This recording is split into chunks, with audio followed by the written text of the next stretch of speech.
Welcome.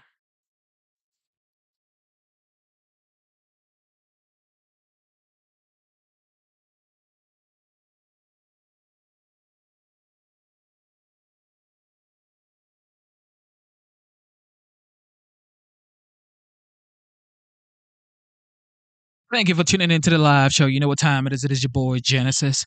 It is currently 11:06 p.m. and today's date is the 9th of April 2025. Yes, y'all.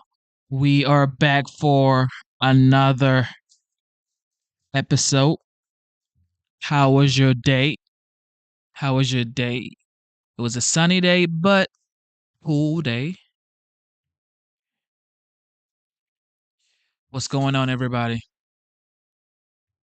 What is going on? All right. For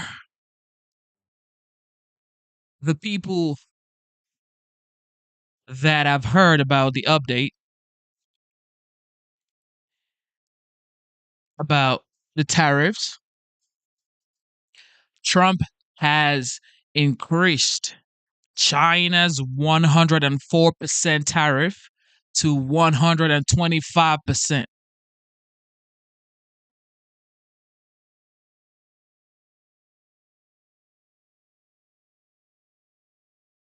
Looks like the United States has the upper hand eventually because there's no way OG would be increasing the tariff every single day if he doesn't have a winning plan. And he's also reduced every tariff on other countries to 10%. So China was the target from the gate. China was the target. He just wanted to get China's attention. And now he has it.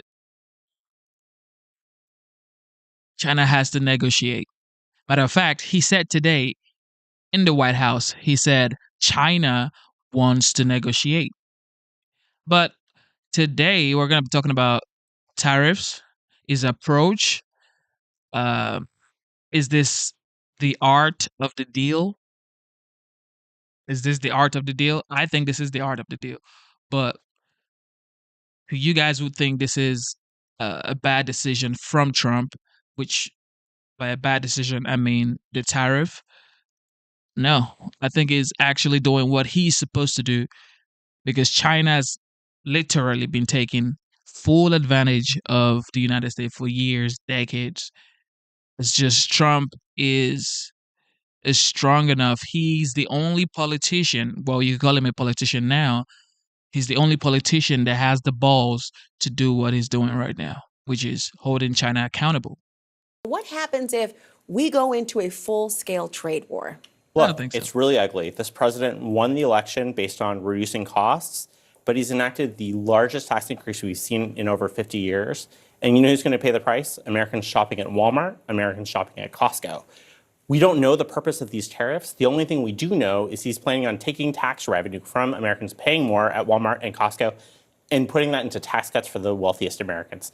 It's totally gross, and it's putting us on the brink of a recession. It could cost us tons of manufacturing jobs as we get into this trade war. Lies. It's a really disturbing policy. I A hope he bunch of backs off. lies. But Kevin, he said there's a lot of deals that they're literally kissing his ass was the phrase he used, Yeah, very, sure. very eloquently. Where are the deals? 104% tariffs on China are not enough. I'm advocating 400%. I do business in China. They don't play by the rules. They've been in the WTO for decades. They have never abided by any of the rules they agreed to when they came in for decades. They cheat, they steal IP. I can't litigate in their courts. They take product, technology, they steal it, they manufacture it, and sell it back here. Never has an administration. 400% tariffs? What would that I look want like? Xi on an airplane to Washington to level the playing field. It's just not about tariffs anymore. Nobody has taken on China yet, not the Europeans, no administration for decades. As someone who actually does business there, I've had enough. I speak for millions of Americans who have IP that have been stolen by the Chinese. I have nothing against the Chinese people. They brought great literacy, art, and tech to the world. The government cheats and steals, and finally, an administration, you may not like Trump, you may not like his style or his rhetoric, finally, an administration that puts up and says enough. 400% tariffs tomorrow morning. He'll tell you why. Xi can only stay the supreme leader if people are employed. If we wipe out any business there, because we are still 39% of all consumables on Earth and 25% of the world's GDP, America is the #1 economy on Earth with all the cards. We will not have that forever. It's time to squeeze Chinese heads into the wall now. Well, I'm hold not on talking a about second, tariffs Kevin. on Well, 60. I hear you, but hold on. If we're talking about people, the average consumer, not necessarily the head honchos of businesses all across the globe, can they withstand the pressure of that sort of tax on the goods they're going to have? Short-lived. There will be But what's your timeline compared to, you don't know the average American's timeline, what they can actually survive. There's people right now who can't survive 400% tomorrow morning, cheese on an airplane to Washington to cut a deal. What do you think? You know, here's the thing, though. This is the perfect example of, I understand how it would benefit you, but that's not what the American people voted for. They voted because Trump said within 24 hours, costs will come down. Trump supporters. What are you saying? I mean, Jesus. What are you, high school? Are you in high school? Within 24 hours, cost is going to come down. How? How? Within 24 hours. And he never said that. He said within 24 hours, he would end the war between Russia and Ukraine. Think about 24 hours, he's going to reduce cost. What is he going to do in 24 hours to reduce cost? He said it was going to slash the power, which is electricity bill prices, by 50% within the first year. He never said 24 hours it was going to bring prices down. I mean, what is he going to do to bring prices down within 24 hours? Come on, man. By the way, you're talking about. Well, Especially. Trump said that too, and there were people in the middle who said, okay, I'm going to vote for that. He also said he'd end the wars. That's not happening. We still have supply chain issues. So I just filled up my tank yesterday. Gas prices are not down. Rent, groceries, prices are not down. And when people are looking what's happening in the markets and they see the uncertainty and they see their 401ks, I had to listen to my mom talk about her investments on Sunday, and she's nervous. I get it. On top of that, though, don't forget, tomorrow we're going to have a vote on a budget that is going to be also another series of cuts for the American people and a little bit of gamesmanship, as you were saying, so that we can sort of pay for the tax cuts for folks like Kevin. Then we've also got DOGE, and we've got the impact that the DOGE cuts and the cuts in jobs are actually having on economies around the country. So it's when you layer all that together. And I think what you saw over last weekend is people don't want to wait anymore. People are angry. I mean, we saw incredible turnout over the weekend in rallies all across the country. We're seeing it in the polls. People are frustrated. I want to bring this into real terms as well. I mean, I'm an everyday person. I'm going to tell you that right now. And so when I think about how much things cost, I want to know things I'm going to afford or not afford. Listen to what somebody who's a furniture store owner in Kansas had to say about, say, the price of a sofa. With the 54%, if we sell a sofa for $1,000, we will have to sell it for $1,299. And if it's 104%, then that sofa will be over $2,000. I don't think they can afford it. Zolan, that's a real figure for a lot of people. A $2,000 couch as opposed to what they thought they were going to spend? Yeah, that means higher prices for average Americans. And by the way, that's what Republicans in Congress right now are also worried about here. Hearing from their constituents at town halls and as the weeks go by, if consumer prices go up, that economic frustration then turning into political backlash against them and the administration. But Kevin's point is that it's short-lived. What's your reaction? Well, I mean, it's up to debate whether it's actually going to be short-lived at this point, consumer prices going up. Again, economists say U.S. importers do pay the price of tariffs. That then goes down to the consumer. Also, one thing that is consistent right now is uncertainty.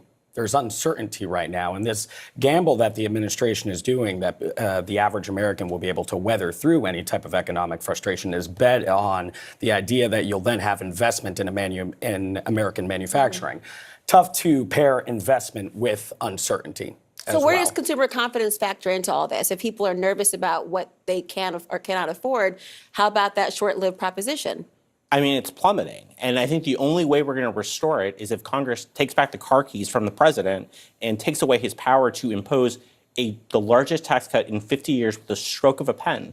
That's the only way that people are going to have confidence. If he announces a series of deals tomorrow, what's going to happen? In a month from now, nobody's going to have any confidence that this is going to go away. As long as he has, basically the gun on the Resolute desk, American consumers, businesses are all at risk as long as it's there. Oh, we're talking about, obviously, sofas, but how about iPhones, which so many people have? There's this notion of making it in the United States. Talk to me about that, Kevin. What is the likelihood that that could actually happen? There are people who are saying, fat chance. Moving manufacturing back to the U.S. takes a long time, but I'm still focused on two aspects. I mean, you have to differentiate the tariffs negotiated between countries, because the Eurozone just 48 hours ago said something remarkable. For the first time in decades, we're willing to go to zero on zero. That means they open up all markets to all products, all services. That's a huge win. So forget about Israel or Thailand or Cambodia. We're talking about one of the largest economies on earth saying, okay, we get the joke. You want to sell cars? You want to sell a Corvette in Berlin? We're okay at zero. We've never had that before. So let's call that a huge win. We haven't done the deal yet, but let's get the German people over here to start negotiating that. Agriculture in Britain will go to zero on zero. Canada, we'll love to do energy zero on zero. So that's a huge win for him. Huge. He doesn't even take advantage of it. I thought, Kevin, part of it, I'm curious from your perspective, and everyone, if one of the biggest assets of a negotiation is leverage, if he has said they're here to stay, does that remove some of the ability for him to negotiate in the long run with these countries? Well, I'm trying to differentiate between the trade non-parity. For example, you talk about Thailand. I have a company that makes greeting cards. Hewlett-Packard laser cutters making greeting cards in Thailand because labor is cheap, and we FedEx them every day here. They only have an economy of 35 billion, and the deficit is 200 billion. That country will never have trade parity with us. It's too small. But we can go to zero tariffs with them. And I'm telling you, there's a difference between getting everybody at zero on zero, which is free trade basically, which for Trump would be a huge win. That call 48 hours ago when the Eurozone said, okay, uncle, we'll go to zero, take that win. It's a huge win. Now, getting trade deficits settled, that's going to take decades, because we are the largest economy on earth by a factor of 2.5 times. What's your thoughts? We're always going to have deficits. I also want to zoom out because I do think it's worth noting that there are many in Congress as well as the business community that are questioning if the White House, and specifically the president, is even ready and in a position to negotiate. The Home Depot co-founder made a comment on saying something like, I'm quoting here, I don't understand the goddamn formula. I believe he's been poorly advised by his advisors about this trade situation and this formula they're applying. You already see a tension between Musk and Navarro. That's right. And that's not it. There's been mixed messages from different aides, some that are saying, that they do want negotiations. The White House said today that 70 governments around that have come to the White House looking to start conversations. At the same time, really the person who matters the most is Trump and what he wants to do. And there's been plenty of comments of him digging his heels in as well. I wrote a piece weeks ago when the initial tariff threat against Mexico and Canada went out, saying that sometimes the tariffs don't seem to be a means to an end. They seem to be an end for the president as well. How do you see it? Well, but this is also the difference between running a business and running a country, right? Because the politics of this are, okay, we're going to start negotiating with 70. Start. How long is that going to take? Is that months? As long as it takes, baby. The rest of the year? Then we're into the midterm season. And if you're a Republican member of Congress and you are hearing from your constituents who are saying, look, now we're in a recession. Now my prices are even higher than before. No. Why haven't you stood up to the president? Then they're going to put them in a real bind. And the one thing, the kind of pushback for Trump is, He doesn't care because he's not running again. But if he wants to keep his majorities in the House and Senate, his team at least understands you better have a plan. There better be a plan to, are the tariffs a means to an end, or are they the end game? And what are we going to be saying? And how will we keep our majorities if we want to keep enacting What are you even this saying, regime? yo? What are you saying? Prices are not as high as y'all think.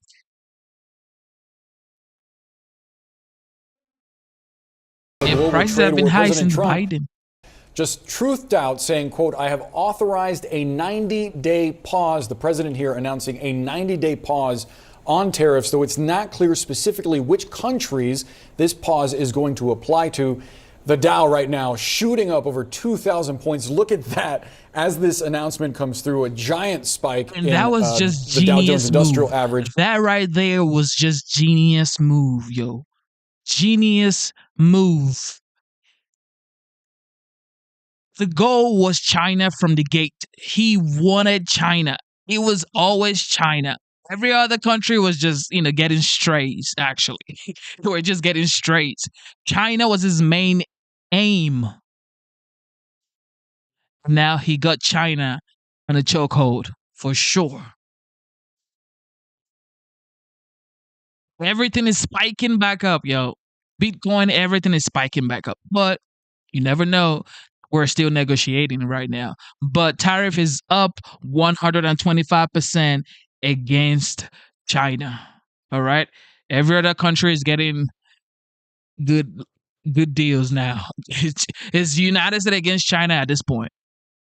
This is important as part of the messaging around this post. The president saying that this is based on the fact that more than 75 countries have called the U.S. and try to work out deals with the administration and not try to retaliate for his tariffs. Notably, though, the president is raising the tariff applied to China from the United States to 125% effective immediately. So this pause applies to other countries, not China. That's right. A 90-day pause on new tariffs except for China, which again goes to 125%. And the markets obviously ebullient. They are as they are hearing this news. Let's go to Jeff Zeleny. He is live for us at the White House. This is what they had been hoping for, the markets. They actually kind of imagined it the other day and had a little bit of a jump into positive territory. But this is the announcement from the president, Jeff.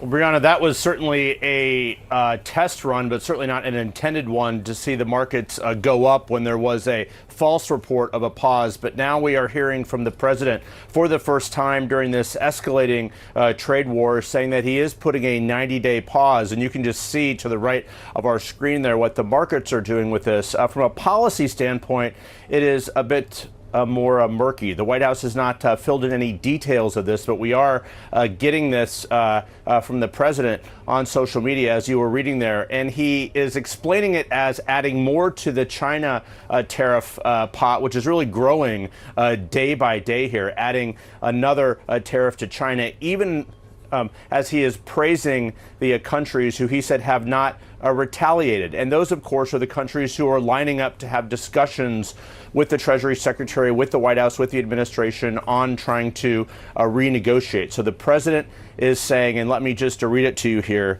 He said, the countries who have not, at my strong suggestion, retaliated in any way, shape, or form against the United States, I have authorized a 90-day pause and substantially lowered reciprocal tariff during this period of 10%, also effective immediately. So what this would seem to be, and again, we will have to fill in the blanks here, what this would seem to be taking all the countries back to that baseline 10%, if you will, which went into effect last Saturday for most countries. And then, of course, the reciprocal tariffs went into effect at midnight. So the president is putting a pause on those. Of course, this is adding to the policy uncertainty, but you can see what the market is doing. It's adding a bit of certainty to the market. So we're expected to see the president in the next hour here at the White House. We will see if he adds any meat on this bones here, but certainly a significant reaction from the White House. They've been reeling here, watching the financial markets really have a a deep negative effect on this. The president has long said, at least during this period, he's not watched the markets. We know, of course, watching him for a long time, he does. And clearly, this is something that he's been hearing from Republicans on Capitol Hill, Republican donors, really people who are supportive of his policies, saying it's time for an exit ramp. So that's what it looks like this will be, at least for now, a 90-day pause on those reciprocal tariffs. Boris and Brianna. Jeff, please stand by. We've just learned that the Treasury Secretary, Scott Bessent, will be speaking publicly soon. This also as we await to hear from President Trump. Markets, as you can see on your screen right now, are reacting very positively to this news. Let's bring in CNN's Matt Egan and Richard Quest. Richard, first to you, I wonder what you make of this announcement from the president, given the insistence from some folks in his administration that these tariffs were here to stay. I think that there's a sort of duopoly of issues taking place. The first is the tariffs and the second is the execution. The tariffs themselves, the president still loves tariffs. So he's going to want to, in some shape or form, bring them back. This is his raison d'etre in terms of economic policy. But he's seen how damaging, and now he says he's got so many countries coming towards him, wanting to negotiate. He wants to give time for that to take place. It all begs the question, why, when they announced the reciprocal tariffs, didn't the president say they take effect in 90 days? You all have 90 days to negotiate. Why did it have to be done this way to get to a result? Let's be clear, there is no more certainty about US trade policy now than there was half an hour ago than before this announcement. The only difference is that the sword of Damocles has it's actually been dropped, has now been lifted back up again. And so you're seeing the market. This is a relief rally. This is not back to the races. This is them saying the worst has not happened just yet. But it does not, and this I can't emphasize enough, it does not take us back to anything like the level of certainty that business seeks about what the US trade policy actually is. Yeah, no, it's a stay of execution. Yeah. Richard Quest, hang with us if you will. I want to bring former Treasury Secretary Larry Summers back into the conversation. Larry, react to this news. Look, this is a welcome development. What everyone has been saying is that the policies that are being pursued are very dangerous, that the truculence is catastrophic for economic interests because of the uncertainty that it generates. And we've seen a major retreat by the president from the truculence. It doesn't put the genie all the way back in the bottle. It doesn't eliminate all the uncertainty, but it's obviously a welcome step that we are backing away from major blunders, and the market is appropriately welcoming that step. But credibility is a thing where it takes a long time to build up and only a short time to lose, and we've lost a lot of it in the last few days. So this action, as welcome as it is, certainly doesn't leave our credibility completely restored. But I'm glad that we've had a demonstration that the president is able to listen. And I wonder whether the Secretary of the Treasury wants to reconsider his remarks about the Spain cutting its own throat in light of the president's prudent decision to back off. And hopefully we will now start listening to sense in the formulation of our policy. But this is a very welcome development, but no one should be confused. If anyone thought there was a carefully crafted, well-designed strategy behind what went on Liberation Day or since, this reversal, after all the statements that were made even earlier this morning, should remind people that we are engaged in dangerous rhetorical improvisation, not serious policymaking. Larry, please stand by. You're seeing at the bottom of your screen a position in the White House grounds known as the Sticks, and it's essentially a live position where we are listening to Caroline Leavitt, the press secretary, alongside Treasury Secretary Scott Bessent. Let's listen. Trade plan, as you all know, the president just put out a statement announcing an additional tariff on China. The tariff on China will now go up to 125%. Because China imprudently decided to retaliate against the United States. And as I said at the podium yesterday, when you punch at the United States of America, President Trump is going to punch back harder. In that same vein, we have had more than 75 countries from around the world reach out to President Trump and his team here at the White House to negotiate better trade deals for the American worker. We have been overwhelmed with the amount of requests from countries around the world. I'll let the Secretary speak to that.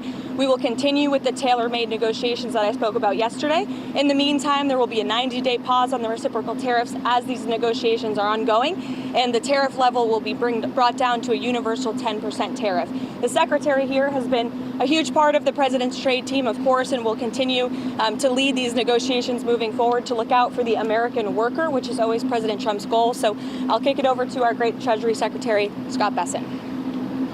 Good, thank you. And we saw the successful negotiating strategy that President Trump implemented a week ago today. It has brought more than 75 countries forward to negotiate. It took great courage for him to stay the course until this moment.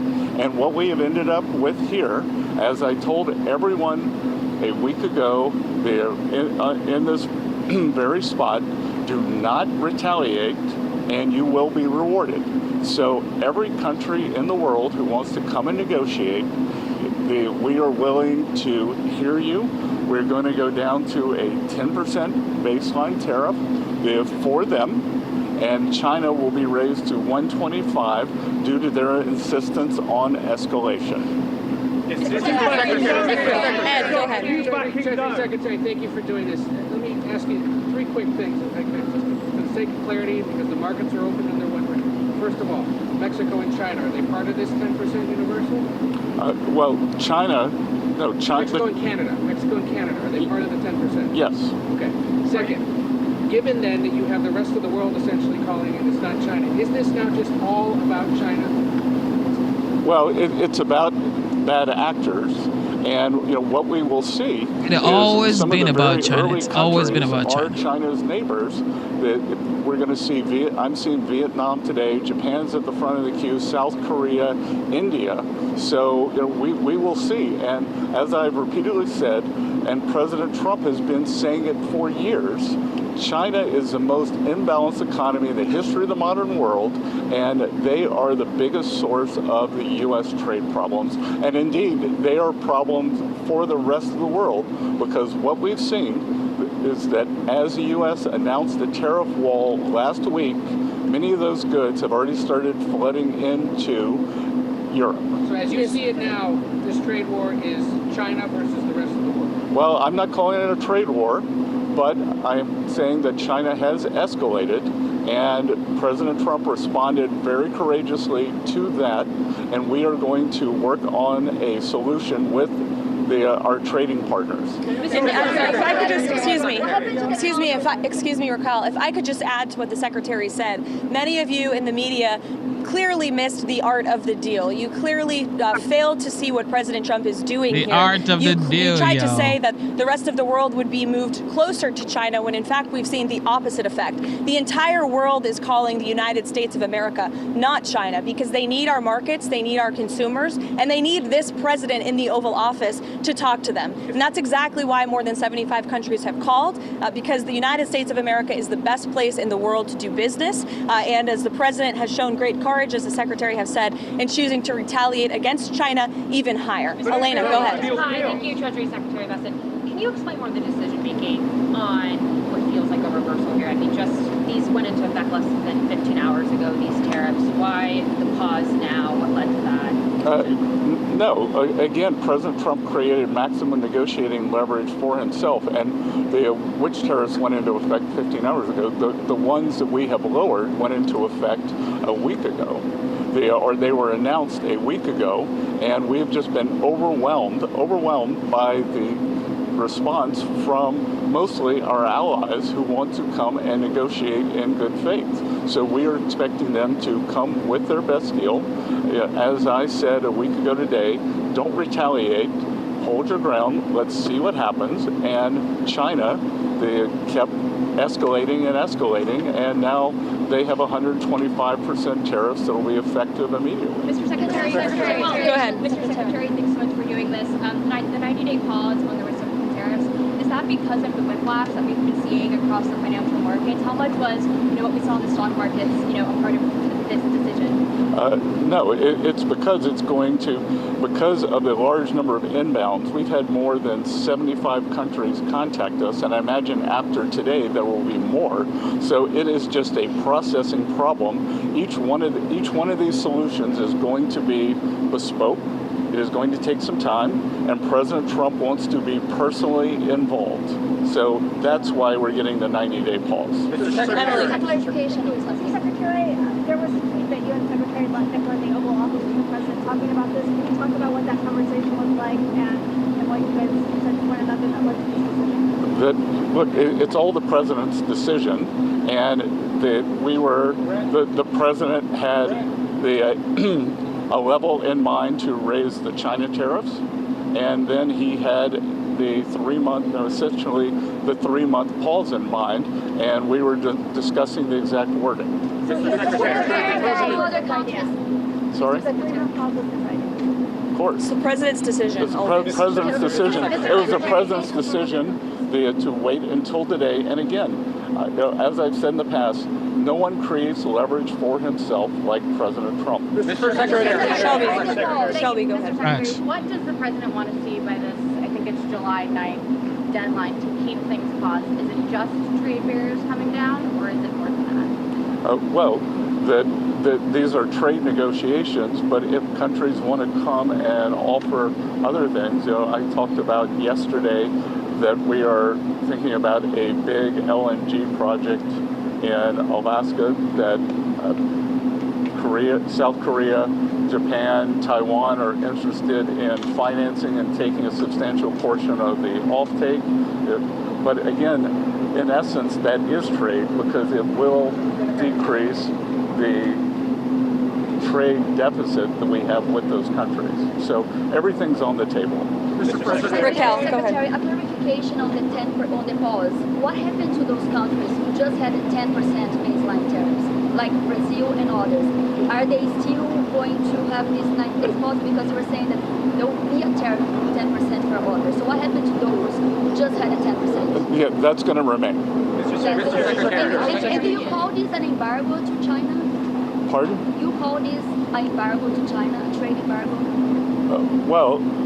I'm not sure what you mean by the word embargo. 125% tariffs, like those, and then impose 84%. Isn't this an embargo? Well, it's not. It's China's decision that we have the deficit with them. They sell us almost 5 times what we sell them. So again, I think it's an own goal by China. Mr. Secretary. Mr. Secretary, with this, does this signal that you're confident that you're going to be able to strike a satisfactory deal with all these 75 nations that approach you? It signals that President Trump cares about trade and that we want to negotiate in good faith. And as I said, each one of these is going to be a separate, bespoke negotiation. So we are confident that having seen the other side of where this could go, and it was like I said last week, the market didn't understand. Those were maximum levels. The countries can think about those levels as they come to us to bring down their tariffs, their non-tariff trade barriers. We're going to discuss currency manipulation, subsidy of labor and industry. Secretary, thank you. Will the pause also apply to the sectoral tariffs that the president has announced, pharma, lumber, anything else? No, it's on the reciprocal. So those will still be coming here soon, right? Mr. Correct. Secretary, as far as the negotiations with those 75 Andrea, go ahead. Mr. Secretary, so I want to ask you about what you're doing here. So the market is reacting crazily, right? I haven't seen it. Do you think that this move is going to sort of change and calm down the market reaction? What? Do you think the markets have tanked, right? You know, there's been a lot of volatility in the market, not just in terms of stock markets, but also in terms of bonds. So will this move, in your mind, do you anticipate that this is going to calm the markets down? Well, I think what we've seen, I think the willingness by more than 75 countries to come and negotiate, I think now the market understands that everything they saw last Wednesday was a ceiling, and now we have a 10% temporary floor, and I think the market, my 35 years in the market, I always wanted certainty, so I think we've got more certainty. But Mr. Secretary, Maggie, go ahead. Mr. Secretary, why do people assume this is the last word? The president began this morning saying, be cool. 5 hours later, he announces a new policy. Why will investors in the market assume that this is it? Because, again, as I said, we've given 90 days, and the only certainty we can provide is that the U.S. is going to negotiate in good faith, and we assume that our allies will too.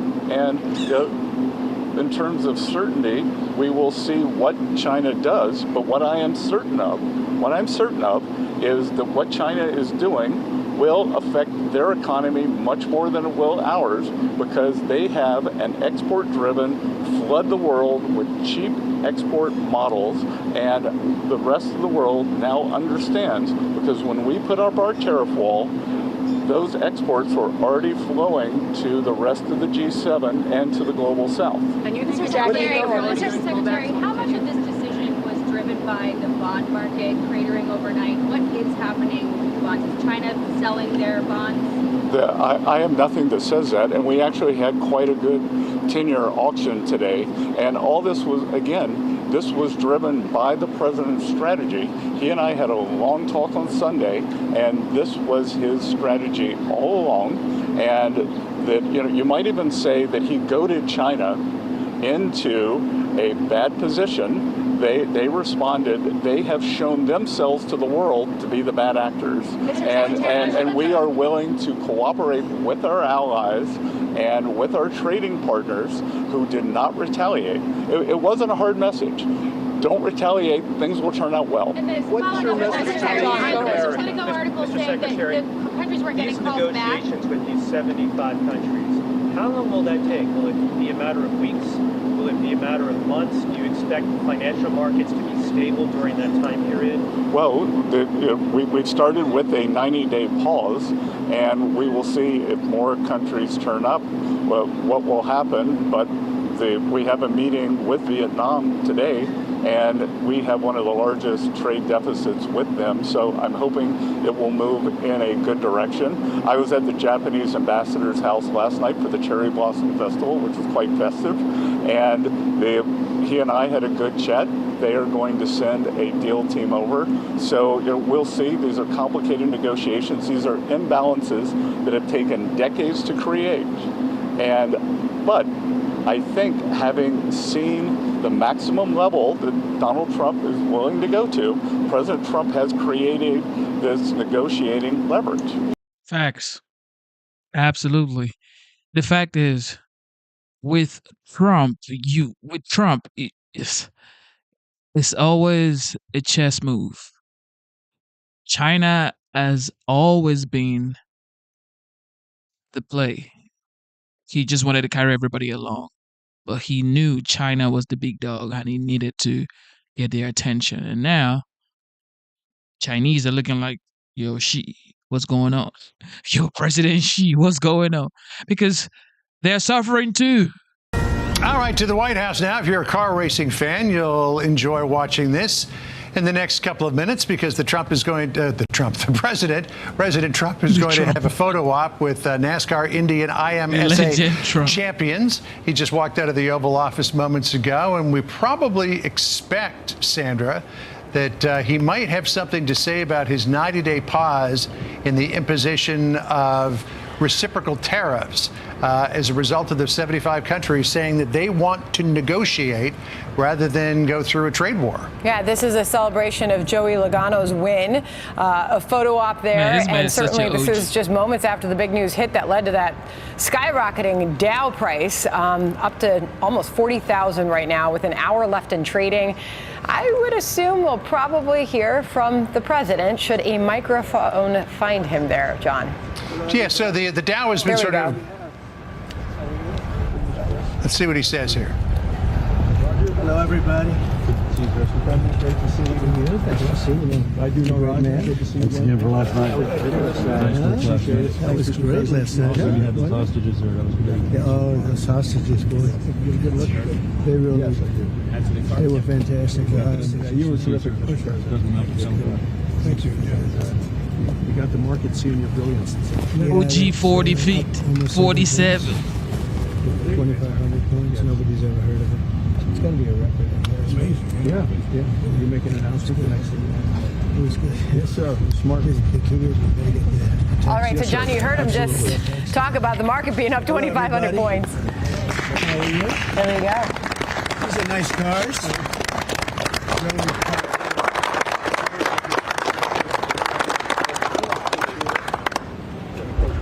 Is this the car? Yep. Is this the car? Yep. Ryan from last year. Yeah, quite sure. So pretty amazing job he's done. Before we go any further, I just want to let you guys know that this man has been doing 2 to 4 different events every single day since he got inaugurated on January 20th. Every single day, he's been the president of the United States. He's been having 2 to 4 events every single day. This man is going to be 79 years old this year. This is the most hard-working politician in history. Nobody comes close. Pretty amazing. Well, this is the team behind him here. Fantastic. Great. Mr. President, thanks for having us. Thanks for having us. Congratulations. Thank you. We had to do it. Somebody had to do it, right? Well, thank you very much, everybody. We have a very special day for a lot of reasons, actually, if you really think about it. But this is a day because Roger Penske is a great friend of mine. I've known him a long time. He received a few years ago the Presidential Medal of Freedom, the highest award in the country outside of the Congressional Medal of Honor. It's sort of the civilian version of the Congressional Medal of Honor. And I watched him win his 18th Indianapolis 500. And now I just said, did you win 19? He said, well, actually, we won 20. He won 2 more since then. So that was like 5 years ago, and he won 2 more since then. And just well-deserving. If you look, Germany, Japan, the countries, they spend billions of dollars trying to win Indy. And I guess they do it sometimes, but not much. But he's done it 20 times, fellas. So he must know something about cars and racing, and trucks, too, by the way. He knows a lot about trucks. But he's been a very special guy, and he's brought some of our outstanding racing champions with tremendous courage and guts and grit. Hello, fellas. I didn't see you guys over there. That's a good-looking couple of teams, too. They have a lot of courage. And we'll see you in a second. So we're joined by the 2023-2024 NASCAR champion, Ryan Blaney, and Joey Logano. That's really fantastic, fellas. That's great. You get that car going, like as an example, on average, how fast would you? About 190. About 190, you can have it. I don't want to go, but 190, and that's fantastic. And on a straightaway, you'll go how much? About 190, 200. About 190 to 200. Well, it takes a special genetic, you know that, right? It's genes. Not only it's genes, really. Most people couldn't do that. Very few people could do it. The 2023 and 2024 Indianapolis 500 winner, Joseph Newgarden. Hey, Joseph.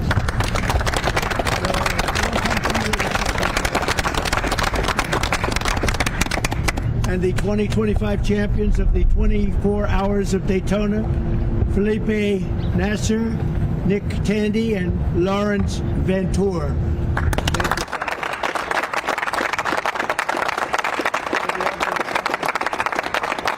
This is just a celebration of racing, and it's a celebration of Roger and his great success and his life, and these incredible champions who really do what very few people could do. Mentally, psychologically, it's a big factor here, like it is in all sports, really, but you need a great physical ability. People that do this, they don't realize what great athletes they are. It's just not the car. I had a friend, he's a very successful guy, but he was a driver, and started off, he wanted to be a race car driver. He wanted to be like you. He wanted to be just like Joey Logano.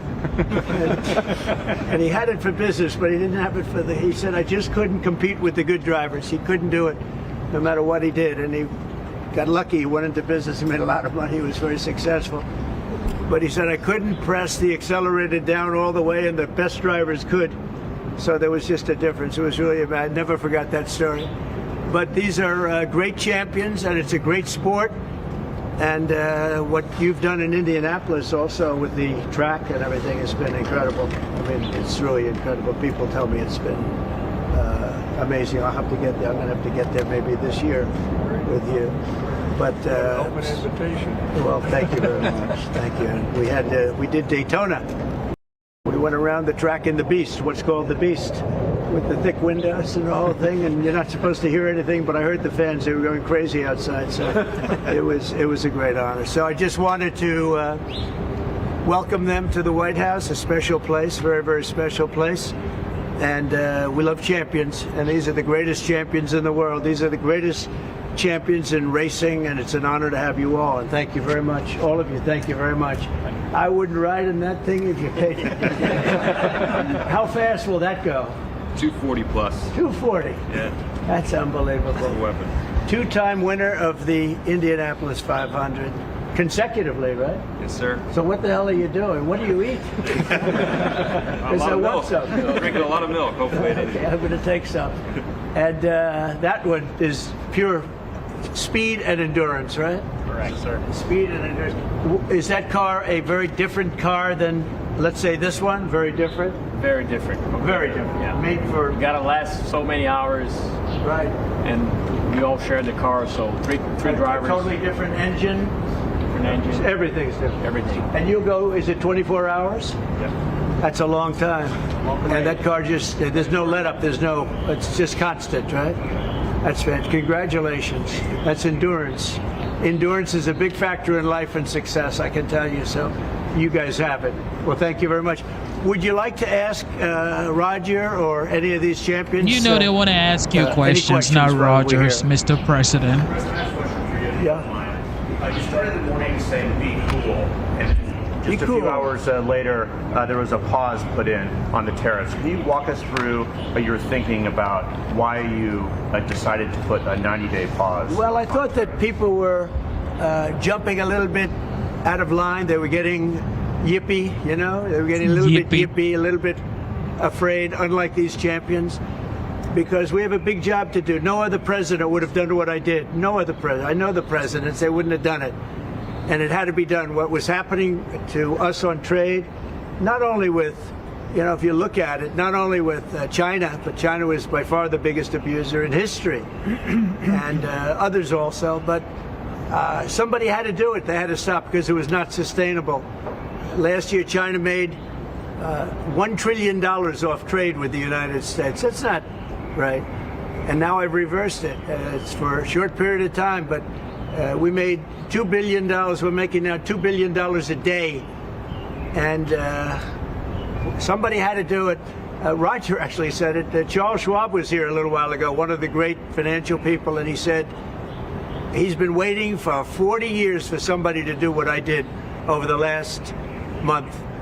And if you didn't do it, you wouldn't have a country. It wouldn't be sustainable. So I'm honored to have done it. And, you know, look, nothing's over yet, but we have a tremendous amount of spirit from other countries, including China. China wants to make a deal.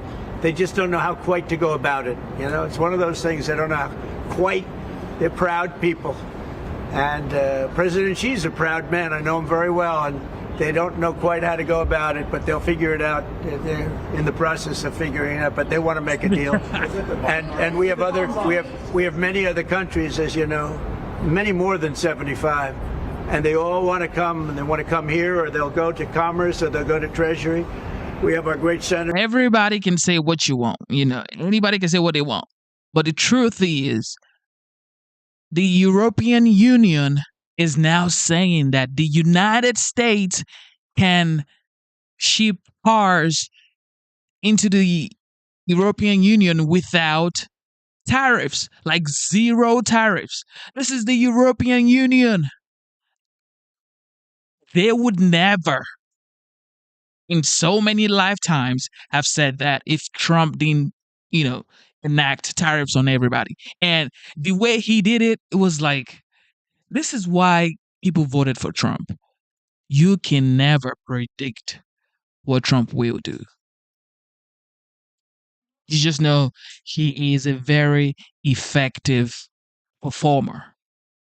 You can say what you want about Trump, but he gets things done. This is probably going to be his highest legacy.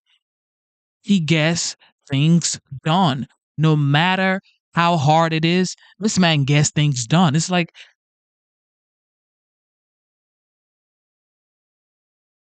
give him his flowers, yo. Congressman,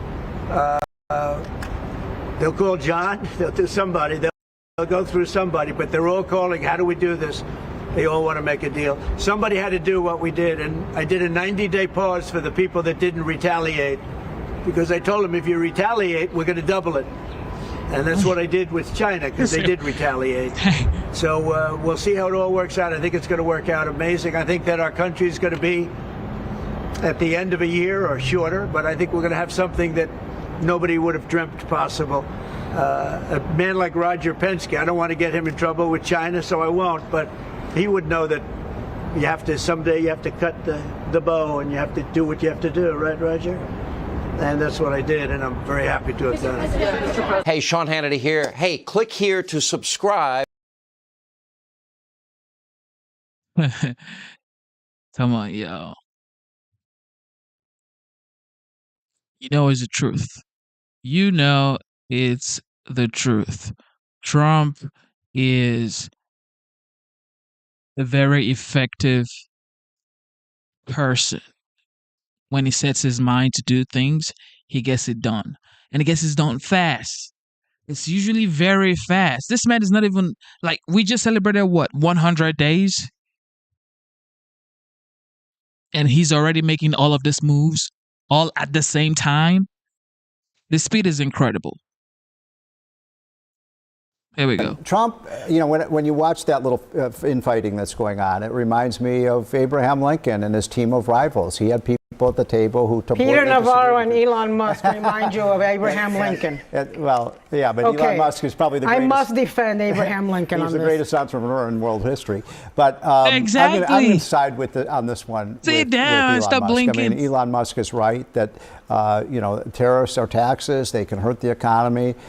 We've got to have the most productive sector of the economy. But it's also true that Peter Navarro figuratively took a bullet for Donald Trump. He went to jail for Donald Trump, and that's an amazing act of heroism, in my opinion, to do that rather than rat on what the president said in secret meetings. So I have some admiration for Peter.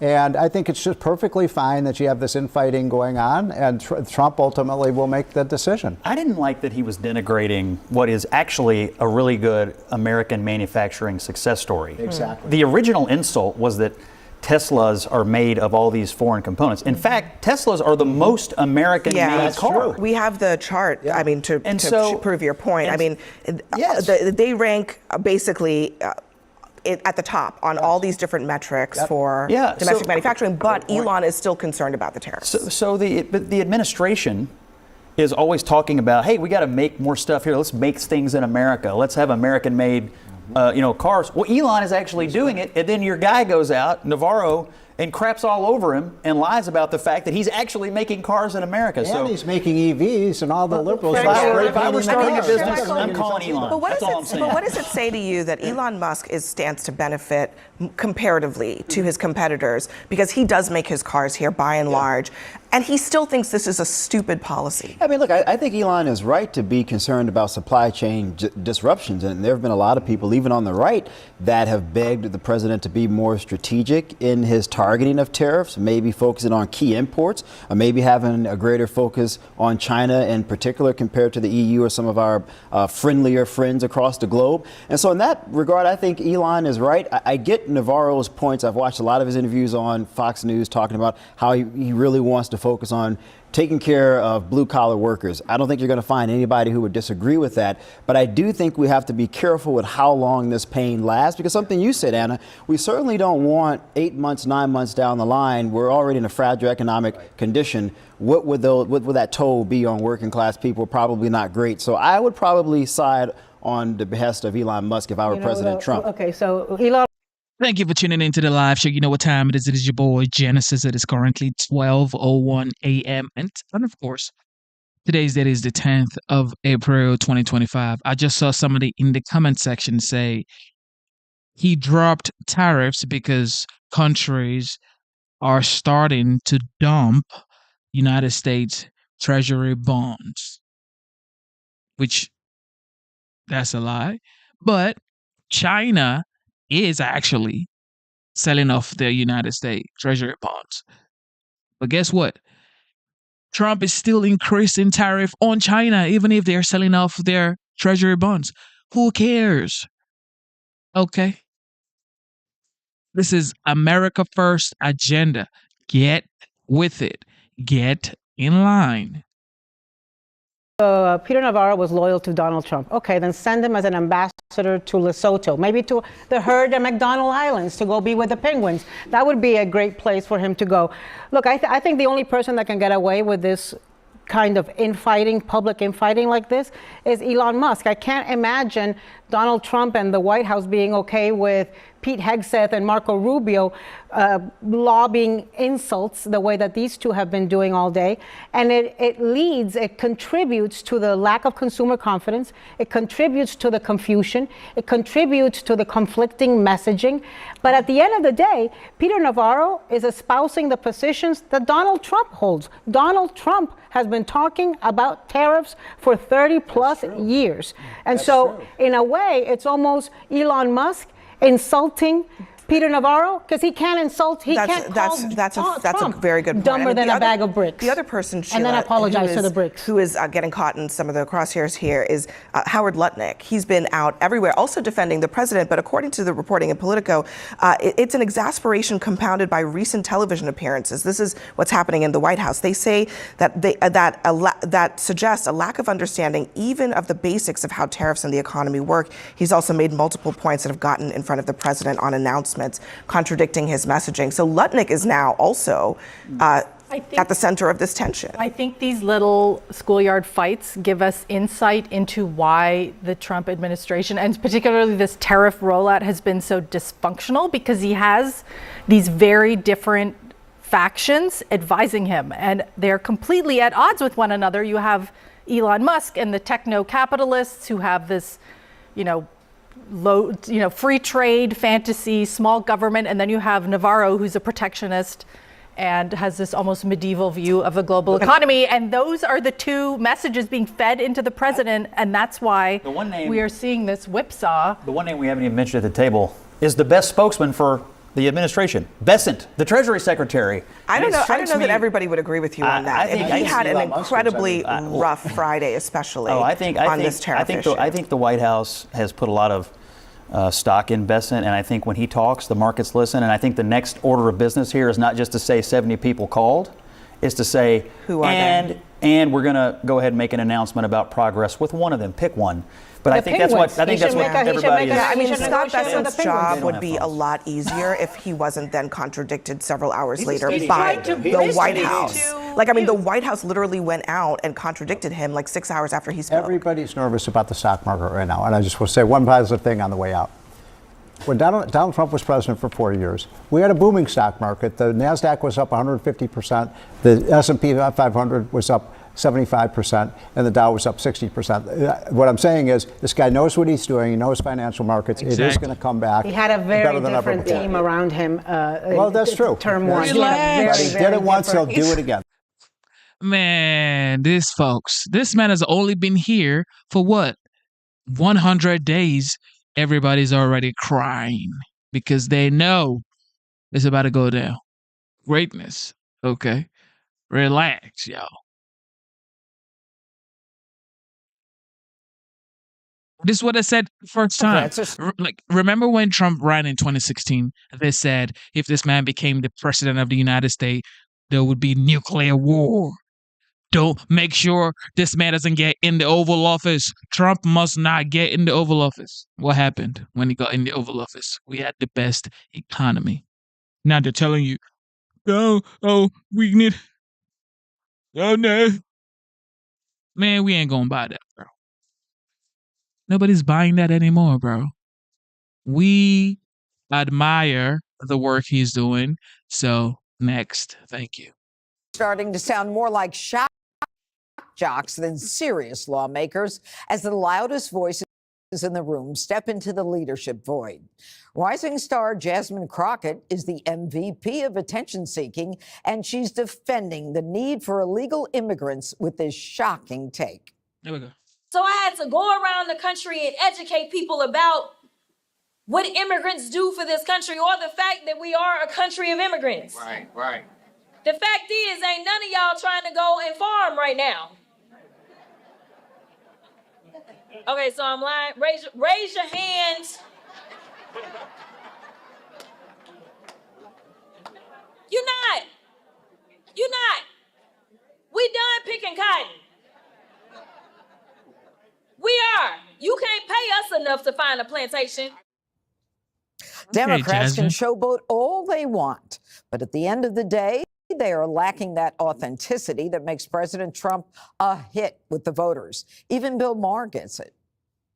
Trump really is one of the most effective politicians, whatever you think of the policy and him as a person. Always lean in to being more who you are. The people are not savvy about issues, but they smell a phony a mile away. Democrats have to come up with an alpha, and it's not Tim Walz. Tim Walz. Okay, Greg, why is it that only Maher sees that there's no masculinity in the Democrat Party and the rest of them can't see it? I thought Jasmine was pretty masculine there. I think authenticity is, I guess, linked to action. Like you get to know somebody by what they do. And I think right now the Democrats are a collection of lightweights, theater kids who, instead of actually going to class, focus on the external appeal of identity politics. She's changed based on identity politics. It's never what I do, it's who I am. So this new guy comes in, Trump, and he does stuff. Who acts instead of, acts. So by comparison, you can kind of see their grift. They seem very silly, and having an allied media that enables you, it doesn't help, because like when Harold comes to the 5, it's like he comes to the gym. His ideas, he has to work out his ideas because there's opposition. But for most Democrats, all Democrats, outside of Fox, they don't have that gym. They don't go out and work out. So you have Jasmine there, basically using the same justification for illegal immigration that you would for slavery. It's just a few iterations in between. It's also the driving force for a lot of globalism. I really love my iPhone and my Nike shoes as long as I don't see the ages and the condition of the people making it. Facts. Okay, Jesse, what do you think of the idea that we need illegals because the blacks aren't picking cotton anymore? Well, I don't like that idea, Judge, and I think it's pretty racist. But whether it's guest, right, of course, whether it's a guest worker program, whether it's people that come here seasonally, I guess some jobs in agricultural, you have to have the people south of the border do it. But that's not really the issue. That's not the jobs they're taking. They're taking actually good blue collar jobs all over the country. Look at the south side of Chicago. They didn't want them there, and it's driving down wages, and she should know better. But Greg hits on a key point in his kind of roundabout way. True. Authenticity is obvious on the right because we do the work. We will sit for an hour or 3 on a podcast and let it rip. You can't hide on a 3-hour podcast. No, you you can can't. hide if you're a Democrat in the press because they'll just baby you and they won't ask you anything and they won't even debate you. But it is primal. You can smell the authenticity. You can smell the masculinity. Yes. Is it deodorant? Is it musk? I had Is it some sort of cologne that Harold has on today? I don't wear know. cologne. I want the record to reflect. I don't wear cologne. It's just But the natural musk of Harold Ford. Stephen A has it. Stephen A goes live and no holds barred. And that's why he's rising. That's why Maher, as wimpy as he is, gets it. You know, he'll smoke and he'll drink and he'll let it go, but he understands the formula. And the formula now in new media, direct to consumer. You know, you get real politicians that tweet, they talk, and they podcast, and you can either know they're legit or not. Right now, the Democrats aren't legit, and everybody knows it. You know, Harold, Stephen A says that he has no interest in running, but he's going to keep the door open just in case no one shows up. What do you think of Stephen A as a candidate? Look, I think any and everybody should run. I say that ideas at the end of the day have to be what inform and what influence and what stimulate a campaign. I've tried to say for the life of me, I don't understand why these members of Congress and the Senate who are really specializing in the energy stimulation space, but aren't yet in the idea space. We've talked about on the show, I don't understand why we're not out saying we want to build 20 million new homes for Americans who, as we see aging homes and people moving into the workforce. We want a 5% cut in every agency across the country in the federal government. We want to scale what's working, reform what can be reformed, and scrap what's not. Take taxes off the first $50,000 of earnings on the payroll tax and up the payroll tax to $500,000 to pay for it. We now scrap it out at about $200,000. Make wealthier people pay a little bit more and let those working people, like the president wants to do, on no taxes. He is giving us an opening because he is so preoccupied with what I think is an ineffective way to bring business and jobs back to our country with his tariff plan. Let's get focused on issues. I don't need a history lesson on slavery. What I do need is to tell me how we're going to inform people, educate people, and make people's lives better by helping them make more money. So you're going to endorse Stephen A? I like Steve. I like First Take. I love to hear his plan. If he likes these kinds of things, I think he'd have a better chance of being a politician. All right, Dana, you know, the talk of Michelle Obama entering the presidential race was something where everybody said, whoa, in 2024. But she can't even keep a podcast going. This was Jesse's favorite topic, and I think you still owe me something for that. I'm pretty sure. I don't remember I think we bet 100 times. I don't remember that. I didn't even know Michelle Obama had a brother. And now like she's doing a podcast with her brother, and it's not getting anywhere. I mean, honestly, is she like looking for something to do? Here's the way that she could get attention. I came up with this morning on Don't say Newsroom. marry I've been him, thinking about it all day. No, that only works for a certain congresswoman. Remember Michelle Obama had the hashtag Bring Back Our Girls? Yeah. Right? When those girls were kidnapped in Nigeria. And she was right to care. If she cared about America's girls and women's sports and was willing to say something, she would be a hero. Boom. Take that, Michelle Obama. Yeah. No, Dana, take the idea and run with it. you in Do the it. face. No. She should do it. We want her to do that. But if you care about girls' sports and women's It's almost sports, too late. do it. It's too late. She missed the boat. Yeah, I agree. It is too late. It would But have you been know nice. what? You're absolutely right.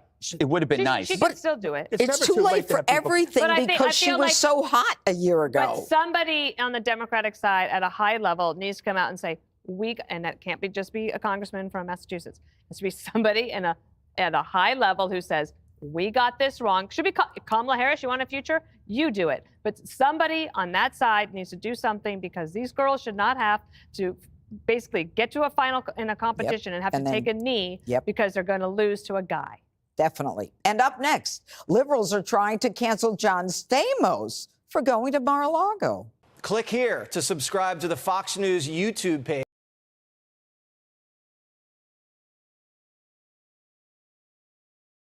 Everybody has something to say.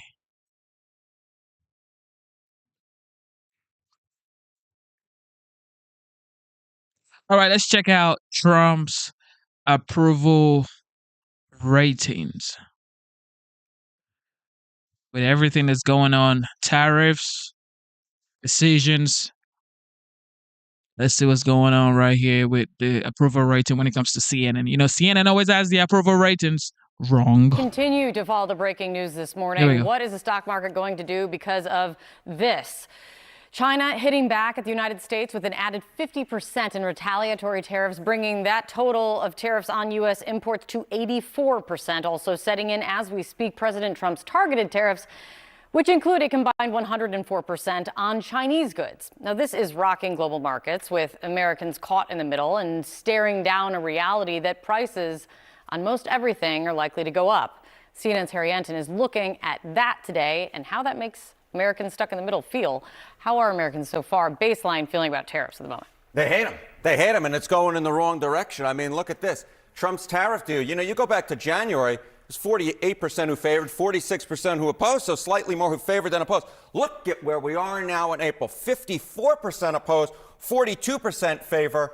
Opposition's going up, favors going down. This, bottom line, is a political loser for Donald Trump, and he is losing the messaging battle on this. Americans might have been a little open to the idea of tariffs coming into this administration, but since then, their opposition through the roof, Kate Baldwin. We've heard from a lot of people that Donald Trump's supporters, they have more of an appetite to feel pain for longer than maybe when you're looking at the broader electorate. That is, for one thing, that we have definitely heard. On the question, though, that we've heard more and more growing fears that this could all lead to a recession. Some CEOs saying they think we're already in one. What are you hearing about that? Yeah, so this is interesting, right? We've been talking about Wall Street, and we've been talking about whether what happens on Wall Street is an indication of what will happen on Main Street. And take a look here. These are recession chances, chance of a recession, according to J.P. Morgan. In early March, it was already 40%. Look at where it is now, 60%, a majority. How about Goldman Sachs? In early March, it was 20%. Look at where we are now, 45%.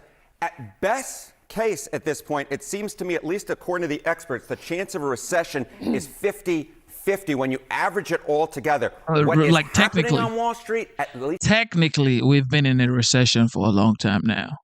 Technically, okay. Because you ain't going to tell me for the past 4 years, gas, food, inflation, it's been going up for the past 4 years, and you're telling me now we're going into an inflation recession.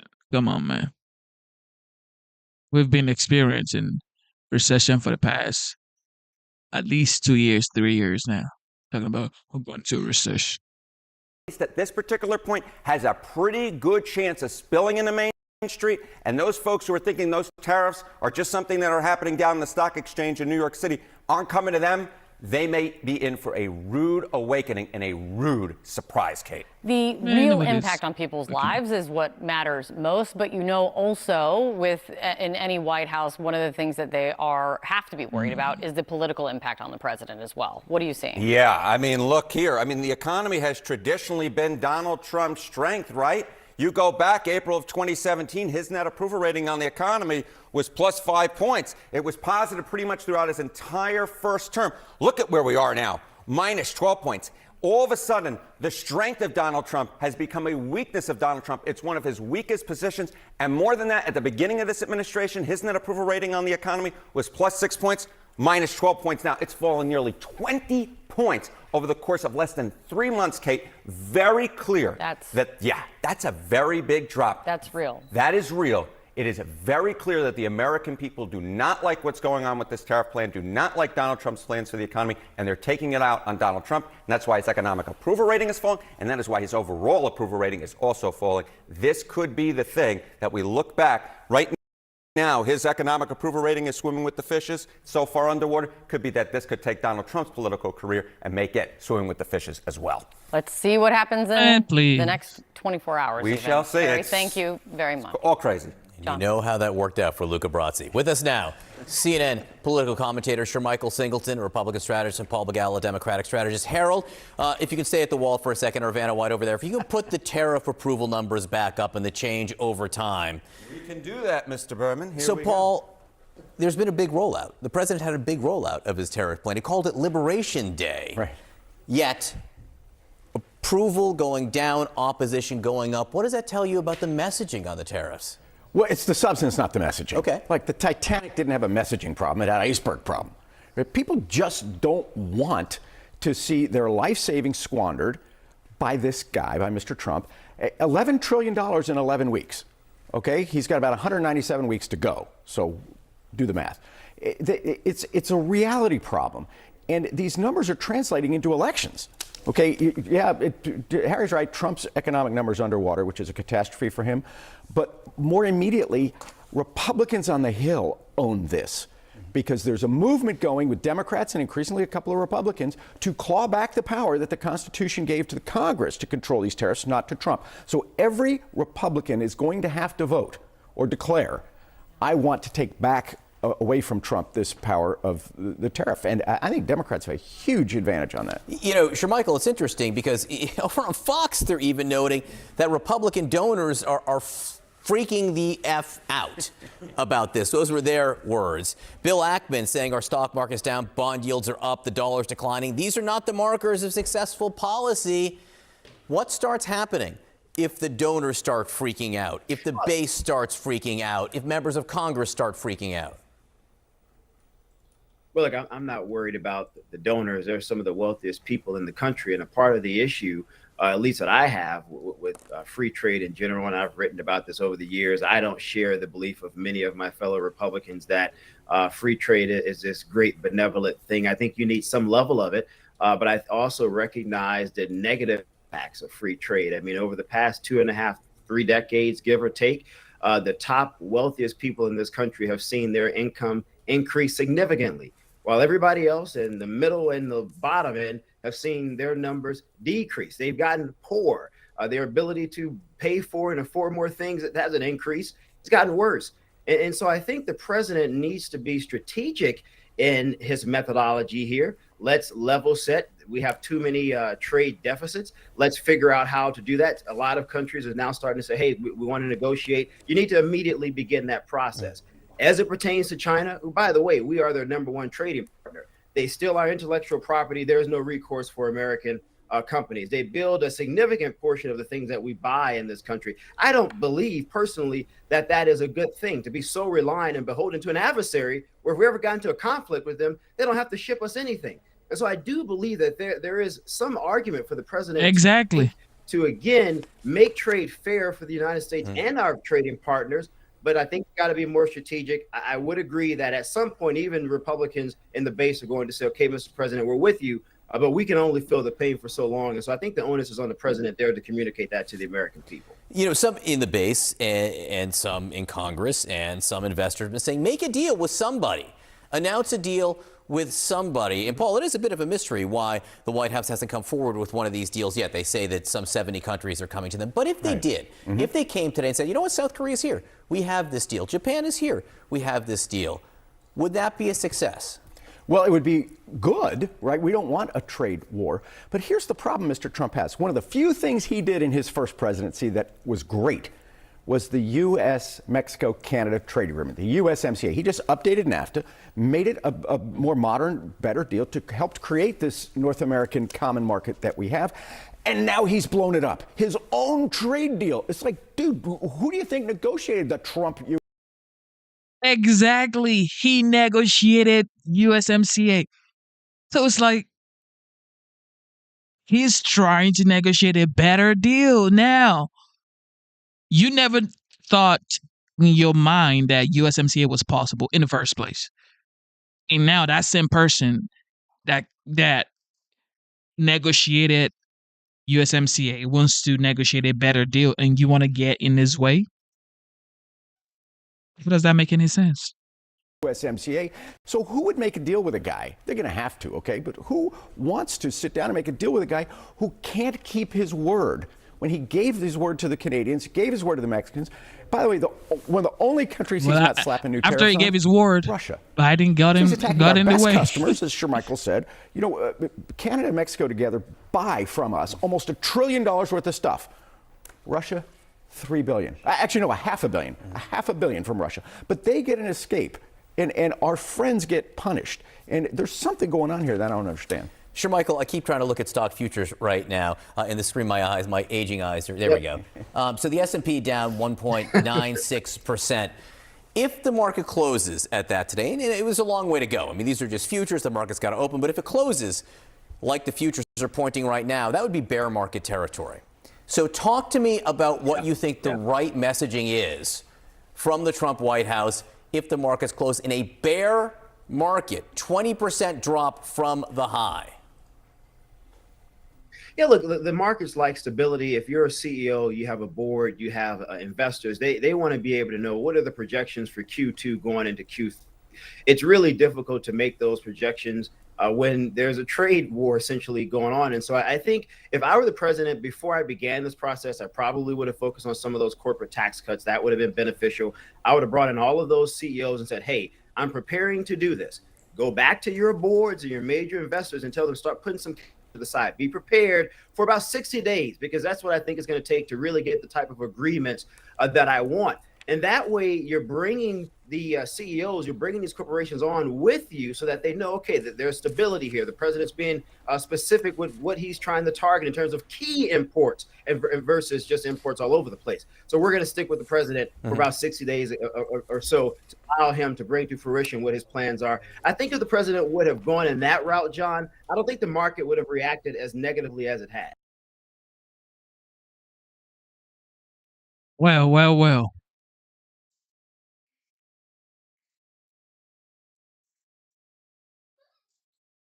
Reservations. Everybody has one. CNN is admitting that President Trump is running circles around the Democrats who can't keep up with his record pace of executive orders. I think there was this concern among some folks that Donald Trump would come in for a second term and kind of be a lame duck. He ain't no lame duck. If anything, he's a soaring eagle. What am I talking about here? Let's talk about Trump executive orders in 2025. He's already signed 111 so far. That is the most at this point in a presidency in at least 100 years. Dems just can't keep up with soaring eagle Trump, and now some think purging the older lawmakers out of their party could help their chances. According to Politico, a new wave of Democratic primary challengers are trying to turn the midterms into a referendum on age and complacency in their party's ranks. But it's not just lawmakers they should be concerned with. This Gen Zer noticing a lot of the hands-off protesters were old fogies. Where the is Gen Z? These people are cheering, they're talking like it's just the 60s, it's just like the 60s, and they're having conversations and walking slowly. There's no fight here. There's no youth here. It's all 30-somethings and their children, and then seniors, and God bless everybody who showed up today, but I'm really disappointed in the youth turnout. Where is the youth turnout? This is your future that is going to be impacted by the actions of the Trump administration. All right, Greg. Did she just say the 30-somethings were old? Yeah, with their children. That changes everything. Yeah. Yeah, I do think I don't think it's even about age. I think it's, we've talked about authenticity before. You can't trust the Dems because they're always code switching. You know, they 1 minute they're condemning oligarchs, the next minute they're defending the top 10%. They're all about the stock market. They switch or affect dialects depending on the audience that they're talking about. That's not happening with Trump. You know, Trump is Trump, whether he's in the boardroom or at the McDonald's takeout window or in a dump truck. You know, there's no like, oh, that's Trump over there. That's blah blah blah. I think the younger generation gravitates towards Trump, and I've talked to people with kids in college, and it's a fact. He's a folk hero to a lot of people. Mm-hmm. They like him because he's viewed with hysterical rage by the people they find comical. Whether, you know, you're in high school, it's a guidance counselor, or it's your liberal professor, they think it's funny that he makes them crazy. Mm-hmm. And I guess it's like the flip of you know, what it was like in the 60s where, you know, you had the button down, you know, pipe smoking professor who gets all uptight because you like rock music and protests against the war. The left, the boomers became the establishment. And now you have this anti-establishment character Trump. He may not be the age that you'd expect him to be, but he certainly is the personality. He reminds me of how beloved Rodney Dangerfield was in Back to School. You know, he was a character that went back to college, a rich guy, and everybody, it didn't matter how old he was just fun. Yeah. Jessica, how do you explain Harry Enton saying that Trump is a soaring eagle, not a lame duck? Well, there was another Harry Enton segment a little bit later where he said that Trump's economic approval, it's the worst ever for a president at this point. So that why feels does he kind of think he's a ostrich. soaring Well, he's a eagle? soaring eagle that he's signing so many executive orders. So soaring eagle in terms of not wanting to deal with Congress and wanting as much executive power as possible. But the thing that really matters and that got him elected was how he was going to manage the economy, and that's in the toilet. So that's fallen 20 points since inauguration. Majorities opposed tariffs. 70. But it's just 100 days, though. This man has a lot of days ahead, and is still negotiating on the deals. This is his first 100 days. First 100 days, yo. And they're just saying, well, his policies are all bad and everything is just going in the toilet. No, give him some time. Give him some time, yo. 70% say that they're going to raise prices on us, which is how tariffs work. Is the economy in the toilet? A little bit. Like, how many variables are you looking at? Are you just looking at the stock market? Well, no, I think it does matter that we've lost trillions. Are you looking at inflation, the price of eggs or gas? Because I always love how libs now use the stock market as the single variable for the economy. No, it's not the single variable. Flip. I think that when you have people from small business owners to huge investors that were backing Donald Trump in the election very publicly coming out and saying that what he's doing is crazy. I can't use the expletive that Ken Langone, for instance, used, but I think that he knows what's going to be good for Main Street. When you have Walmart coming out and say they can't even do their normal economic forecasting because of the impact of these tariffs. And that's why it's so important to note the fact that he took off some of the retaliatory tariffs, but he still has this 10% baseline tariff, which will jack up prices. Small stock market. Right now, we have clarity are not on the stock market. No, we don't. That's and there's the still difference. trillions We have clarity lost. now. You say, yes, today was a rebound day, and whoever saw his tweet and got in there and bought in the dip, you know, God bless you. I saw someone invested $1.3 million and made $33 million in a couple of minutes off of it. But this is a Main Street and a Wall Street problem. Yeah. All right, Jesse, do you want to respond to that? She's just a panicking.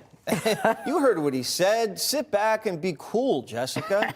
You can't get so freaked out. To tell a small business owner to be cool. Jessica, I'm telling you to be cool. No. I'm telling these small business owners I'll be around Sunday and I'll buy the whole place up. Really? Yes, Jessica, relax. He's doing something that needed to be done. It's a little bit crazy right now, but it'll end up good in the long run. We've talked about this all week. You haven't been here. Money is power. But you know anything more important than that is political power. And Trump understands money because he's made a lot of it, and he has political power. You could say peak political power now, and he's combined the two, and he's exercising it in a way that I've never seen before. Benjamin Disraeli, he was the prime minister of Great Britain, happened to be Jewish. Jessica? The very best people. He says power has only one duty, to secure the social welfare of the people. And when you look at the way Donald Trump exercises his power, he's really focused on the welfare of the people, whether that's securing the border, keeping the streets safe, making sure that we have Greenland, for instance.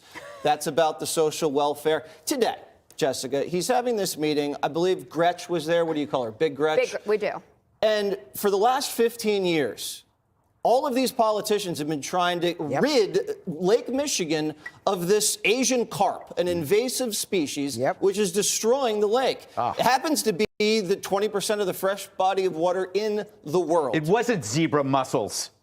Zebra mussels are also a problem. Biden didn't do it. Obama didn't do it. He did it. He spent the money and he did it. And Big Gretch was there to thank him. You know why, Jessica? He's problem solving. And that's the bottom line. And that's why young Democrats are mad at their old fogies, because they had power just a little while ago, and they squandered it. They spent trillions, and they have nothing to show for it. And you know, Dana, along with that, you've got they've got this age issue with the leadership, the Democrats, and they're upset with Pelosi and Schumer and all of them. So are they going to call George Clooney for an op-ed piece? Well, I think they'll probably call him for money. One of the problems for the Democrats is that a lot of the progressives that are going to challenge these old guard are very far left. Okay, and they could win. And then what does that do for them, right? So that's a problem for them in the general elections. Maybe not in a safe seat like Pelosi, but yeah, that is an issue. And then I read it. I can't remember the kid's name. He's 23 years old. I think he's 23. Might even be younger. He dropped out of college because he figured out how to do online fundraising and all of the strategic messaging for Democrats, and he has been making a ton of money. Do you know what I'm talking about? He says, it's not Act Blue kid, it's like another guy. And what that young woman said is like, where are all the young people? The young people aren't going to go to the street. The young people are online. And that's where President Trump found the young people that support him as well. So they can battle it out there online while the older people are like living their dream of the 60s on the streets. That is such a great point. Well, thanks. A lot of young people online. Yeah. Click here to subscribe to the Fox News.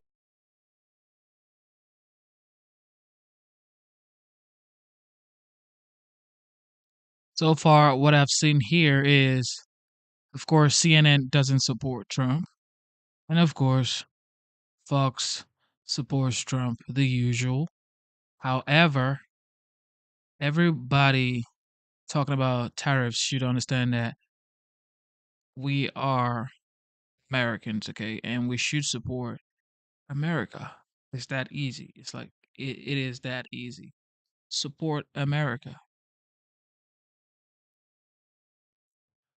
All right. With that being said, Trump signed executive orders today from the Oval Office.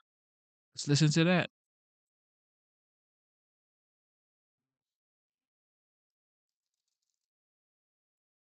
To do it, so we'll talk to you about.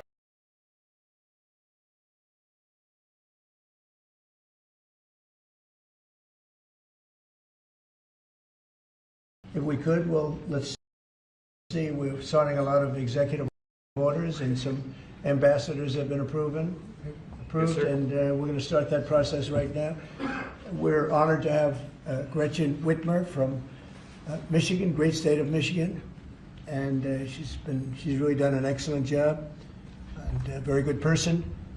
And we're working on the Selfridge, as you know, the air base. We're trying to get the air base open, keep it open. And I think, Gretchen, if you're there, and Matt Hall, the Speaker of the House of Michigan, and he's been fantastic as the Speaker. I appreciate it. We won the state, Matt, and we did. You helped me a lot. I did, and you made me Speaker, so thank you, Mr. President. That's good, too. And Gretchen, I think everybody knows. So we're working on that very hard, and I think we'll come home with a winner for Michigan, okay?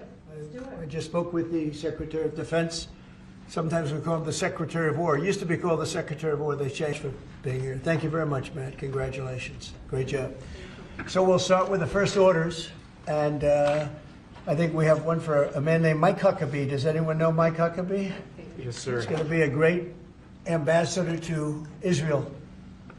And they're thrilled to have him, that I can tell you. Go ahead. Yes, sir. So the Senate confirmed Governor Huckabee to be your next ambassador to Israel earlier today. That's his commission as ambassador. And then we also have a transmittal letter to the President of Israel requesting that he accept Ambassador Huckabee's credentials. He's going to be fantastic. He's going to bring home the bacon. Even though bacon isn't too big in Israel. That's just the third letter. I had to clear that up. Well said. Okay. Thank you, sir. Congratulations to Mike Huckabee. Next, sir, this is a big one. As you've consistently identified, restoring our maritime dominance as a nation is very important. From shipbuilding to having a merchant marine that's capable of supporting American military efforts, really up and down the line, restoring maritime dominance has been a priority of this administration. This executive order, which was prepared primarily by your National Security Council staff and National Security Advisor Waltz, has a number of very significant policy steps, all aimed at restoring American maritime dominance and ensuring that we have the shipbuilding capacity and ability to compete globally, both militarily and in the civilian space as well. And that could be a good one for Michigan, too, because we're going to be spending a lot of money on shipbuilding. We're way, way, way behind. We used to build a ship a day, and now we don't do a ship a year practically, and we have the capacity to do it. So we'll talk to you about that. Okay, Matt? What do you think about that? That's a natural.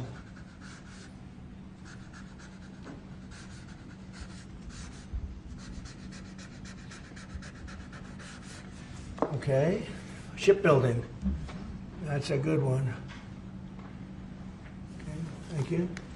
Thank you, sir. The next executive order relates to defense procurement. Our current defense procurement process has been criticized by many folks on both sides of the aisle as being too slow to adapt to new and changing technologies, not delivering the sorts of weapons and systems that our warfighters need in order to compete on the battlefields of the future. So with this executive order, we're going to be modernizing the procurement structure that the Department of Defense uses to allow it to more quickly adapt to changing circumstances around the world. And we're also going to be launching a review of existing procurement programs to ensure that we're getting value for the money and to ensure that we're getting the best possible systems in the field. And which are currently horrible. I tell you, they're horrible. That process is ridiculous, what they do. They get the highest price and not even good-looking equipment, and we're changing it. We're going to change it to the best. So this is very, very important.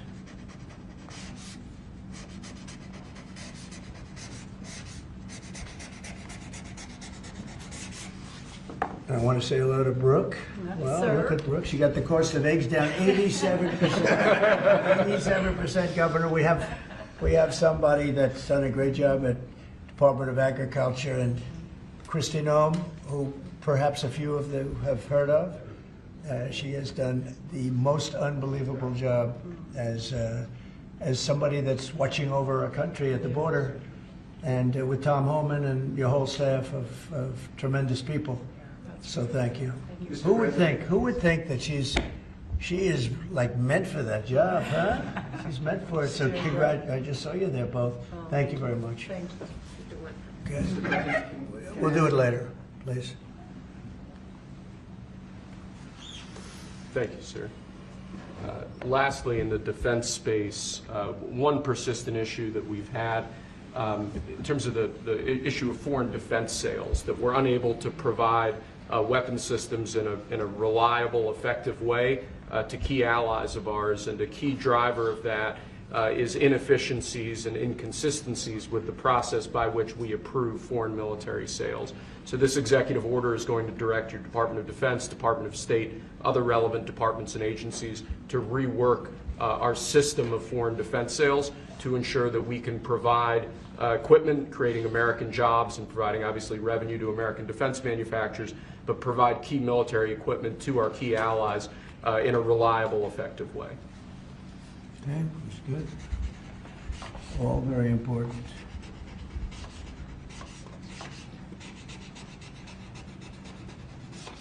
Okay? Because our budget is just about approved, and it's a big budget, and we want to spend the money properly, get the best equipment in the world. We rebuilt our military during my first term, rebuilt it entirely, beautiful. And then some was given away to Afghanistan so stupidly, the most embarrassing day in the history of our country, I think. But it's still, we have to fix it up a little bit, and that's what we're going to do. We're going to do a good job of it, too. Thank you. Next up, sir, we have a series of executive orders and a memorandum all relating to deregulation, which has obviously been a major priority of your administration. The first of these is an executive order. The Biden administration launched what you've called a war on showers. They had certain regulations that basically killed the water pressure of showers and other water appliances. You can say it. Go ahead. What are the appliances? I mean, it's everything, sir. Sinks and toilets, dishwashers, toilets, sinks. But the shower heads are a There's huge no deal. water. You don't get water. It's ridiculous. So with this executive order, we're effectively going to be reversing that set of regulations to ensure that Americans have choice in the consumer market. If they want a low-flow shower head, they can buy one. If they want a real deal shower head, they should have the ability to get one. You buy a new house, you pay a lot of money, and the developers, you're not allowed to do anything more. They put restrictors on. They used to have a restrictor where you could take it out, but now they weld it in. And you take a shower or wash your hands, whatever you do, including dishwashers where no water comes out. But you wash your hands, and in my case, I like to take a nice shower to take care of my beautiful hair. And I have to stand under the shower for 15 minutes till it gets wet. It comes out drip, drip, drip. It's ridiculous. And what you do is you end up washing your hands 5 times longer. So it's the same water. And we're going to open it up so that people can live, and we're going to hopefully have Congress approve it so it's memorialized. We're going to try and get all of these things, including straws, a little thing like straws. We did straws a month ago, where the paper straws were melting. They were dissolving. They weren't working well. And we went back to the plastic straws. We're going to get Congress to memorialize just about everything we've done here, because most of it's common sense. But the water is horrible. When you go into anytime you see a new faucet, you know it's going to be a long wash of the hands. And so we're changing. It's a big deal. I did it in the first administration. Biden came in his first week, and he had no idea what he was doing, but somebody told him to do it. In his first week, he put the restrictions on all the bathroom utilities, even in areas that have so much water they don't know what to do with it. You see those areas all the time with the flooding. So we're doing that, and we're going to get all of the things that you've seen. I think we set a record. We're up to almost 200 and 500 amendments. Nobody's ever done that many. We're going to get them approved by Congress so they're memorialized. And we look forward to doing that. It's very important. And Congress is going to start working on it as soon as we get the big, beautiful deal done. The big, beautiful deal is important. The biggest tax cuts in the history of our country. That's important.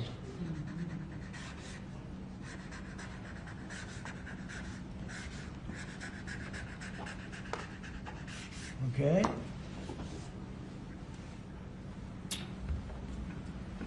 Okay. Is that okay? Good. It's a 10. You're taking a good shower.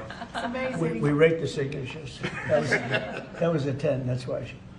This is another executive order relating to deregulation, sir. There are a lot of regulations on the books that either promote monopoly directly or prevent new market entrants from entering into a given market. The net effect of that is very negative for consumers. So what this executive order is going to do is direct your departments and agencies to work with the FTC, with the Attorney General, with the Department of Justice, to ensure that the regulations we have on the books don't function as anti-competitive barriers to new market entrants. The net effect of all of that is going to hopefully be market forces that redound to the benefit of consumers and ordinary Americans as opposed to monopolistic businesses. I said yesterday he was a great, great student at Harvard before it went bad. It's gone really bad. Now they're teaching their students mathematics, basic mathematics. Can you believe it? So what does that mean? They're allowing people in that can't add 2 and 2? What's going on at Harvard? I went to law school there, sir, and it was pretty liberal when I was there, but it's gone way off the deep end in recent years. I don't know if you read that. They're teaching them basic mathematics, people that got accepted to Harvard. How come they got accepted if they don't have mathematics? And we're holding back $8 billion. Can we believe? We give Harvard $8 billion. And we're holding back Columbia. We're holding back a lot of the schools because they were woke. And they've hurt a lot of people. Okay? Thank you. Thank you, sir. Okay. There are a large number of regulations on the books. These are regulations that are currently in effect that we believe blatantly violate the law, blatantly violate Supreme Court precedent, that otherwise are just blatantly illegal. So what this presidential memorandum does basically just directs the heads of your departments and agencies to follow the law and to cease enforcing regulations that are blatantly illegal or unconstitutional. It's a big deal.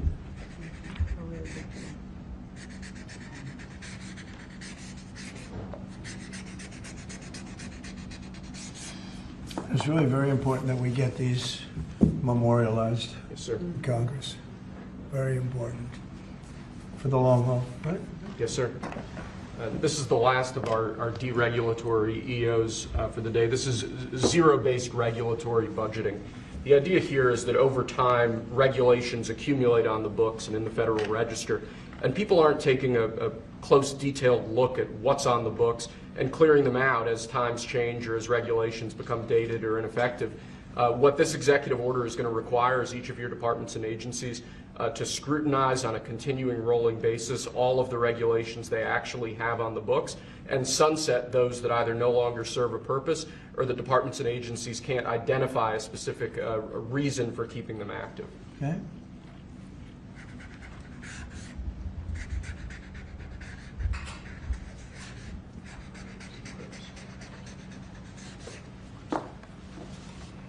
Okay.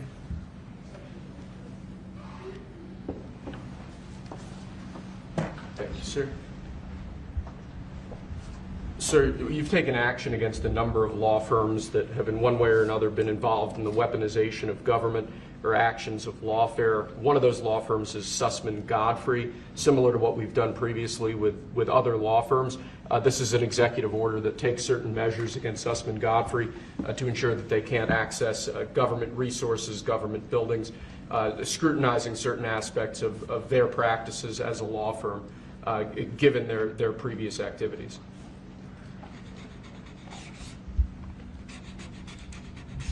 And we signed with many law firms, the ones that we thought were inappropriate, and they've all agreed to pay let's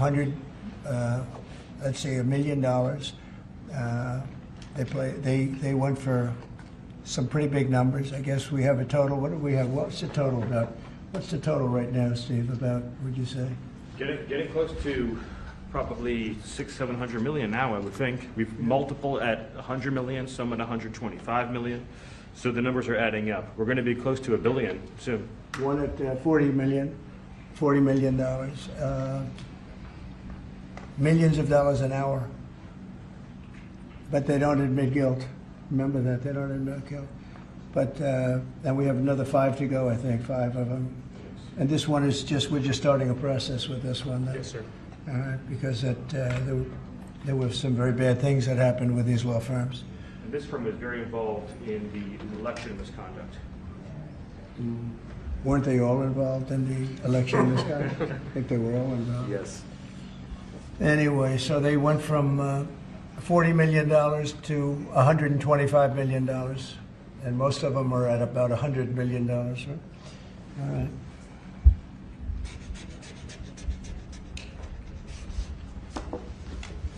Thank you. Thank you, sir. The next presidential memorandum we have for you relates to Miles Taylor. You may recall that Miles Taylor served in the Department of Homeland Security during your previous administration. In his capacity with the Department of Homeland Security, he leaked classified information. He wrote a book under the pseudonym Anonymous, making outrageous claims both about your administration and about others in it. What this presidential memorandum is going to do, one, it's going to strip any active clearance that he has in light of his past activities involving classified information. It's also going to order the Department of Justice to investigate his activities to see what else might come up in that context, given his egregious behavior during your previous administration. And I had no idea who this guy was. I had no idea. I saw him on CNN, or one of them, I guess CNN, a lot. He'd be on all the time saying that the president is the president. I had no idea. It's like, you know, in this office you have a lot of young people, and they're here. I'll see him for 2 minutes, and I assume he was in the office, but I barely remember him. Barely remember him. It was somebody that went out and wrote a book and said all sorts of terrible things that were all lies. And it was like he was this gentleman or that gentleman, like I dealt with him all the time. I had no idea who this guy. I said, who the hell is Miles Taylor? And he made a living on going on CNN talking about the president. And I think what he did, he wrote a book, Anonymous, said all sorts of lies, bad things. And I think it's like a traitor. It's like spying. He walks into the office. He's supposed to be sitting here. A lot of people, I'll be here, and there'll be 20 people standing in the room. There'll be oftentimes young people in the office. I assume he was one of them at least. But I didn't know anything about him. And he wrote a book, Anonymous, and I always thought it was terrible. And now we have a chance to find out whether or not it was terrible. But it was a work of fiction. Got a lot of publicity. Got himself a nice job with CNN, or one of them. And I think we have to do something about it. You can't have that happen. If that happens to other presidents, it wouldn't be sustainable for other presidents. They seem to be able to sustain. But if that happened to other presidents, I mean, it's just unfair. And if it was a Democrat president, I'd say that's a terrible thing. A thing like that can happen. That's a terrible thing. And it's time to find out whether or not somebody can do that. Can they write a book about very confidential meetings, and because they happen to be one of a lot of people in a room, and they go out and write a book, and worse than that, call it anonymous, like it's a big deal, and everybody's saying, who is it, who is it, who is it? Then it was found out who he was a long time later, and he got a lot of publicity off that one. He's like a promoter. But we're going to find out whether or not somebody's allowed to do that. I think it's a very important case, and I think he's guilty of treason, if you want to know the truth. But we'll find out. And I assume we're recommending this to the Department of Justice. Yes, sir.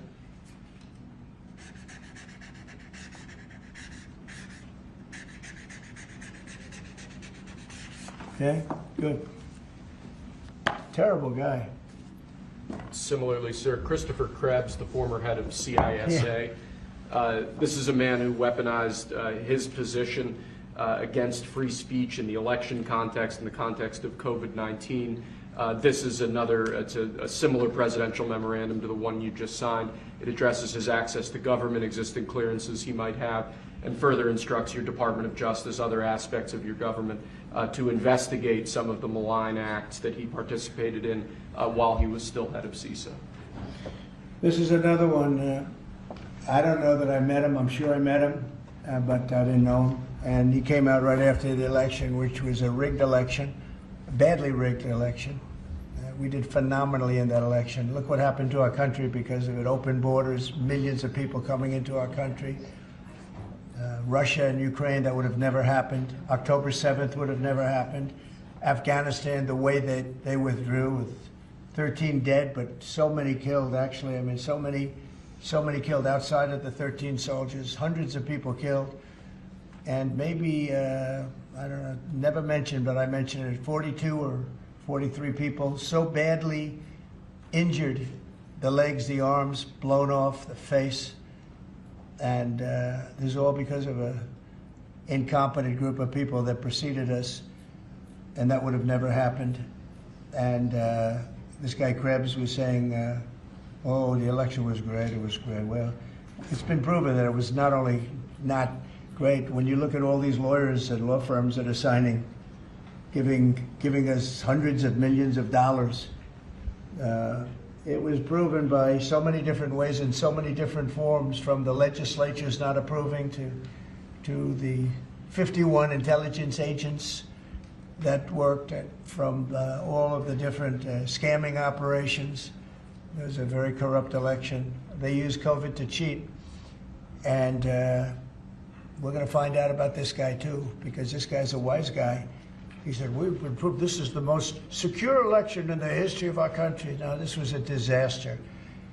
And frankly, we should go to paper ballots, same-day voting, voter ID, and one other thing, you should get a little certificate that says you're a citizen of our country. You get a citizen piece of paper that says you're a citizen before you can vote. But you want voter ID and you want paper ballots, and you really want same-day voting. If you don't have same-day voting, they decide to change the air conditioner. Oh, we're fixing the air conditioner. Let's move all these boxes. We'll bring them back in a few days, and then they don't bring back those boxes. We got to have safe elections. We have to have borders. Ideally, we have to have a free press, which we don't have. We don't have a free press. We have a very dishonest press. This is an honor. We're going to find out whether or not he was right. This was a disgraceful election, and this guy sat back saying, well, I'm a member, or like he's a Republican or something, and almost right from the beginning. And he's tried to make the case that this election was a safe election. I think he said, this is the safest election we've ever had. And yet, every day you read in the papers about more and more fraud that's discovered. He's the fraud. He's a disgrace. So we'll find out whether or not it was a safe election. And if it wasn't, he's got a big price to pay. And he's a bad guy. There's another one. I have no idea who he is. Krebs. I have no idea who he is.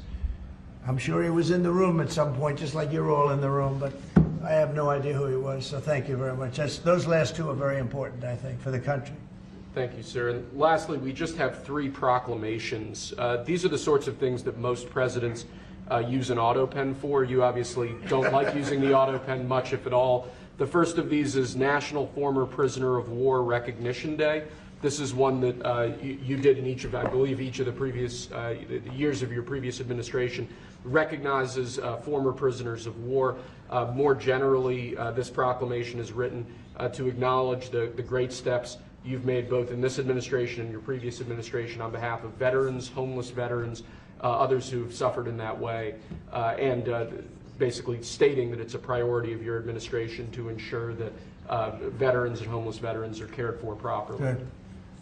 And you know what? They ought to find out who was using that auto pen, because whoever that person was, he or she was like the President of the United States, and I'm against auto pens. I think auto pens are not a good thing, especially when you're talking about documents like we're signing today.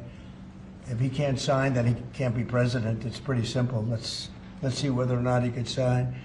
But I think that should be tested. I really think that should be tested. It's another one. And you may think about it, because how can a man that, did he really know that when they gave all false information on the council, I mean, the whole unselect committee of political lunatics, they destroyed all the information. You can't get any information. They went for like a year and a half, almost 2 years, screaming and ranting and raving. Democrats plus 2 worse than Democrats. You had Cheney, Liz Cheney, and crying Adam Kinzinger.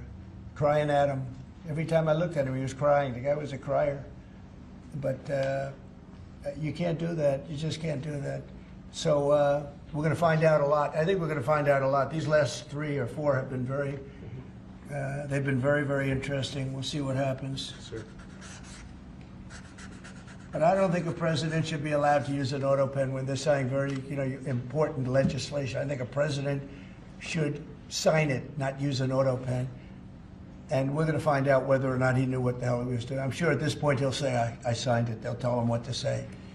But to give pardons to people that destroyed all the information. If you destroyed information on a civil case, just a civil case, not a criminal case, a civil case, they put you in jail for that. And they found out that Pelosi was the one that was in charge of the security of the Capitol, and she knew all about it, and she admitted her guilt to her daughter, who was a movie documentary person. I'm sure her daughter's not too happy about that. I'm sure Crazy Nancy's not too happy. But we found out all the things, everything, and we go for the information. Sir, we've destroyed all of that information. If I haven't destroyed it, I wouldn't be sitting here right now, I guarantee you that. I'd be sitting someplace else. So I think it's something that we should really look at, because that's so important. The whole concept of an auto pen, because whoever's, auto pens are run by somebody. Whoever ran the auto pen was President of the United States. And I would be willing to bet that Biden didn't know, probably didn't know anything about any of it. Very dangerous, very dangerous. So you're going to check that out, right? Yes, please? sir. We're working on it right now, sir. This is just another proclamation, sir, declaring National Crime Victims' Rights Week. You've obviously made it a major priority of your administration to track down and at times deport criminals who have committed violence on our streets, who have victimized so many people. This is an annual proclamation that hopefully gets Americans to remember that when crimes occur, there are real victims, there are real people who are affected, and there are people who suffer as a result. Okay, it's very important. Thank you.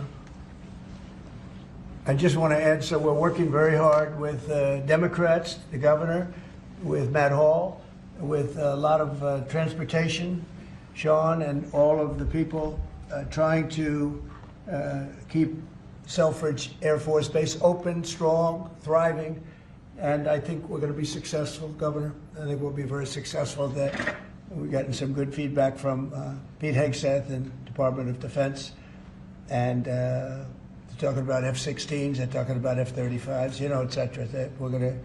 It's a great piece of property, it's a great location, and it's a great state. So I think we're going to come back with a very good answer.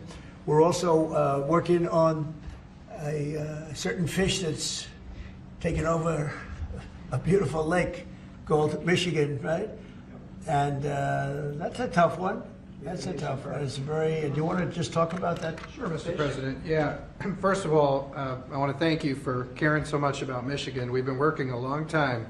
We couldn't get Joe Biden to do anything about either one of these issues, particularly Selfridge Air Force Base. It'll be critical to Michigan's economy and our security when you're able to deliver us another mission there. But on the Asian carp, you know, for years, when Obama was there, we could never get anyone to do anything about this invasive species that's going to destroy our Great Lakes. You know how important recreational fishing and so much of that is to our state.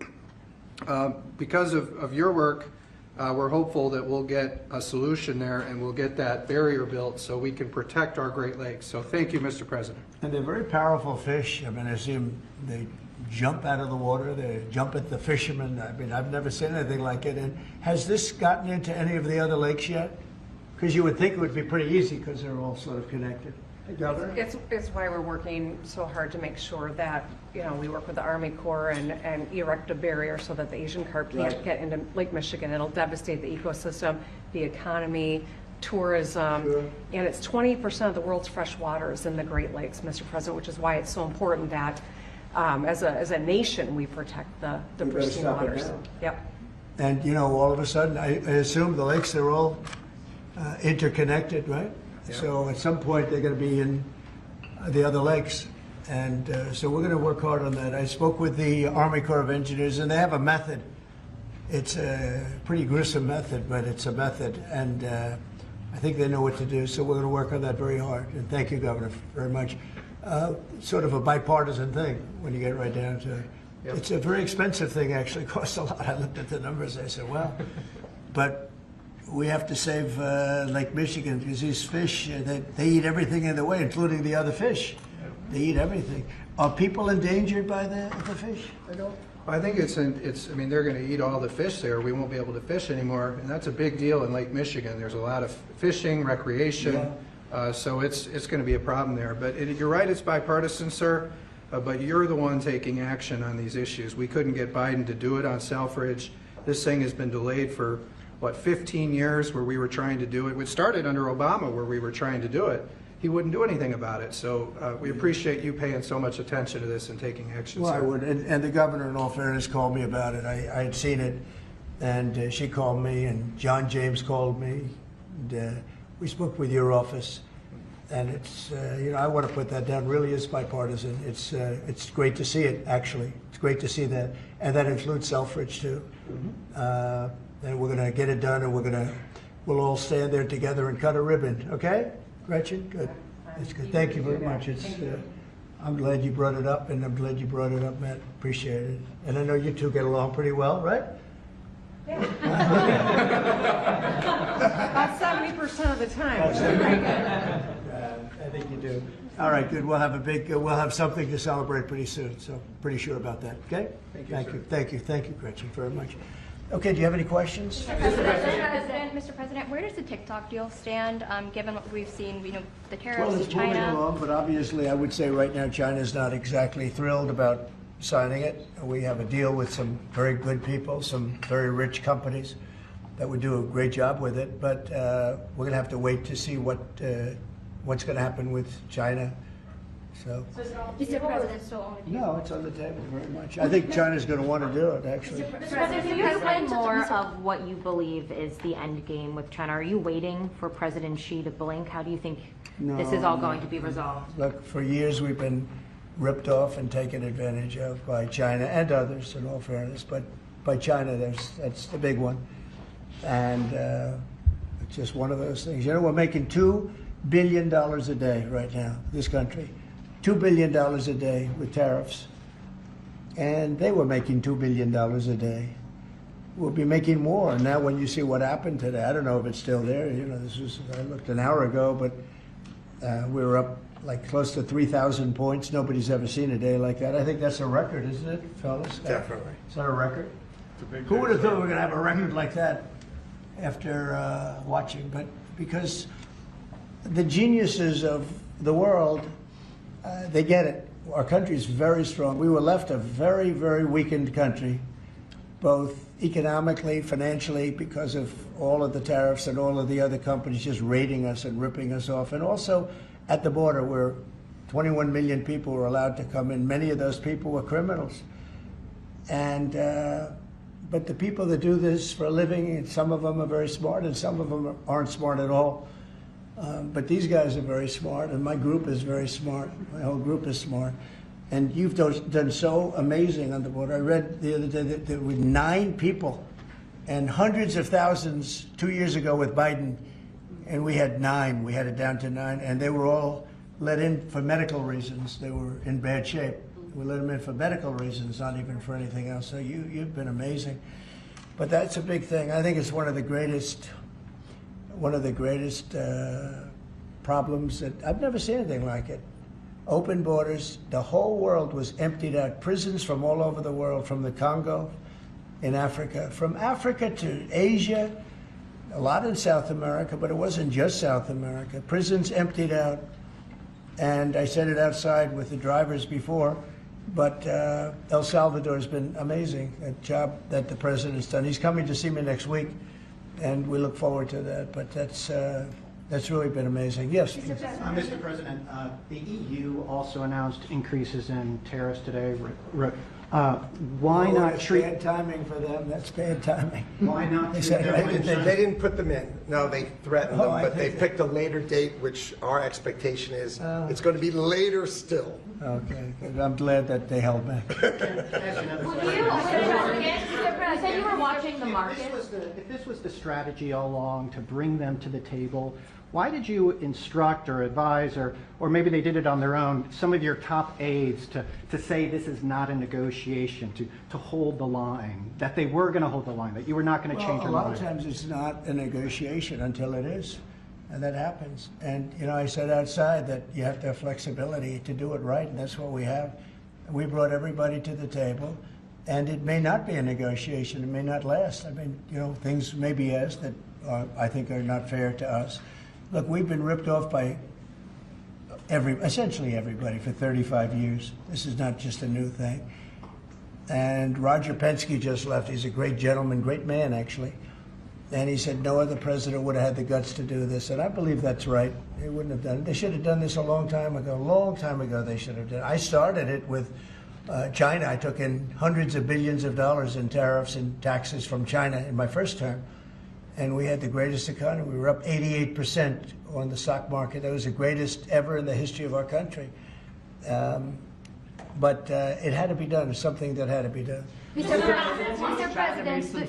Mr. President, thank you so much. Which countries will be negotiating first? Do you have any criteria? Because, for example, Brazil and the UK, they do not have deficits with the US. They have a surplus. They do not have a surplus. They have deficits with the US. So what is the criteria? And also, would you consider talking or meeting with Xi Jinping? No, sure I would. He's a friend of mine. I like him. President Xi, I like him. I respect him. but they haven't treated our country right. Sure, I'd meet with him. On the other countries, we have Japan is here, and South Korea is here, and others are here, and we're trying to see them. It's from what I hear, it's much more than 75. I said 75 plus. So many. It's everybody wants to make a deal, actually, and we want to do what's right for our country. We also want to do what's right for the world. The world is important. I mean, it's the world, right? And I think we're going to make a lot of people very happy. And I think investing in the United States of America will be the greatest investment that anybody's ever made.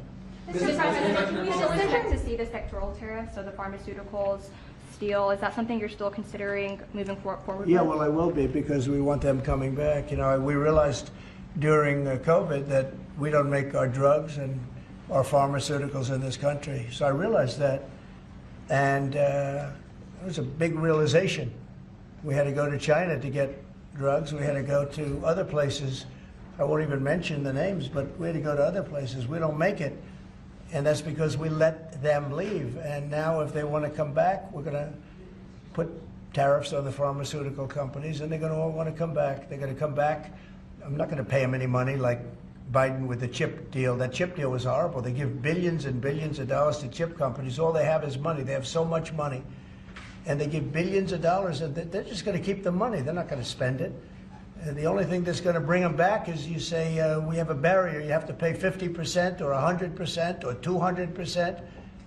And if they have to pay that, they're going to say, we're not going to pay that. We're going to build here. And that's what happened. We're the biggest, most prestigious chip company in the world, spending $200 to $300 billion. Think of that, $1 billion to build essentially one massive plant. It'll be one of the largest plants in the world, and we're going to get them very quickly. We're going to get them energy. We're going to get them the electricity they need and the energy that they need, and it'll be approved by Lee Zeldin, a total professional, and it'll be approved very quickly, and they'll get their zoning very quickly. They'll have everything done in a matter of months. Thank you, sir. You've procured a record amount of private sector investments since your election, $7 trillion. You talked about the importance of all that. Can you talk about how these investments will have a positive impact on families who felt like the previous economy left them behind, and why your executive orders on coal yesterday is so important given the amount of manufacturing that you're ushering back in? Good, thank you. And which is correct. We have, I would say, more than $7 trillion now, right, of investment coming in. Apple is coming in for $500 billion alone. We have other companies coming in with massive numbers. We have car companies that are coming in. No, we've never seen anything like it. Maybe in the 1940s or 50s or something, but we've never seen anything like it. They had 3 plants canceled in Mexico. Not that we want to hurt Mexico, but we're for us to take care of other countries. But I want to help other countries as much as I can, but we have to take care of America first, and it's about America first. So we have many, many companies coming in that would have never come in if we didn't win the election and then put the tariffs on. And they're coming in because when they build in the United States, there are no tariffs. You don't have to pay any tariffs. So instead of paying 30, 40, 50% or 25%, but it could go a lot higher in some of the industries. So we have steel mills right now that are raging. The steel industry was gone. If I didn't put the tariffs on steel, because China was dumping massive amounts of steel in my first term, and I put tariffs on it, I saved the steel industry, but now it's going to thrive, maybe like never before. I mean, if you go back to U.S. Steel from 90 years ago, it was incredible. It was the #1 company in the world for a long time. That's why we don't want to see it go to Japan. And we love Japan, but U.S. Steel was a very special company. We don't want it to go to Japan or any other place. So we're working with them, and I don't know if they need any money now. I'll be honest with you, they hit gold. They hit gold because if you look at it, they have such orders for steel now. It's incredible. What's going on in our country is incredible with respect to plants. So we lost 90,000 plants and factories from the beginning of NAFTA, the worst trade deal ever made in the history of this world, but certainly in the history of trade. There's never been a worse trade deal. We were able to cancel that. We had to get approval from Congress. It was like a disastrous curse because you had to go to Congress to get it terminated. You couldn't just terminate it because it was a bad deal. And you had people in Congress that didn't want to do it because they had other reasons, maybe bad reasons. They're mostly not there anymore, those people. But it's amazing what's happened. I appreciate that question because it's incredible. I don't think we've ever seen anything like it. $7 trillion, and it's much more than that because, these are places that we know. $7 trillion is unheard of. I never looked at the Biden numbers, but you could go a whole year and it was peanuts. Everybody was leaving. They weren't coming in, they were leaving. And that means jobs are leaving. And so we're not playing games. We're going to make this country greater than ever before. Thank you for that question. Mr. President, it seems that China's made some... Let her just do that. Oh, yeah, absolutely. Okay. Thanks. For the past few days, we've heard from this administration no pause. Was this idea of doing a pause, did that just come about this morning? Can you tell us exactly what came into consideration for you and your advisors? For a period of time, I wouldn't say this morning. Over the last few days, I've been thinking about it. I've been dealing with Scott, with Howard, with some other people that are very professional. And I think it probably came together early this morning, fairly early this morning. Just wrote it up. We didn't have the use of, we didn't have access to lawyers, or we just wrote it up from our hearts, right? It was written from the heart. And I think it was well written too, but it was written from the heart. It was written as something that I think was very positive for the world and for us. And we don't want to hurt countries that don't need to be hurt. And they all want to negotiate. The only problem is, you can only do so many at one time. It's like, we want to do it right. We want to get it right. We want to take care of them, but we have to take care of our country. So, but this was something certainly we've been talking about for a period of time, and we decided to pull the trigger, and we did it today, and we're happy about it. I didn't know it would have that kind of an impact, but it's, I think they have the biggest increase in the history of the stock market. That's pretty good. That's pretty, you're almost, if you keep going, you're going to be back to where it was 4 weeks ago. But it was a sick market 4 weeks ago, because the trade was sick. It was only a question of time. I don't blame the tariffs. I think the tariffs just sort of magnified what was happening. It was sick. Biden allowed these people to get away with murder. Biden allowed China to just take advantage of us. We had like $1 trillion deficit with China, $1 trillion deficit. So that was going to only be a matter of time. I think the tariffs brought it out faster and they magnified the problem. But I think this was a problem that existed far beyond tariffs. This was a systemic problem, and we're going to cure that problem. And maybe to a large extent we have, because we've revealed it, and we've revealed it very strongly. Yes, sir, please. Thank you, Mr. President. So it seems China's made some serious missteps here in these negotiations, and Secretary Bessent said earlier you may have goaded them into a tough position here. I'm wondering, are you in a way putting together a coalition against China in terms of trade here? No. Well, China, look, they're very capable, and I don't blame China for what happened. I blame the people sitting right at this desk, right behind this desk, or another desk. You get your choice of 7. I happen to pick the Resolute. But I blame the people sitting behind in this chair, behind this desk, for being stupid, incompetent, or not having courage. This should have been done years ago. This should have been done before Obama, in all fairness. Not only Biden, Obama. This should have been done many years ago. This started with the World Trade Organization, which was owned by China. It was owned and paid for by China. They didn't even have to do things. They considered them a nation that was undeveloped. They said they were a developing nation. Well, we're a developing nation too, if you think about it. Look at our inner cities. Look at what's happened. I think we're starting from ground zero there, right? So we're a developing nation too. No, I don't. I know it's a lot of people take heat for saying it, but I blame the people sitting at this desk more than I blame China. If China can get away with what they got away with taking hundreds of billions and trillions of dollars right out of our pocket, because our people here were stupid. They were stupid people. Maybe corrupt, I don't know. I don't know how you can be that stupid. How do you get to be president and you're stupid? But they certainly weren't courageous, and they allowed this to happen. And with Japan and with many other countries that took advantage of us. I mean, we had deficits with almost every country. I used to read these things. First term, I'd read them. I'd actually read the agreements. I'd say, how could anybody agree to this stuff? So certainly they were rough. I can blame them, but I really blame the people that allowed them to do it, because you know, if you could read first grade and you could read these agreements, you'd say, these are terrible deals. I actually used to say, who would allow deals like this to be made for our country? And maybe it's people that didn't care. Maybe it's people that weren't courageous. Maybe it's people that were corrupt. I don't know. But I blame those people more than I blame anybody else. Mr. President, you've been very specific in saying that you would like the EU to purchase U.S. energy. Is there something specific that you would like China to do? Well, you'll be hearing about that. Yeah, there are a lot of things I'd like China to do. Are there some examples? There are a lot of things that I want China to do, and I'll be telling China what that is. Not you, but I'll be telling China. Mr. President, Iran, you said the other day that if they do not agree to a potential nuclear deal, that it would be very dangerous for them. What specifically Well, they did you can't mean? have a nuclear weapon. Did you mean military action, though, if they don't agree? Oh, if necessary? Absolutely, yeah.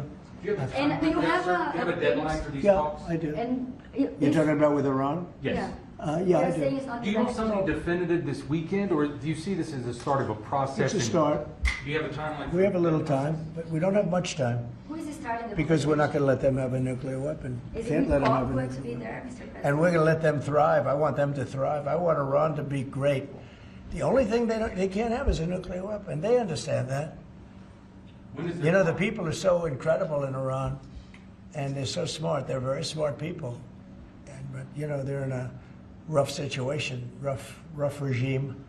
But they understand, and the leaders understand.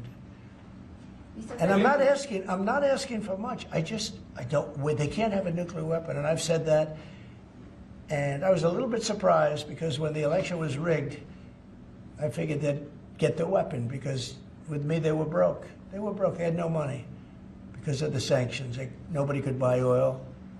We did that to Venezuela just recently, and we'll do it to other countries if we have to.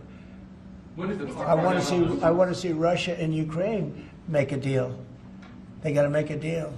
When schools get blown up and bad things happen, like I'm hearing about, it's no good. I hope we're going to make a deal with Russia and Ukraine. But with Iran, yeah, if it requires military, we're going to have military. Israel will obviously be very much involved in that. He'll be the leader of that.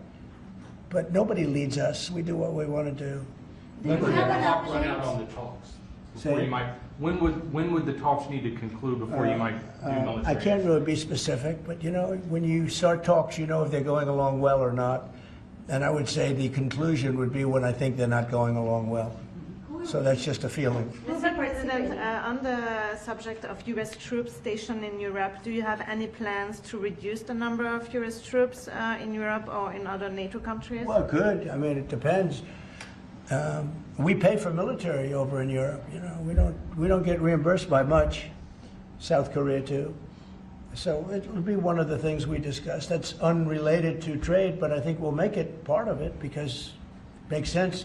Be nice to wrap it all up in one package for each country. You know, it's nice and clean, and we have plenty of law firms. These are great law firms that we signed with, the best.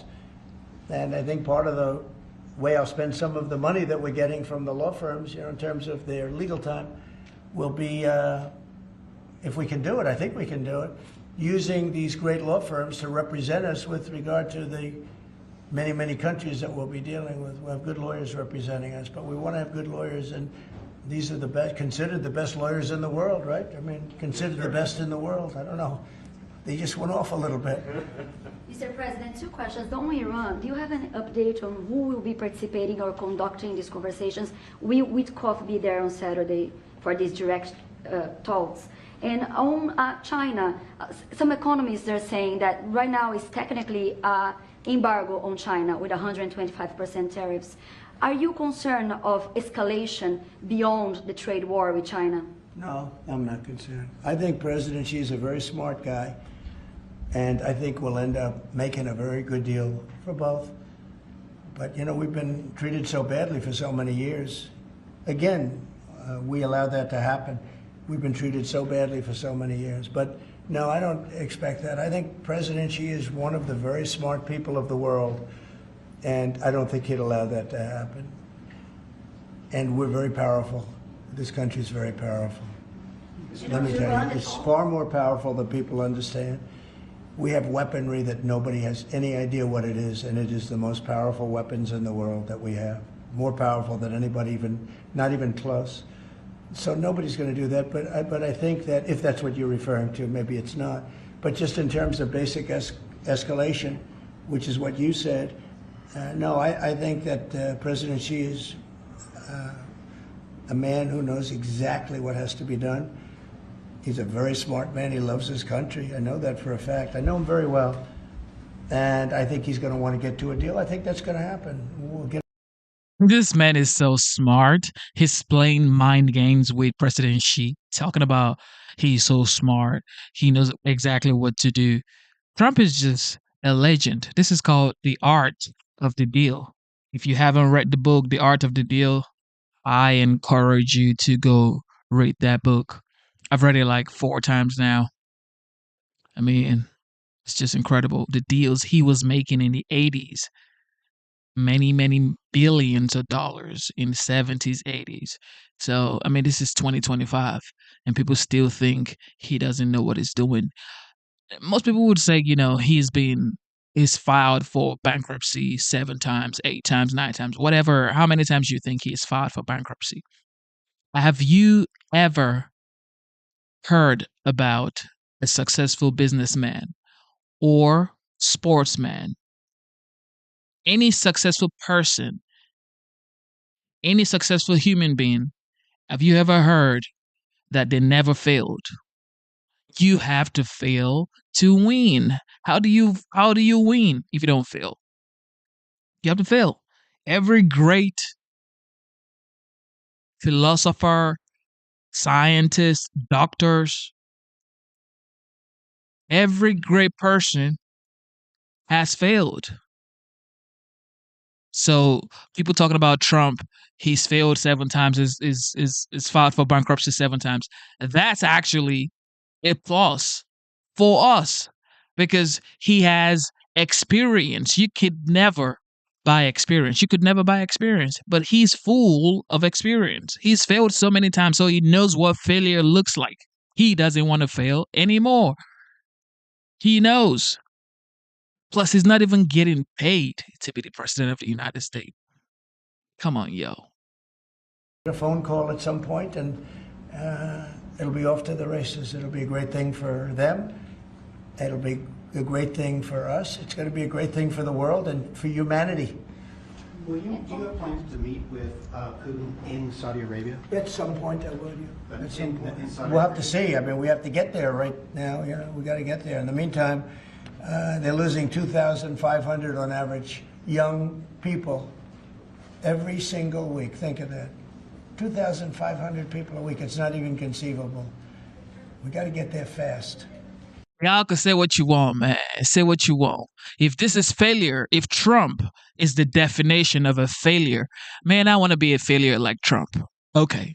I want to be a failure like Trump. If this is what you guys are calling a failure, this man has buildings with his name on it. This is the only politician that is actually not getting paid by the government.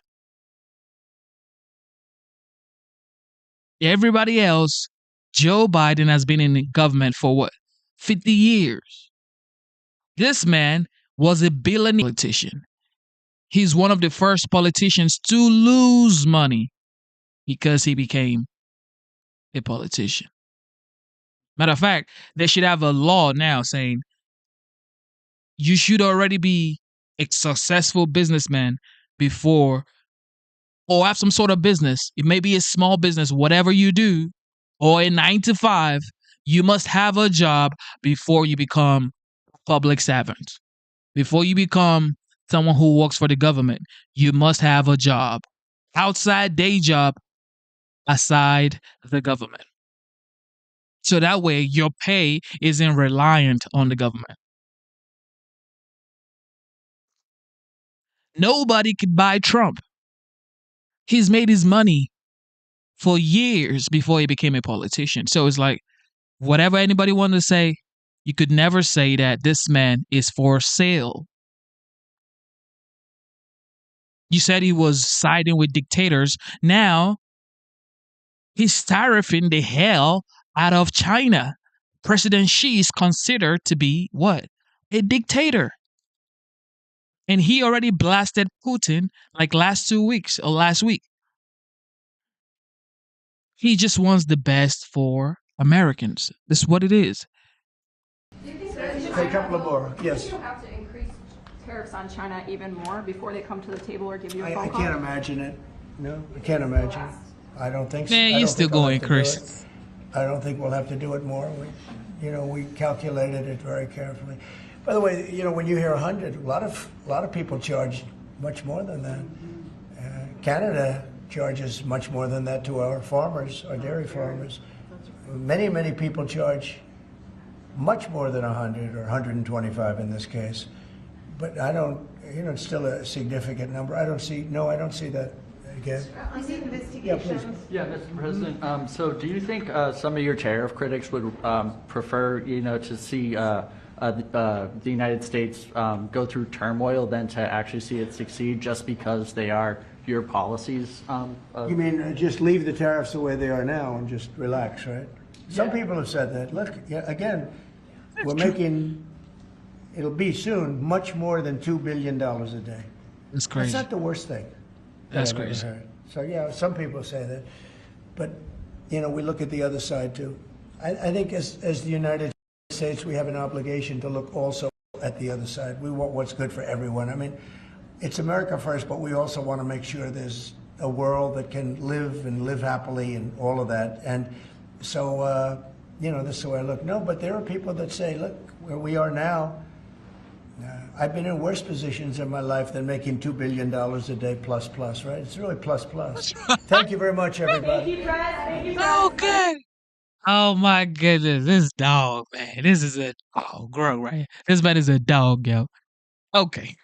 Look, this man is signing executive orders almost every day. Almost every single day. Hate him or love him, he is absolutely hard working. Somebody said he only looks out for himself. How?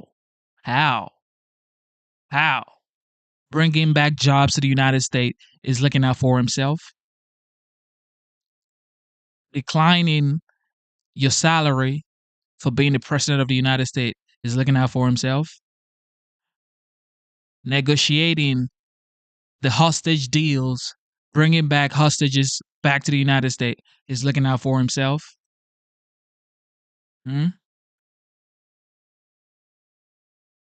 Honda, Nvidia, Apple, all of these great companies bringing production into the United States. Is that looking out for himself as well? Okay.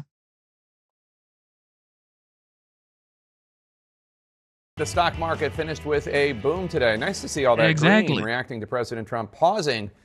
Now, of course, thank God, the media is saying that the stock market finished at a boom yesterday because it's a new day today.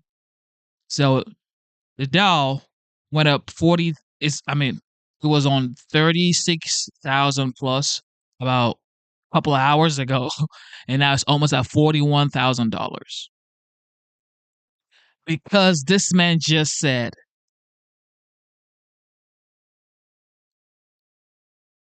"Oh, what is this?" Okay, because this man just said, "You know what? We're gonna drop tariffs on all of this nation, make it 10% tariff, and increase the tariff on China because China was always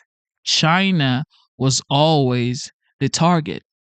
Everybody else just got strays, but China was always the target from the gate." Most of his tariffs on the world for 90 days after injecting mass chaos and fear in the markets. That pause does not include the tariffs he's imposing on China. Trump hiked that tariff rate to 125%. So what made Trump blink or cave or change his mind, whatever verb you prefer? He said his decision, quote, came together early this morning and, quote, was written from the heart, whatever that means. It probably also had to do something with the bond market, he said, which is usually safe in times of uncertainty. It didn't appear that way this morning, of course. Here's Trump. Oh, I was watching the bond market. The bond market is very tricky. I saw last night where people were getting a little queasy.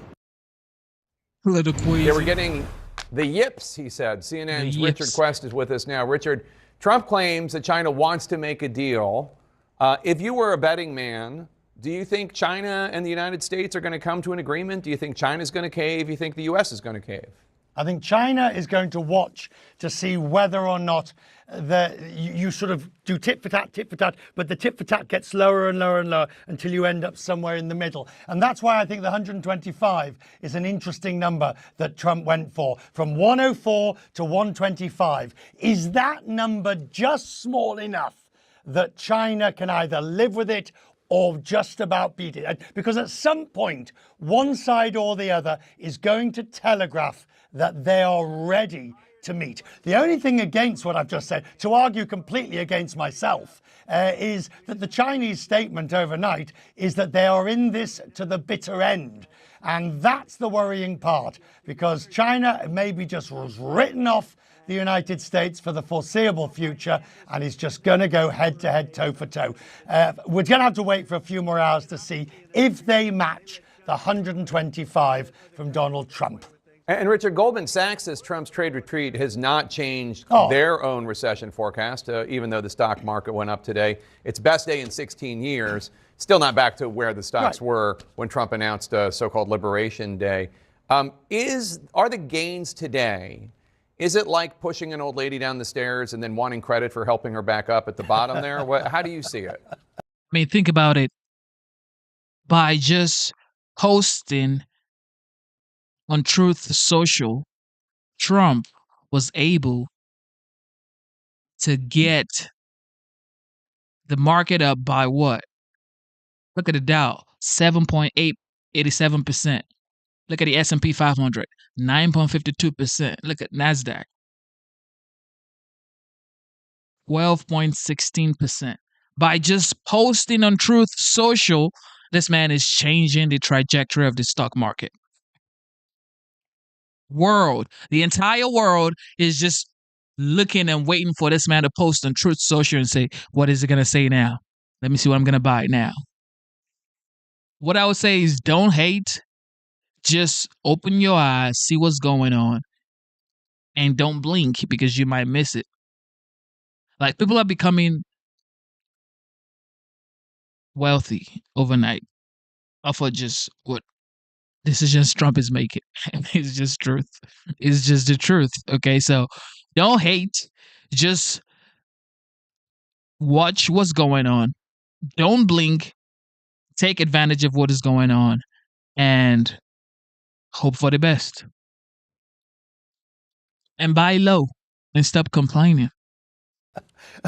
That's very thank you. That's very I made Richard laugh. All right. I was going to sort of say it's like the arsonist calling the fire brigade and then taking credit. Similar sort of idea. No, this is why Goldman is saying what it's actually said. Number one, you still have the auto tariffs. Number two, you still have the steel and aluminium tariffs. Number three, you have the Chinese tariffs at 125%, the largest bilateral trade relationship. And number four, you have a new global US tariff of 10%, which is 3 times the previous average of 2.5%. So yes, the worst in terms of Japan, South Korea, the EU has been staved off, but there is so much tariff in the system at the moment that's just going to wash over the global trading system. We are so far from being out of this. All right, Richard Quest, thanks so much. Before pausing the tariffs, President Trump posted this morning, quote, "Be cool. Everything is going to work out well," unquote. Moments after he made his big reversal, White House Press Secretary Caroline Leavitt tried to take a victory lap. Many of you in the media clearly missed the art of the deal. You clearly failed to see what President Trump is doing here. Joining us now, someone who knows the inner workings of the Trump White House well, former White House Communications Director Alyssa Farah Griffin. Alyssa, how did you take that none of you Many of you in the media clearly missed the art of the deal. You clearly failed to see what President Trump is doing here. When President Trump, in his own words, made it very clear that this didn't seem to be part of any strategy. He just saw that people were getting queasy.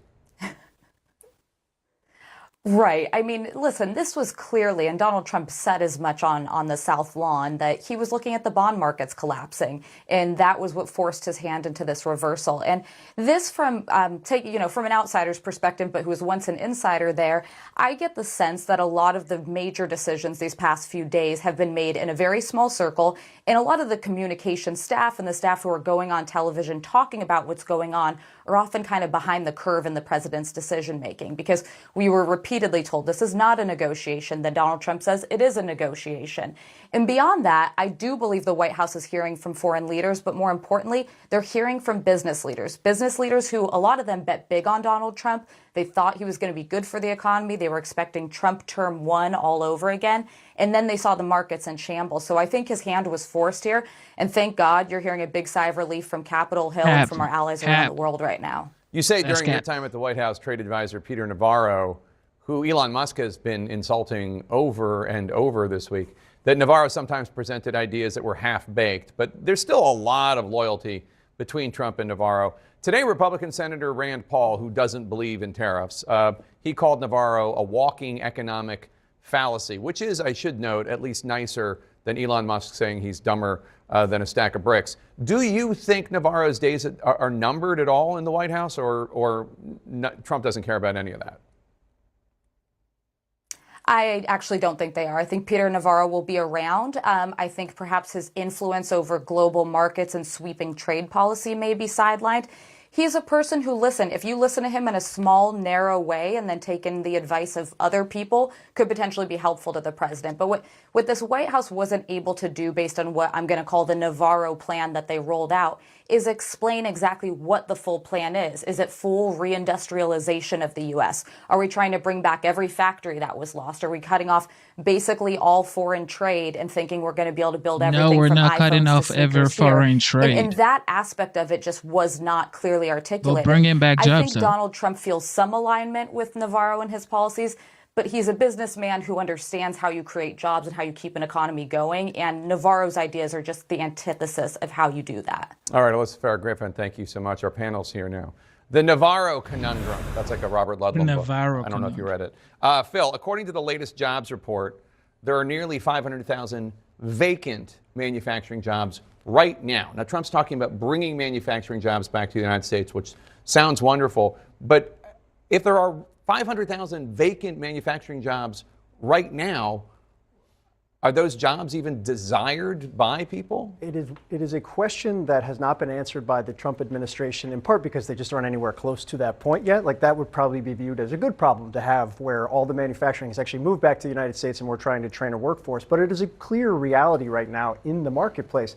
Manufacturing has changed dramatically over the course of decades. It is so tied to automation and technology, robotics, that the types of jobs are high-skilled labor. Now, to be very clear, J.D. Vance, Vice President, a speech at a summit a couple of weeks ago, made clear they're not trying to create manufacturing jobs that would be equivalent to cheap labor back in the United States. They want innovation. They want those types of high-skilled jobs when those manufacturers come back.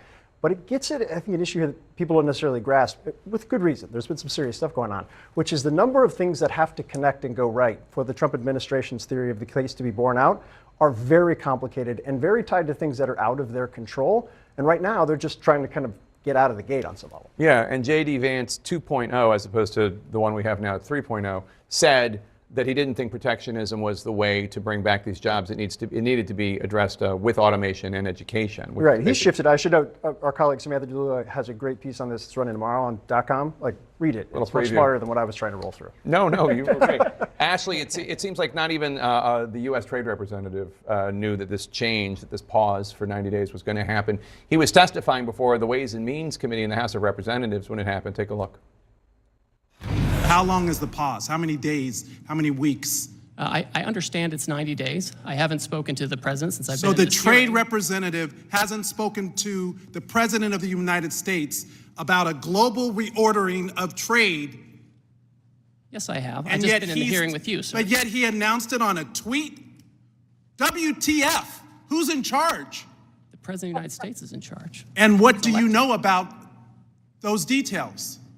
Well, as I mentioned, It looks like your boss just pulled the Let rug him out talk. from under you and paused the tariffs. So, Ashley, Chuck Schumer on the other side of Congress, the Senate Democratic leader, he called this a government of chaos.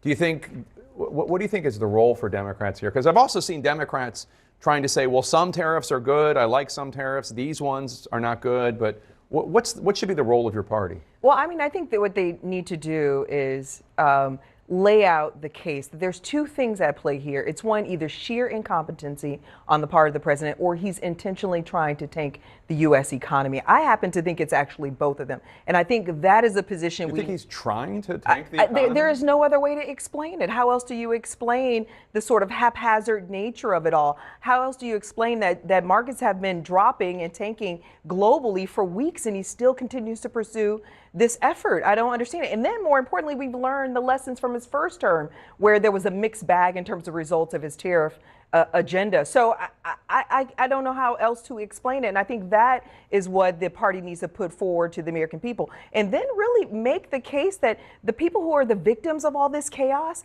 it's the American people, from their pocketbooks to their retirement. That's what's actually suffering right now. And let's just take a step back, because this is the one thing I think my party has failed to really lay out. And that is less There's than only 3 one thing months. you think your party's Yeah, I mean, effectively, less than 3 months into this administration, we're talking about a recession. Yeah. I mean, let me repeat that. A recession Right. in less than 3 months. That is remarkable. And it's people it's unprecedented. like And Jamie Dimon talking about a recession. absolutely, but it's the people on the ground who are already feeling it. That's why they protested all weekend. This is why Republicans are trying to rein in the president on this tariff Yeah. agenda. I mean, it's a real thing, but my party's failing to really lay that out. Of course.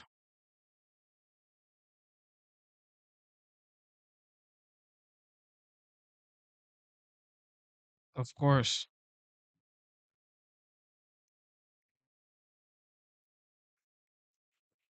All right, Benny Sanders. What we got? Those tariffs are aimed at part, and the president talks about bringing manufacturing jobs to America. The White House talked about iPhones being made here in America. Some economists have said it would cost thousands of extra dollars to buy an iPhone. Is that realistic? I think I don't know the answer to that.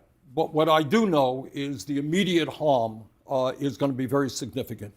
And it is going to, I was just in Target the other day buying something, and I looked around there. Virtually all of those products sold in stores like Target are going to see significant increases in prices if Trump gets his way with tariffs. That's going to hurt working people a whole lot. This is Marge Watchorn, a manager at the Centers for Medicare and Medicaid Services. She's worked with the federal government for 30 years. Thank you for your service. Thanks. Marge is a Democrat from Ellicott City, Maryland. Marge? Senator, what would you say to federal employees who are concerned about the careless workforce cuts being effectuated by Elon Musk and Doge? I want to say two things about that. First of all, thank you and your colleagues for your years of service. The vast majority of federal employees are trying their best to do the jobs that have to be done to protect the American people, and I thank you all very much for that. The idea that Mr. Musk goes around and with a chainsaw, I mean, that is his metaphor, a chainsaw, slashing jobs all over the place, telling people based on nothing that they have poor performance records, throwing them out into the street is outrageous. But I want to say something else above and beyond. And by the way, I was just on the floor a few hours ago. They have decided in their brilliance, and I suspect this is a Musk initiative, to lay off, they have a proposal to lay off 83,000 workers at the Veterans Administration. Got that? So we made a commitment to the men and women who put their lives on the line that we were going to provide them with the best quality health care that we could. And generally speaking, I know in my state, veterans are very proud of the health care they get in White River Junction, Vermont, and that's true in many places in this country. But arbitrarily throwing 83,000 workers in the Veterans Administration, lowering the quality of care for our veterans, delaying the kind of the time in which they're going to get their benefits is a total outrage. I want to add one point to that. I want everybody to think about this. Most people, we have millions of federal employees, most people are not federal employees. And I think many people are saying, wow, that's outrageous. I really feel for these federal employees thrown out on the street. But I want you to think about this. If Musk can do this to federal employees, some of whom are in unions, some of whom work for years, what do you think he's going to be doing when artificial intelligence and robotics comes for your job? Guess what? The job you have today ain't going to be here in 10 or 15 years. And you think Musk and his friends are saying, oh my goodness, how do we protect American workers from the explosion in technology that we're seeing? They don't give a damn about you. If this is what they could do to federal employees, think about what they could do to people in the private sector. So bottom line there is I am not a Luddite. I think technology has many positive things to say. But we have got to understand that new technology, AI, robotics, has got to work for working people, not just for the billionaires and Mr. Musk. There's a lot of talk about, from the Doge team about, or from Elon Musk, about waste, fraud, and abuse and what they're finding. Have you seen much evidence of waste, fraud, and abuse? Because what they put on their wall of receipts, some of the top items, the biggest savings they allege to have implemented, turned out to be mistakes or just lies. Look, am I going to sit here and tell anybody in America that the United States government doesn't have a bureaucracy and there isn't waste? Of course there is. And do we all, you're Republican, conservative, progressive, I was mayor of the city of Burlington. One of the things I'm proud of is we save money. We made the city more efficient. People pay taxes. They want to make sure their money goes to where it's supposed to go. We can do better than we're doing right now. Is there a contribution Elon Musk could make to the federal government that you would be? I think his name, I don't think he can do it. But do I think as a nation, as a Congress, as an administration, we got to sit down and say, how do we break through the bureaucracy and make the government more efficient? Yes. But I want to give you one example. And this worries me a whole lot. Trump gets up in his State of the Union, and many of you have heard it. And he says, oh my goodness, millions and millions of senior citizens, 150 years age, 200 years of age. Remember that? Oh, they're all getting Social Security benefits. It's a lie. It's a total, absolute lie. I mean, according to the new guy who is going to become the Social Security Administrator, Trump's own appointee, well over 99% of the benefits owed to people on Social Security were earned by the people on Social Security. It's just another lie. So a lot of what they're doing is, am I going to tell you the Veterans Administration is the most efficient organization in the world? No, it's not. But you don't simply, with a chainsaw, if you like, get rid of 83,000 people, then say, oh, it's not going to impact the quality of care that our veterans receive. The president's keeping a 10% tariff on most countries, 25% on some goods from Canada and Mexico, 125% now on China. Has all of this chaos permanently damaged our economy, our reputation in the world? Look, I live in Burlington, Vermont. You should all come up and visit us sometimes. We're a great city, a great state. I live 50 miles away from the Canadian border. Throughout the history of the United States and Canada, we have had a very warm, positive relationship. They are our neighbors. They are our friends. And right now, I got to tell you that in Canada, when you have a president of the United States who goes out of his way to insult the prime minister, he calls him governor. Oh, by the way, you're a Canadian. We're going to make you the 51st state. Canadians, so what? who I love, they're great people. They're not coming into Vermont anymore. They're not coming into America. They're boycotting American goods. Similar to our friends in Mexico and all over the world. These are our allies. We fought World War II. We defeated Nazism, fighting with our friends in UK and France, throughout Europe. And now they're saying, what in God's name is going on with the United States of America? So the idea that this nation, which all of us want to see as what did Ronald Reagan call it, the city on the mountain? Shining city on a hill. City on a hill, close, all right. I don't quote Reagan all that often. But, we want to be a model to the world. We want people to look at us and say, we want to be like the United States. Not, oh, God, United States, what are they doing? So, let's get to our first questioner. This is Nate Gilsaw, legal administrative specialist at the Department of Justice from Burke, Virginia. He's a Republican. Nate, welcome. Thank you. Senator Sanders, you have consistently opposed trade agreements like NAFTA and the Trans-Pacific Partnership, citing their detrimental effects on American workers. Recently, President Trump imposed broad reciprocal tariffs on numerous countries, leading to significant market disruptions and international backlash. How do you assess the effectiveness of such tariff strategies in protecting American jobs, and what alternative measures would you advocate to ensure fair trade without escalating global trade tensions? Thanks a lot, Nate. And Nate is quite right. not only did I vote against a Clinton-inspired NAFTA and PNTR with China, I helped lead the effort against it. And I think you know why. What I saw and wanted to prevent was the decimation of communities all over this country where working people had decent jobs, often with unions, in a factory. And what these trade agreements in essence said to corporate America, hey, no problem, you can throw American workers out on the street, you can go to Mexico, you can go to China and hire people for pennies an hour. And I thought that that was a horrible idea. It was a horrible idea. It resulted in the loss of thousands and thousands of factories in America, the loss of millions of jobs. So to answer Nate's question, look, what I think is tariffs used selectively are a good idea if they're going to protect American jobs. But to arbitrarily, out of nowhere, come up with a tariff that they can't even justify or explain to virtually every country on earth is absolutely counterproductive. Tariff is not counterproductive, sir, Bernie. This is Grace Copps, a student at Georgetown University. She's a Democrat originally from New York. Grace. Good evening, Senator Sanders. My question is as follows. How can the United States go about repairing our relationship with allies like Canada after the second Trump administration? Well, I think there's going to have to be acknowledgement that what we stand for as a country is not to be the bully of the world. Again, as I mentioned earlier, the idea that you insult the prime minister, that you tell Canada they're going to become our 51st state, that you tell the people in Denmark, oh, by the way, we're taking Greenland away from you. This is outrageous. And what I would like us to be is a leader of the world based on our democracy as a model, based on our compassion, based on our work to fight climate change. And where has that gotten you? Transfer away from fossil fuel to sustainable energy so that we could save the planet. Okay. So that's a little bit what I'd like. Let me just ask you in terms of relationships. If the end result or the results in the next 90 days of these tariffs that the president has put on is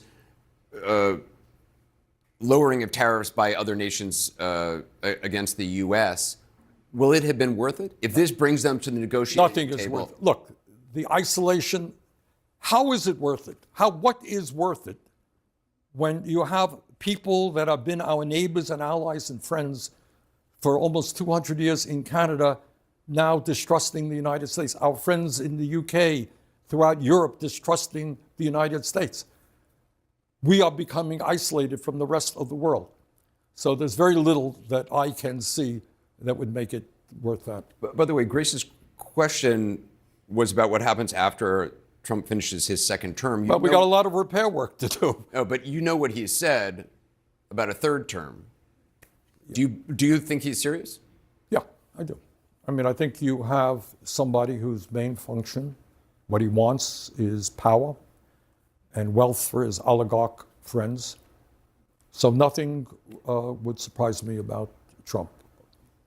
I want you to meet Jayan Chatterjee. He's a student at Georgetown University, originally from New York. He's a Democrat. Jayan, welcome.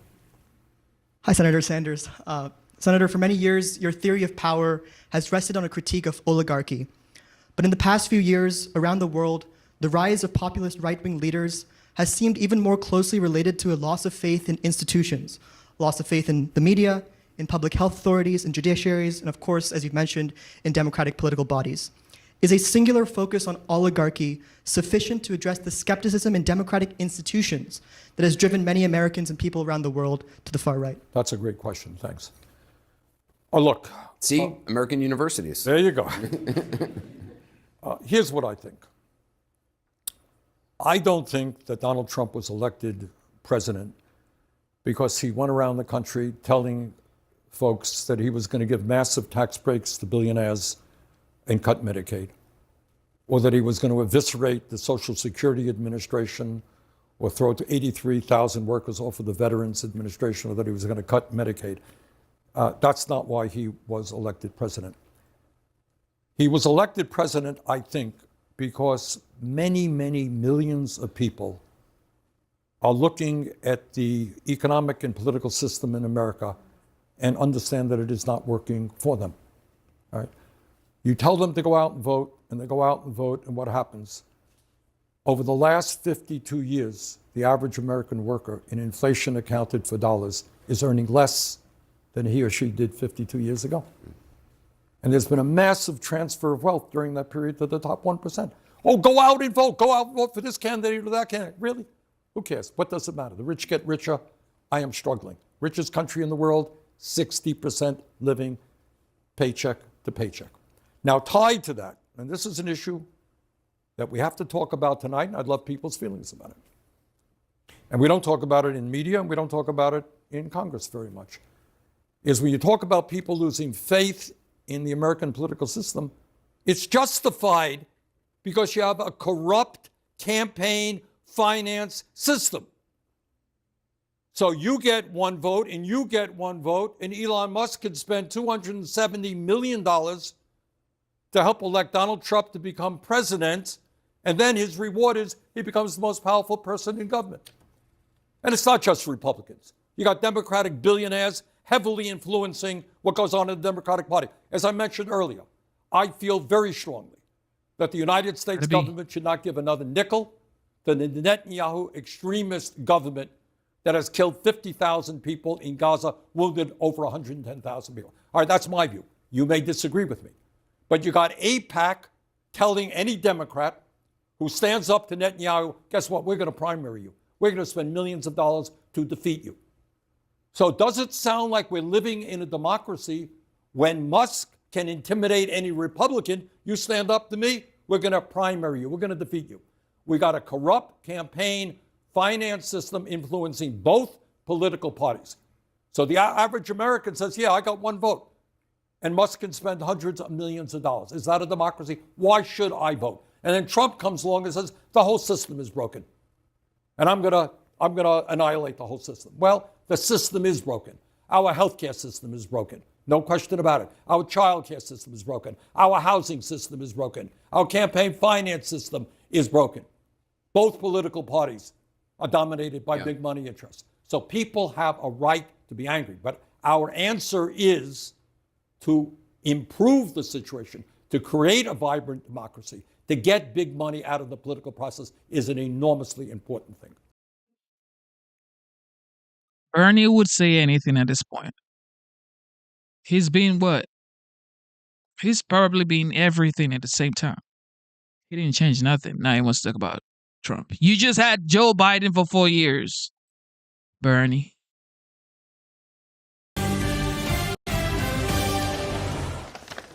All right, welcome back to Hannity. We're live from Capitol Hill, where we continue our town hall with Senate Republicans. By the way, a rare event. I want to thank all of you for doing this. A lot of senators won't. I appreciate your time.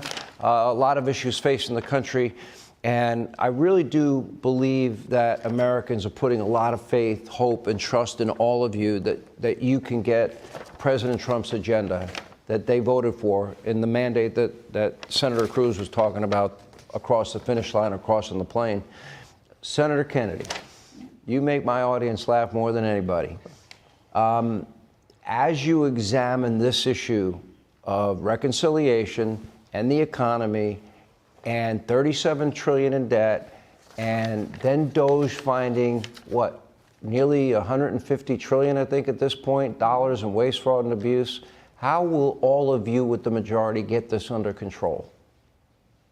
Well, look, reconciliation is not quantum physics. It's about lower prices. To lower prices, Sean, you've got to do three things. You've got to reduce government spending so you have less stimulus. You've got to deregulate the economy so the price of goods and services go down.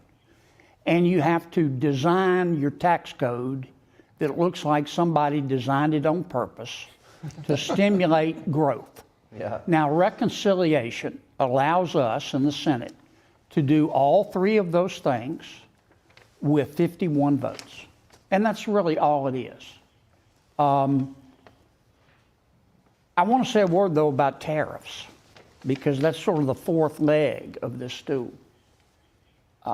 I think most fair-minded people would agree with this. Other countries have used trade barriers to take advantage of the American people and American businesses. Facts. Number two, President Trump has said enough. We would not be in this situation today had he not been a pit bull. By that I mean there are 195 countries in the world, 70 are begging him to make a deal to lower tariffs. He's like the pit bull, though, who caught the car. Here's what I don't know what the president's going to do next. Here's what I hope he does next. I hope he takes a deal. I hope he goes to, he and Scott Bessent go to every one of those countries and reduce those tariffs and trade barriers down to zero and let American businesses compete with those foreign businesses. Competition makes us better. Does everyone agree with that? Yes. Yeah. Yes. Absolutely. Now, 70 countries, and the EU is now seemingly moving in his direction.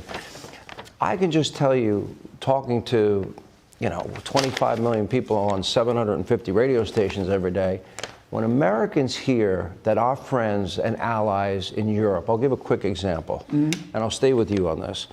Okay, Germany, they have a 10% tariff, we have a 2.5% tariff, but they also have a VAT tax, or value-added tax. That's a national sales tax. So that raises the sticker price of an American car to be sold in Germany by 30%.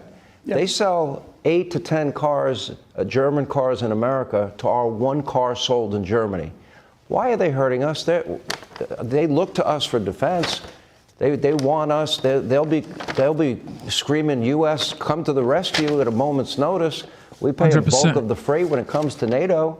Why would they treat a friendly nation like that? Why would other European nations be doing that to us? Well, I think that's what the president has talked about. But you agree we're being ripped off? Yes.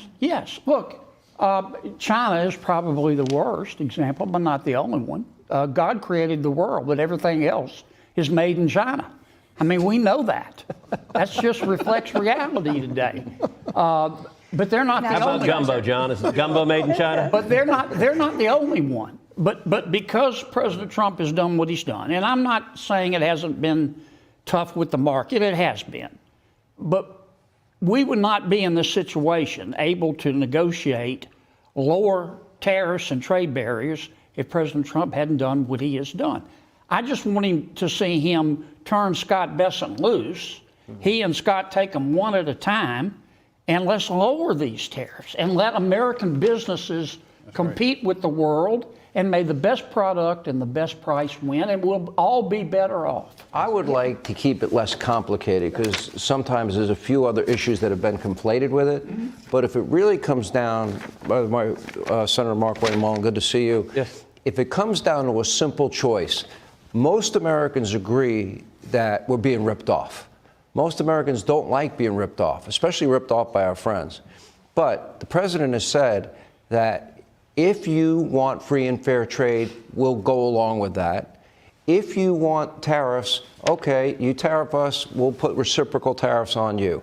If we keep it and reduce it to that simple formula, I believe that's a winning issue. Am I wrong? It is, but we also have access to the economy. You use Germany as an example, right? They can lower it to 0 tariffs, but they still charge 20% tax. Well, that's got to be 30% included. tax. That's a tax. Right. It is a tax, but you have to take that in consideration. Japan does the same thing, right? Japan charges 0 tariffs on a U.S. manufactured vehicle to go in, but you can't sell a vehicle in Japan. But Japan puts 200% on rice imported from our country into their country. Absolutely. No one's selling any American rice there, and 94% of their cars are made in their country. Right, which goes to the fact that President Trump has the backbone at this point to say, hey, it's time to right the ship. There has been no president that's been willing to address this, and we've known this has been an issue, Sean, for decades, and it's only got worse. What President Trump did is he's finally stepped up and said something that he started talking about back in 1988 on Oprah's show, saying that they were taking advantage of us. We have to stop the bleeding. If we didn't do it, then what generation was going to happen? Because this isn't about just today. What President Trump is doing is he's looking at the economy 10, 15, 20 years down the road, because that's what a business guy, not a politician, that's what a business guy does. A politician looks at what happens in the next election. President Trump is looking generational down the road, which is what we should be doing. But at the same time, let's talk about some of the lies that the Democrats are showing, right? The Democrats are saying that we're going to cut Social Security benefits. Do you know we can't do that through reconciliation? But they don't say that. They also say we're going to raise taxes on billionaires, or not raise taxes, but cut taxes this is a Fox on billionaires. News alert. You mean Democrats lie? Yeah, I get that. I mean, when they call Especially all of you Nazis and fascists, Yes, and right. Hitler and Mussolini, and But the American people are starting to believe it because they say it so much. When you cannot cut Social Security in reconciliation. At the same time, they're saying we're going to cut taxes for billionaires and millionaires and President Trump's friends, when all we're doing is extending the current tax code. The current tax policy that we have right now, we're simply extending it. And so the Democrats, they can't run on any of their policies, but they're running on lies. Actually, you can add to that. No tax on tips, no tax on Social Security, no tax on overtime. Guess what? I used to work in the service industry. I would have liked all that. Yes, it absolutely, and it cuts taxes on the ones that need it the absolute most.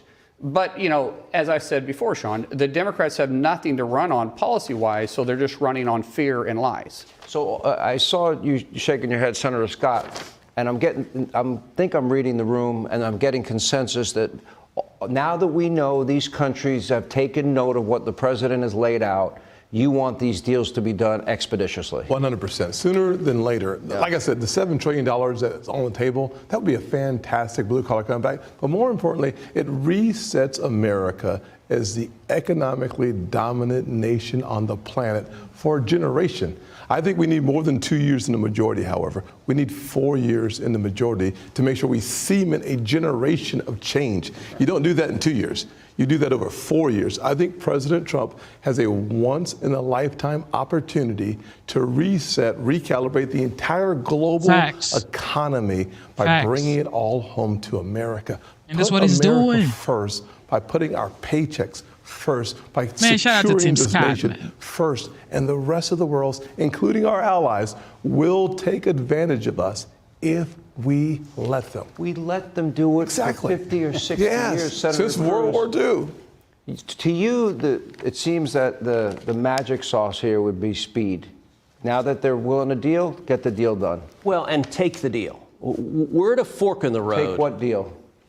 Take the deal, make deals, and actually work to lower tariffs. Look, we're at a fork in the road, and it's a real... Lower or reciprocal? Lower tariffs on both sides. Reciprocal. I'm saying reciprocal, but here's the fork in the road. What do you do once you announce these tariffs last week? One option, and the option that I hope and pray the president takes, is you've got countries beating a path to the White House saying, Uncle, let us up. We'll slash our tariffs. We'll slash our barriers to trade in exchange for you doing it. If the outcome of these tariffs announced last week is in 30... I love the fact that even its cabinet, the GOP senators, they do not know what Trump is going to do.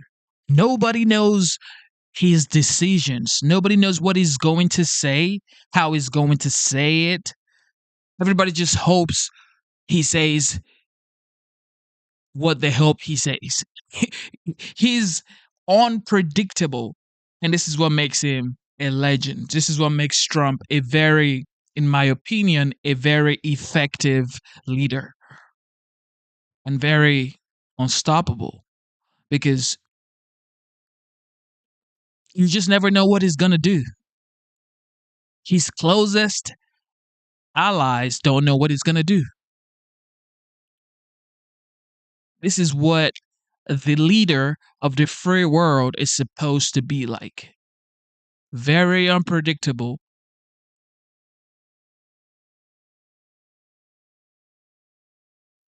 He just has the dog in him. That's it. 30 days, 60 days, 90 days.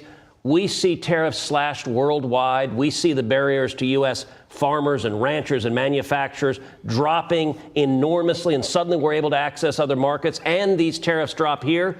That's a great outcome. President Trump has the opportunity for the most extraordinary economic win for the American people right now by making a deal, by saying, let's cut a deal. But on the other hand, and I do want to give a word of warning, there are voices in the administration that rather than take a deal are saying we want to have tariffs as a long-term permanent feature of the economy. I think that'd be a mistake.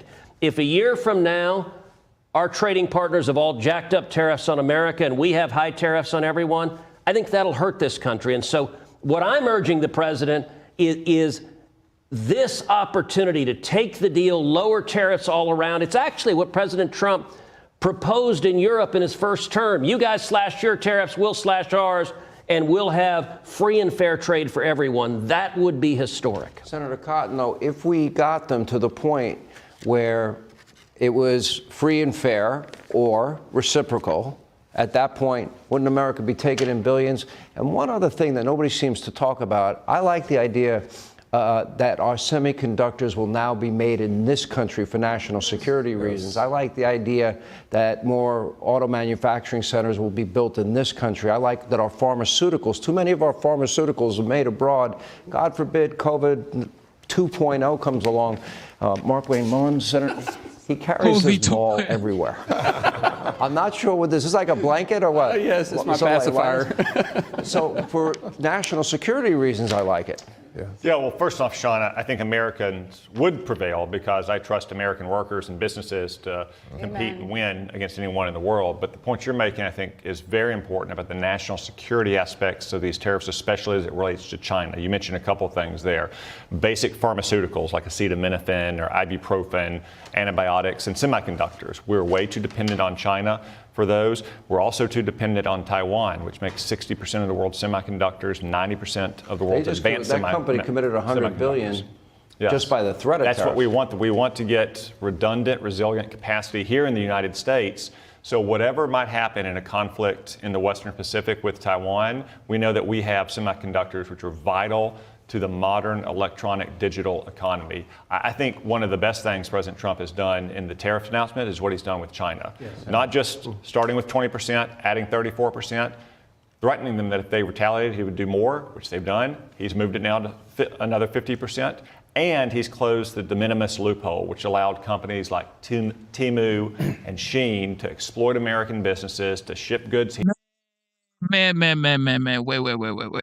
Tell me you guys are not shopping on Temu, Shein, what else? Y'all put it in the comment, like y'all put it in the chat, yo. Put it in the chat. Put it in the chat. Did you shop on Shein or Temu? Or what is the other one? What is the other one? I know it's Temu, Shein, and I think I think Alibaba and AliExpress is for like large orders if you guys are reselling stuff. But Temu and Shein is for like, it's supposed to be Amazon like for, wives, husbands, teenagers to shop on. Are you guys shopping on Shein? Somebody say I don't. Somebody say I don't shop on Shein.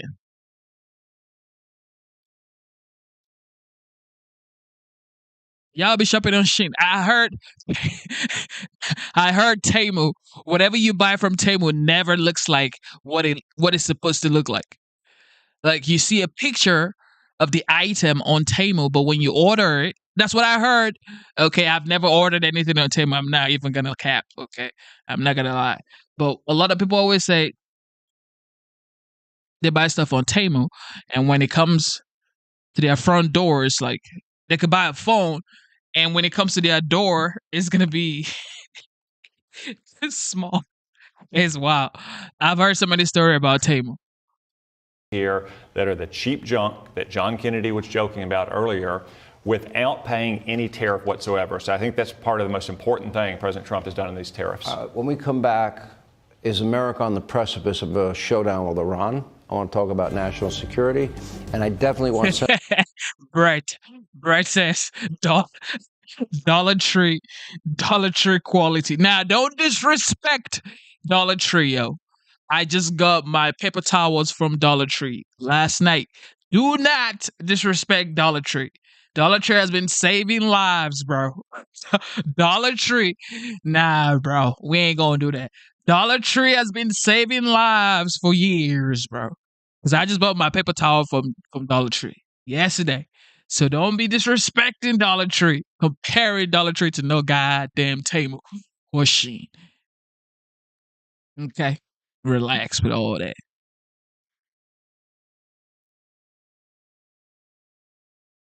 Thinking 3 steps ahead, that's the focus of tonight's angle.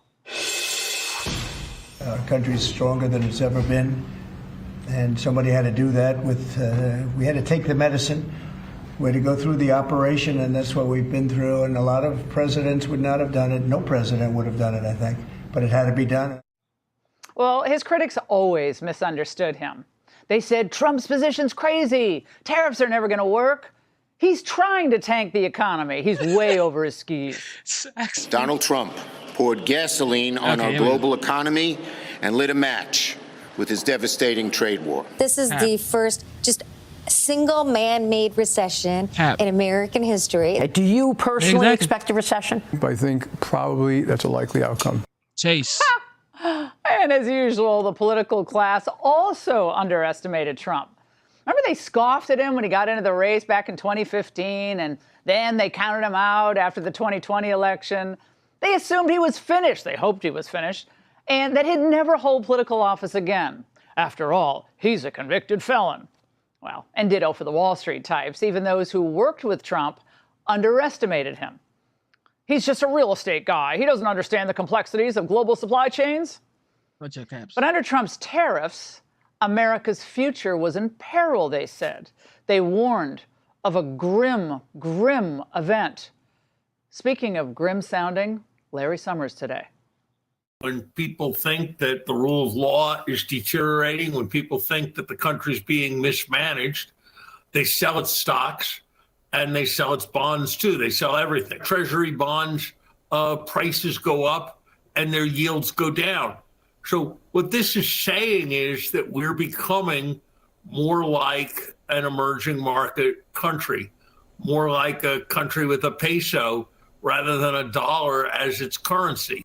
Whoops. Well, I guess that peso went muy arriba today. Well, 5 minutes later, he should have demanded to come back on camera to eat crow. The market had rebounded by then, 2,200 points, is up way more, because Trump announced a brilliant move to pause the higher tariffs on countries negotiating with us, but meanwhile, to raise China's tariffs to 125%. So wall off China by boxing. Exactly. So I just saw a comment. Somebody says Americans need to grow and eat healthier. So we eat so many processed food right now. And that's what I said yesterday when we were streaming. I told y'all, I said America, basically 70%, almost or over 70%. I think it's almost 70% of American food is ultra processed. Like if you go to Walmart, Target, Food Lion, wherever you go, Kroger, Publix, wherever you go, well, according to the stats, almost 70% of the food we consume in the United States is ultra processed. And we know what ultra processed food does to our body. Diabetes, promotes cancer and all that stuff. So it's like, these are very important issues that needs to be taken care of, because if you consume ultra processed food all your life, when you're 40, you're ready to go. You're just ready to go. So, these are very important issues that needs to be taken care of. Okay. And hopefully, what's his name?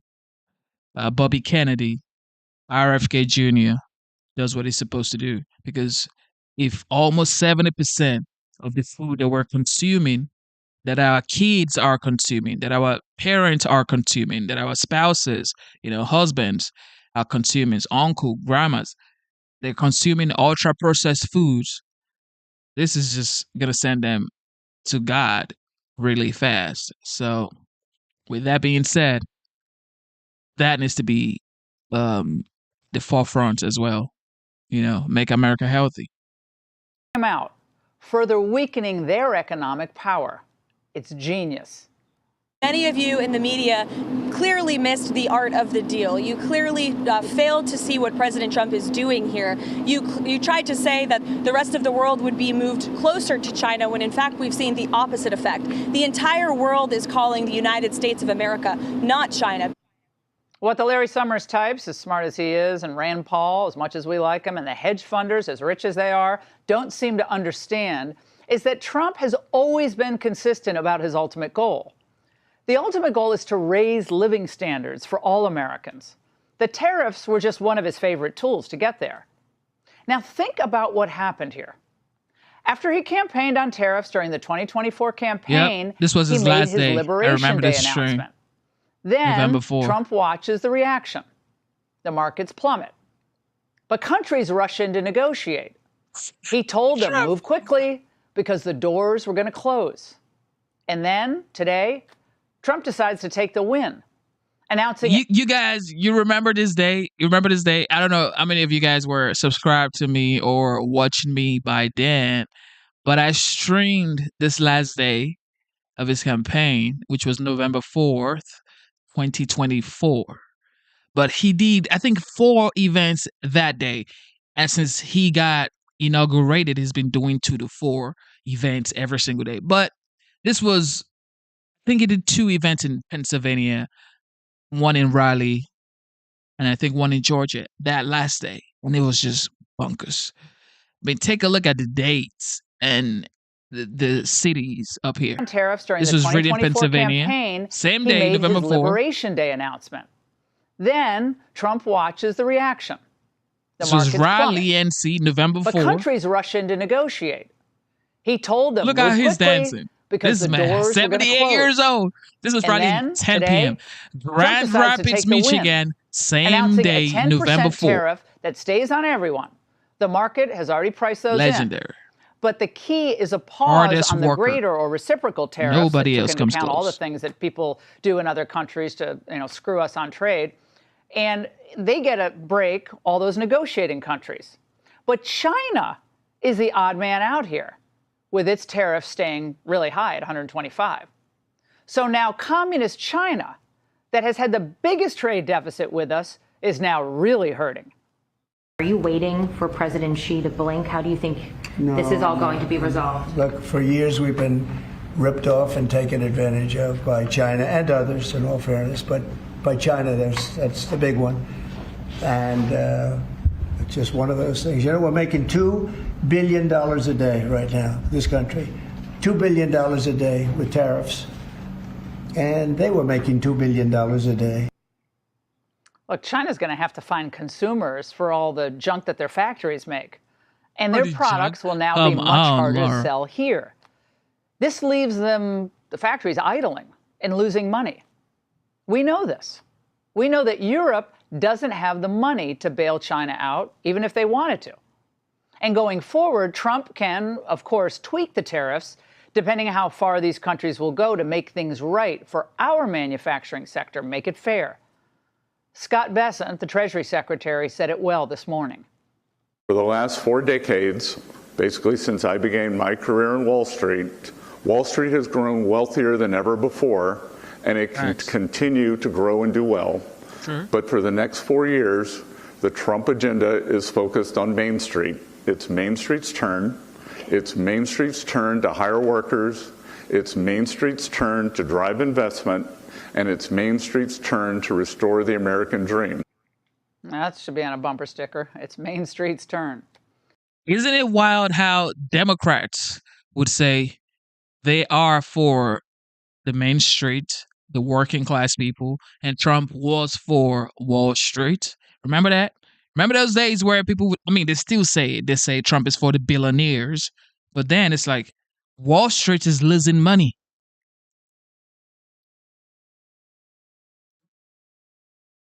So is he truly for the billionaires or for everyday working Americans? I'll let you do the math. Now, this is the only way, as I said last night on The Angle, that capitalism, as we understand it, can be saved. After 30 years of selling out who Trump always said he would never forget.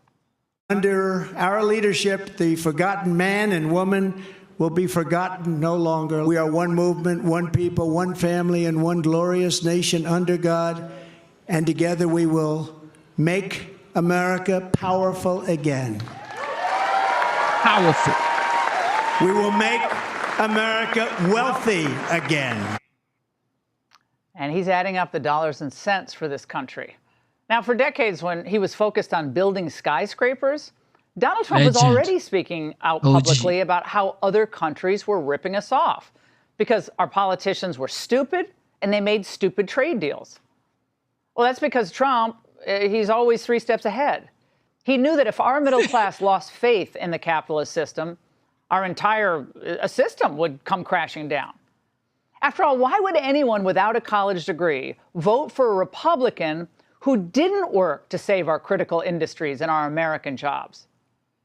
Remember, before Trump won in 2016, a Republican hadn't won the White House since Bush in 2004 when he was reelected. McCain, Romney, both got creamed. And over 15 years, Americans' household income was essentially flatlining. That's not what the politicians promised, but that's what hardworking Americans got, and they were not happy. So this dynamic was not sustainable. And Trump rightly knew that our system would eventually break down if it kept rewarding people who sent jobs overseas and penalized those who made products here at home. Made in America needed a boost. And before the China virus hit, Trump was on his way to getting us there. China was by far the biggest abuser in history, and others also, but somebody had to do it. They had to stop because it was not sustainable. Last year, China made $1 trillion off trade with the United States. That's not right. And now I've reversed it. It's for a short period of time, but we made $2 billion. We're making now $2 billion a day. And somebody had to do it. And if you didn't do it, you wouldn't have a country. I think it's going to work out amazing. The blue-collar voters turned out huge for MAGA in November. They knew that Trump was their only chance at survival. And today we see the blue-collar folks were right again. Common sense beats the PhDs once again. And that's the angle. Hey, Sean Hannity here. Hey, click here to subscribe. Working class Americans, let's see what they're talking about. A 125% tariff effective immediately on all Chinese goods. China, of course, is the world's largest exporter of steel to the world. We are the largest importer of steel. So what is the impact on our steel companies? Drew Greenblatt is the CEO of Marlin Steel. Company employs about 115 people in Michigan, Indiana, and Baltimore. His company makes millions of pounds of steel a year. Mr. Greenblatt, thank you very much for being here. I imagine this has been a bit of a whipsaw day for you as well, as you have tried to manage these tariffs. Tell me what you were feeling yesterday about all this and what's different today. We're thrilled with this outcome. I mean, you have 70-something countries coming to the president asking to slash their tariffs so that we have a better access for our products. We make everything in Baltimore. When I hear people say the United States needs to reduce the funding or cut the budget for military and the vets, first of all, why would you even say cut funding for our veterans that went to war to protect their homeland? That's just insane. Why would you say cut funding for the men and the women who are in the military? Don't you know that's what it means when you say cut funding for military? You're literally cutting funding for the people protecting your homeland. If you cut the funding for military, there goes the entire North America. Facts. Because the only reason America is the giant of the world, let me just break it down for you, is because of our military. There's no way anybody could attack or play with the United States. Why? Because of the military. They know. They know. And of course, the economy, the market, the people. but the military is key. So you cannot, it's hard. It's really hard to cut budget for military. And especially, I could never support cutting budget for veterans. I could never support that. Somewhere we make everything in Indiana, we make everything in Michigan, and we export to 40-something countries. It's so important for the American worker to get a fair and level playing field. Right now, we're up against some real challenges. Let me give you an example. We make this basket right here. It's a medical device basket, and we ship this, for example, to Germany. When we ship this to Germany, the German government charges our German consumers $128 in tariffs for this basket. Wow. However, if our German competitor ships it to us, a knockoff of this basket, the American government will charge the American consumer $1.25. Wow. That's wildly unfair to the American worker. That is massive disconnect. So President Trump leaning in, protecting American workers, saying, hey, look, we got to have a level playing field, renegotiating these deals, which are wildly unacceptable. By the way, this is generations of bad decisions, bad policy by Democrats and Republicans. This is not a political thing. This is, hey, we need to protect the American worker. Let's give them a fair shot. Let's give them an opportunity to sell overseas with a level playing field. If we do, we're going to thrive. We're going to hire millions of American workers to keep up with all the demand about to hit us. So what about China? What's your take on the 125% tariff on Chinese goods? And obviously steel is a huge part of that. So China is a whole different kettle of fish. China, they debase their currency. They subsidize exports. They subsidize the steel. They subsidize the labor. They use forced labor, concentration camp labor, the Uyghurs, to make parts that ship to America. They steal our intellectual property. You know, we have 7-degreed engineers, and they come up with the most amazing innovations, the most clever ideas, novel ideas. You know what China does? They cut and paste items, ideas from on our website and put it on their websites over in China, pretending they came up with the ideas.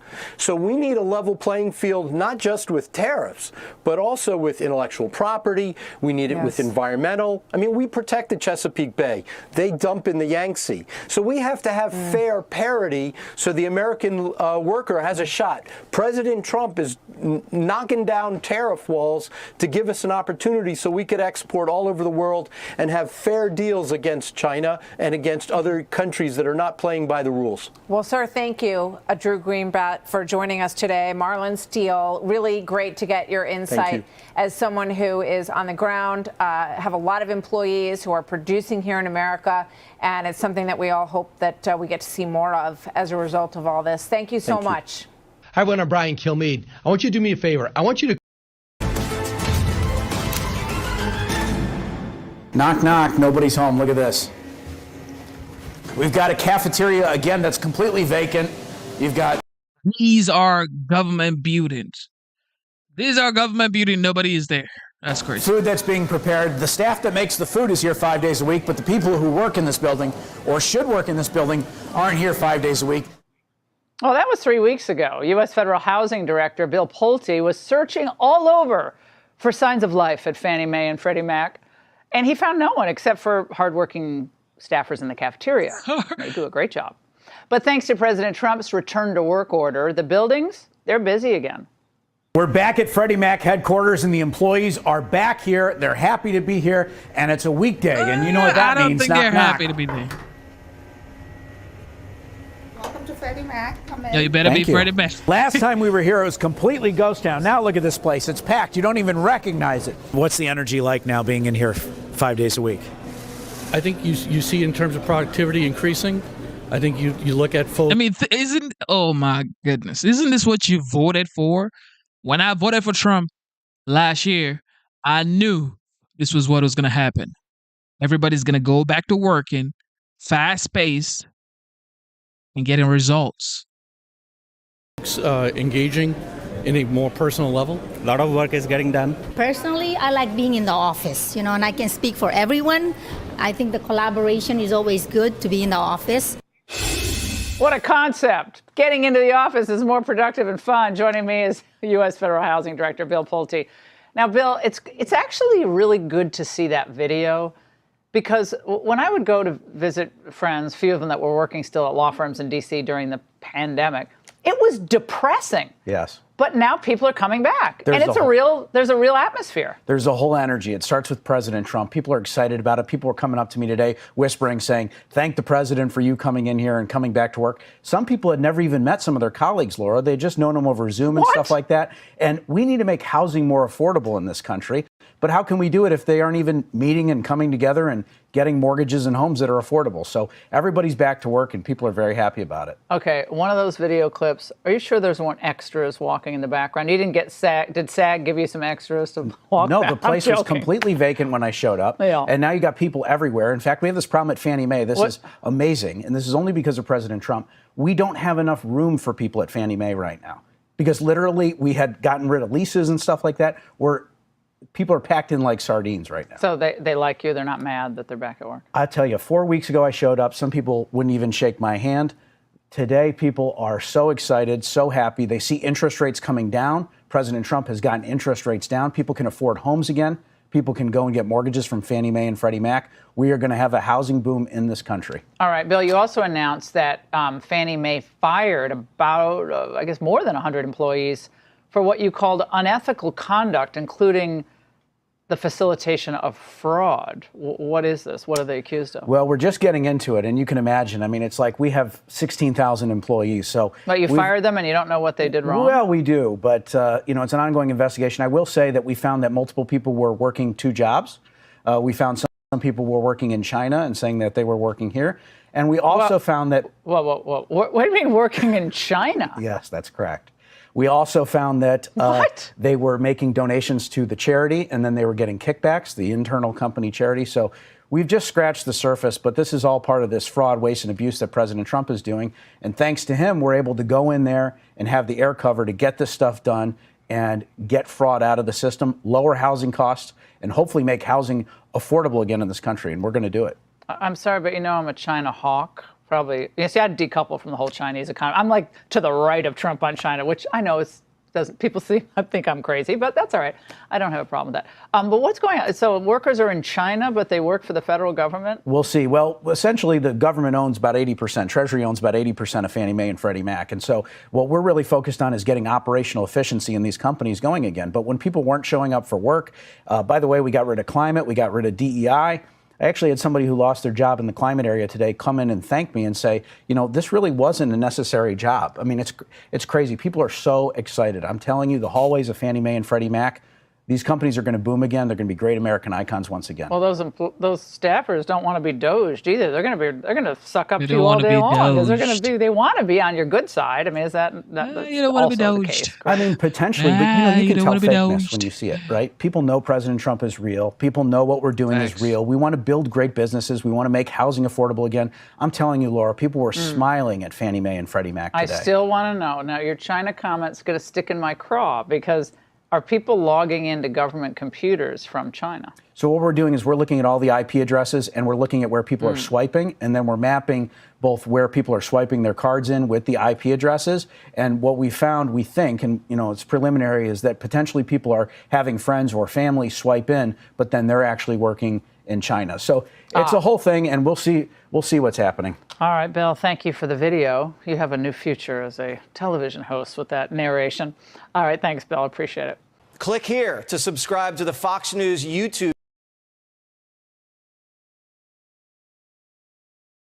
I was trying to reply to this dog, bro. I was trying hard to reply. But, okay. Big Mike. A lot of people have been talking about Big Mike.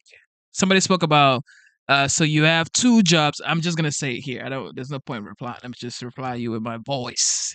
Okay. Somebody said, well, you think having 2, 3 jobs is a flex. You can't afford to leave either. If I have to do 6 different hustles, 7, 8, 9, I don't give a whatever I have to do legally to make sure my family's good, I'll do it. I'll do it. Even the president has more than 1 job. Okay? Me saying I have 2, 3 jobs, does that mean I clock in? But it's a job. This is a job. I might be having fun doing it, but it's a job.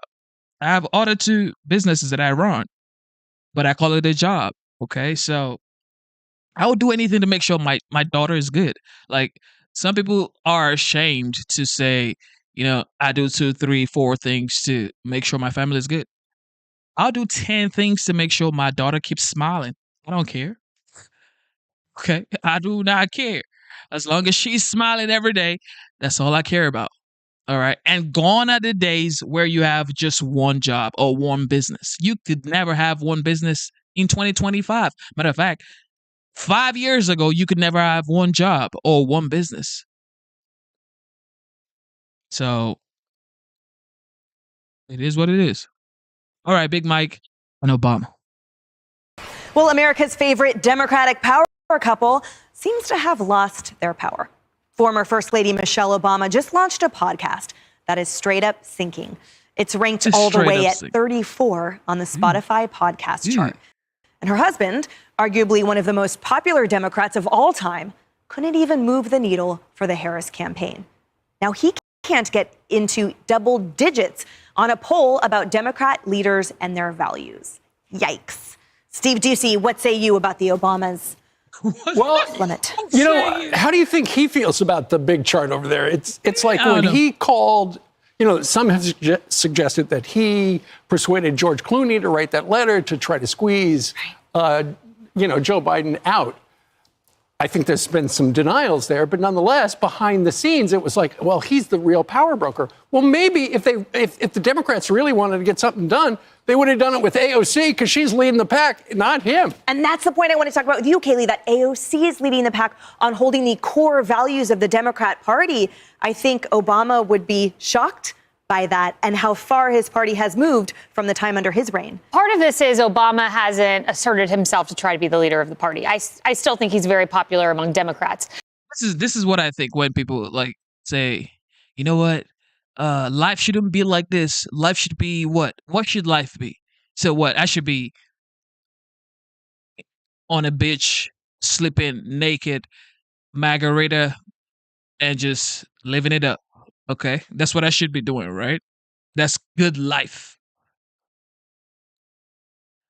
Trump said he tosses and rolls around his bed. He can't sleep. This is the president of the United States. He can't sleep. He's wondering, what's the next thing I got to do?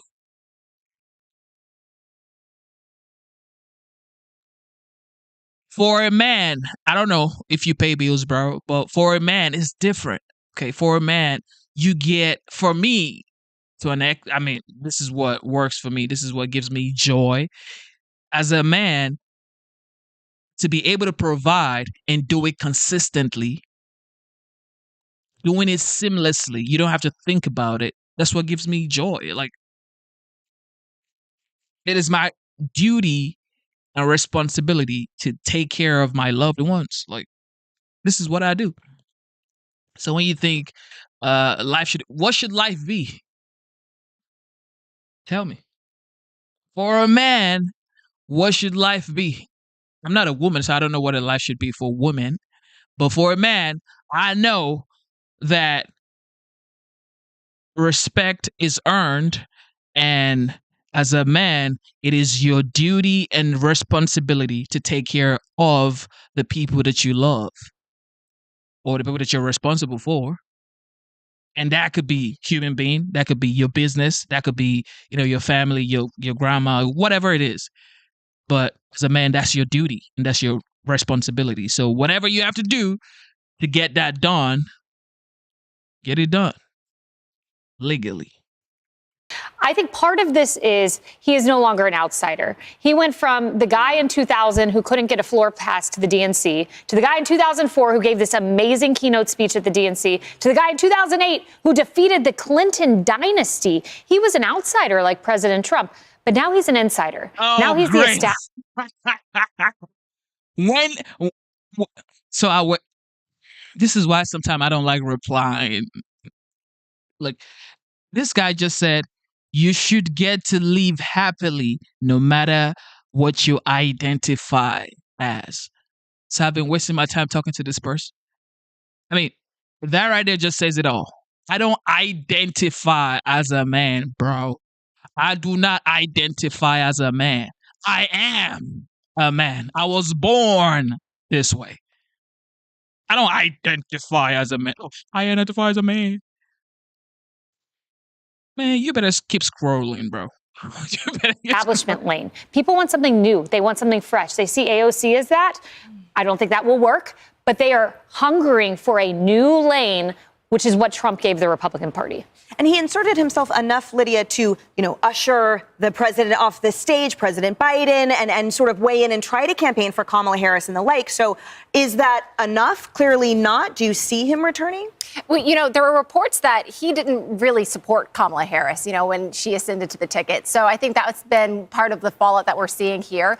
I'm not really surprised that Michelle Obama's podcast is not ranking well. I hadn't even heard about it until we started to talk about it today, to be quite frank. Really? Oh. So I read into it to figure out, what is she talking about? Apparently she's kind of cleaning out the closets. She's talking about how President Obama's not a punctual man. He had no money when she got married to him. And I thought, well, no wonder no one's watching or listening to this. No one cares. People want to know what's coming next. They want to know what the future is. Give us something juicy. Yeah. We want something forward-looking. Well, there was a ramp up to it with high anticipation, and then it didn't deliver, which is why you haven't heard about it. People are tired of dynasties. I mean, Barack Obama to Joe Biden, that was a dynasty. It was 8 years and 4 more years of the same, only less awake. And then anything beyond that point is you're bringing back the dynasty of Barack Obama. I just don't think that that's where people are right now. And to your point, Lydia, yes, it is about next, but it's also about different and generational.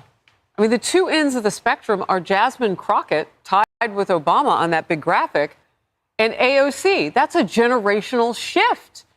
And so it is new, and it is next, and it is younger. But it's also maybe financially different, too. I mean, you're talking about some pretty rich people in the middle of that wall there. Yeah. The one who's leading, though, is a former bartender. Mm-hmm. Hey, everyone. I'm Emily Campagno. Catch me and my co-host. You know what time it is? It is your boy Genesis. It is currently 2:56 a.m. And of course, it is the 10th of April, 2025. The year is running fast. All right. There is this. Did I just say all right? All right. So there is this video I want us to see. It says there is an error in the formula that Trump is using to calculate his tariffs, according to some if these financial tariffs go into savvy effect folks. at midnight tonight, the American Enterprise Institute, a conservative think tank, now points out they're playing. I mean, when CNN has a formula on a whiteboard, then you know it's getting serious. Contain math errors, serious math errors. The formula even received criticism from supporters of the president. Republican mega donor and Home Depot founder Ken Langone calls the tariffs, quote, bullshit, saying in an interview with the Financial Times, quote, I don't understand the goddamn formula. I believe he's been poorly advised by his advisors in this trade situation and the formula they're applying. With us now are the two people who pointed out what they say is a major math error, Dr. Kevin Corinth and Dr. Stan Voiger. Thank you both so much for being with us. Our viewers are going to be super excited to see this formula on the screen here, and it's going to mean a ton to them. I'm about to commit serious TV crimes by asking you to explain this. But let me just point out what this essentially is that the change in tariffs right here that the president has proposed is equal to the country's exports to the U.S. minus the imports from the United States divided by these three things, okay? And you say these two things, the White House has got it completely wrong. Their math is wrong. This isn't about bad policy, you say, although it may be. How do you ask a former president, Joe Biden, you say, what is your favorite ice cream? And he says, chocolate chips. And then for Trump, you put up a formula on the board to explain what he's doing and how wrong he is and his cabinet or whatever. But for Joe Biden, you say, sir, what is your favorite ice cream? For Trump, you got a formula on the board. Great. Ultimately, but you say it's about bad math. Explain. Well, the formula you have there, basically what it does, it divides the trade deficit, which is the numerator here, by total imports, which is the M in the denominator. And then to make their approach look a little more sophisticated, they added those two Greek letters, epsilon and phi. The epsilon they set at 4, and phi they set at 0.25. So they cancel out in the U.S. Trade Representative's report on the matter. Now, they claim that they picked that value for phi, which is the change in import prices when a tariff changes. They claim that they picked that 0.25 based on a result in a research paper, but they picked the wrong number. That number should be close to 1. Now, 1, of course, is 4 times as big as 0.25. So if you put in the right number, the change in the tariff goes down by a factor of 4. And so every tariff they calculated based on this formula is 4 times higher than it. I mean, what is this? These folks are finding X and Y like we used to do in high school. Find X. If this is X plus 2 raised to the power 4, find Y. No, this is real life, okay? You get on the phone, you negotiate. If you don't like it, you hang up, you do it again tomorrow. Not formulas, okay? It should be. So what does that mean? Yeah. Go ahead. The highest tariff rates. Yeah, go ahead. The highest tariff rates they came up with were close to 50%. If you divide them by 4, it goes down by a lot, as you see here. And so if they had done the calculations correctly, thank you for putting them on screen, we would have ended up with a set of tariffs that barely exceeds 10% in any country, with the top rate being below 14%. So massive differences for a number of important trading partners, including Cambodia, Vietnam, Laos. And so this, I don't think this much of the approach makes sense even conceptually, but if we're going to take their approach seriously, if we're going to say we're going to base our tariffs, our entire international trading system on this formula, they have to put in the right numbers and do the calculation correctly. And again, it's all about this number right here, which you say is 4 times bigger than they say it is, which throws all their math by a factor by 4. Have you taken this to them? Do they acknowledge that they have a bum number in here? So they have not. So a cabinet member has been asked about this. Peter Navarro was asked about this yesterday morning. They have not disagreed with us on the substance. In fact, what we've seen is that senior members of the administration, Steve Myron yesterday, who's the chairman of the Council of Economic Advisors, Scott Bessent this morning, who's the Treasury Secretary, they have both said, we had nothing to do with this formula. That was other people in the administration. And so, normally if you're convinced of the accuracy, the wisdom of your policies, you do not point fingers at other people in the administration and say, they came up with this, we did not. Hey, Dr. Korath, just to reiterate that point, they're pointing the fingers at each other here. This is not a small difference. You can see Cambodia's tariffs are 4 times bigger than they would be if the math had been correct by your calculations. And those poor Falkland Islands, right, down there, I mean, what they must be going through because of this math error. So bad math, and then Dr. Korath, the policy itself. You note using the idea of a trade imbalance here kind of ignores other factors. Yeah, and it's important to point out that we're talking about corrected tariffs. These are not the correct tariffs. We're just saying if you apply their formula correctly, they should have been a fourth as high as what they're saying they should be. But we are not at all endorsing this approach. It does not make sense to say that tariffs are only based on, or that on trade deficits, or the trade deficits only depend on tariffs. So there's a lot of other factors, like its comparative advantage, different geographic factors that determine the trade deficit. To say that we should only base these tariffs on the trade deficit is just bad economics.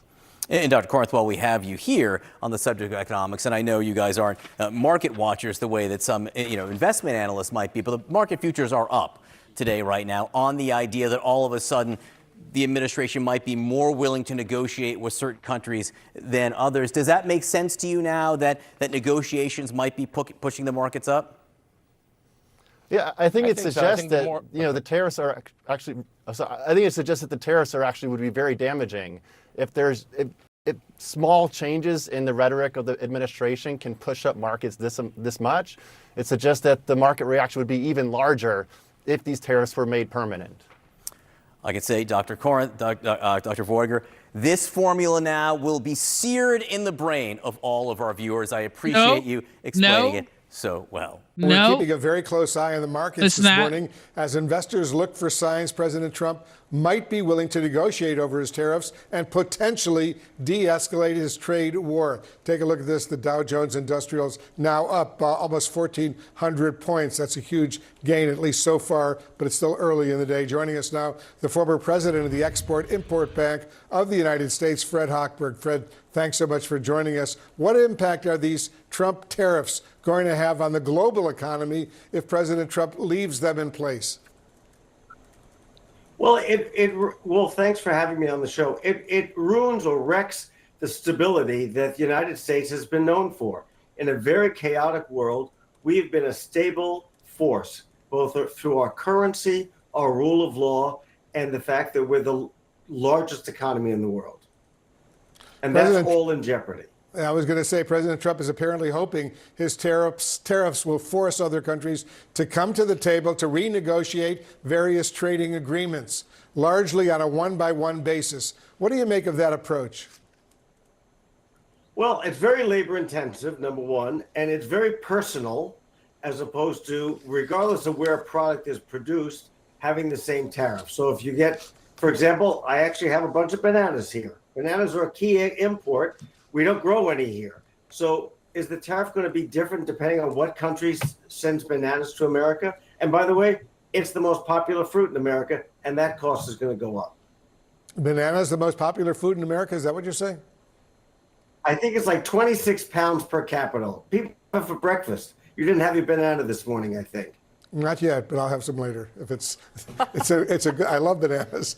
The president claims his tariffs will bring back American manufacturing jobs and encourage people to buy American products. What do you say? Is there truth to that?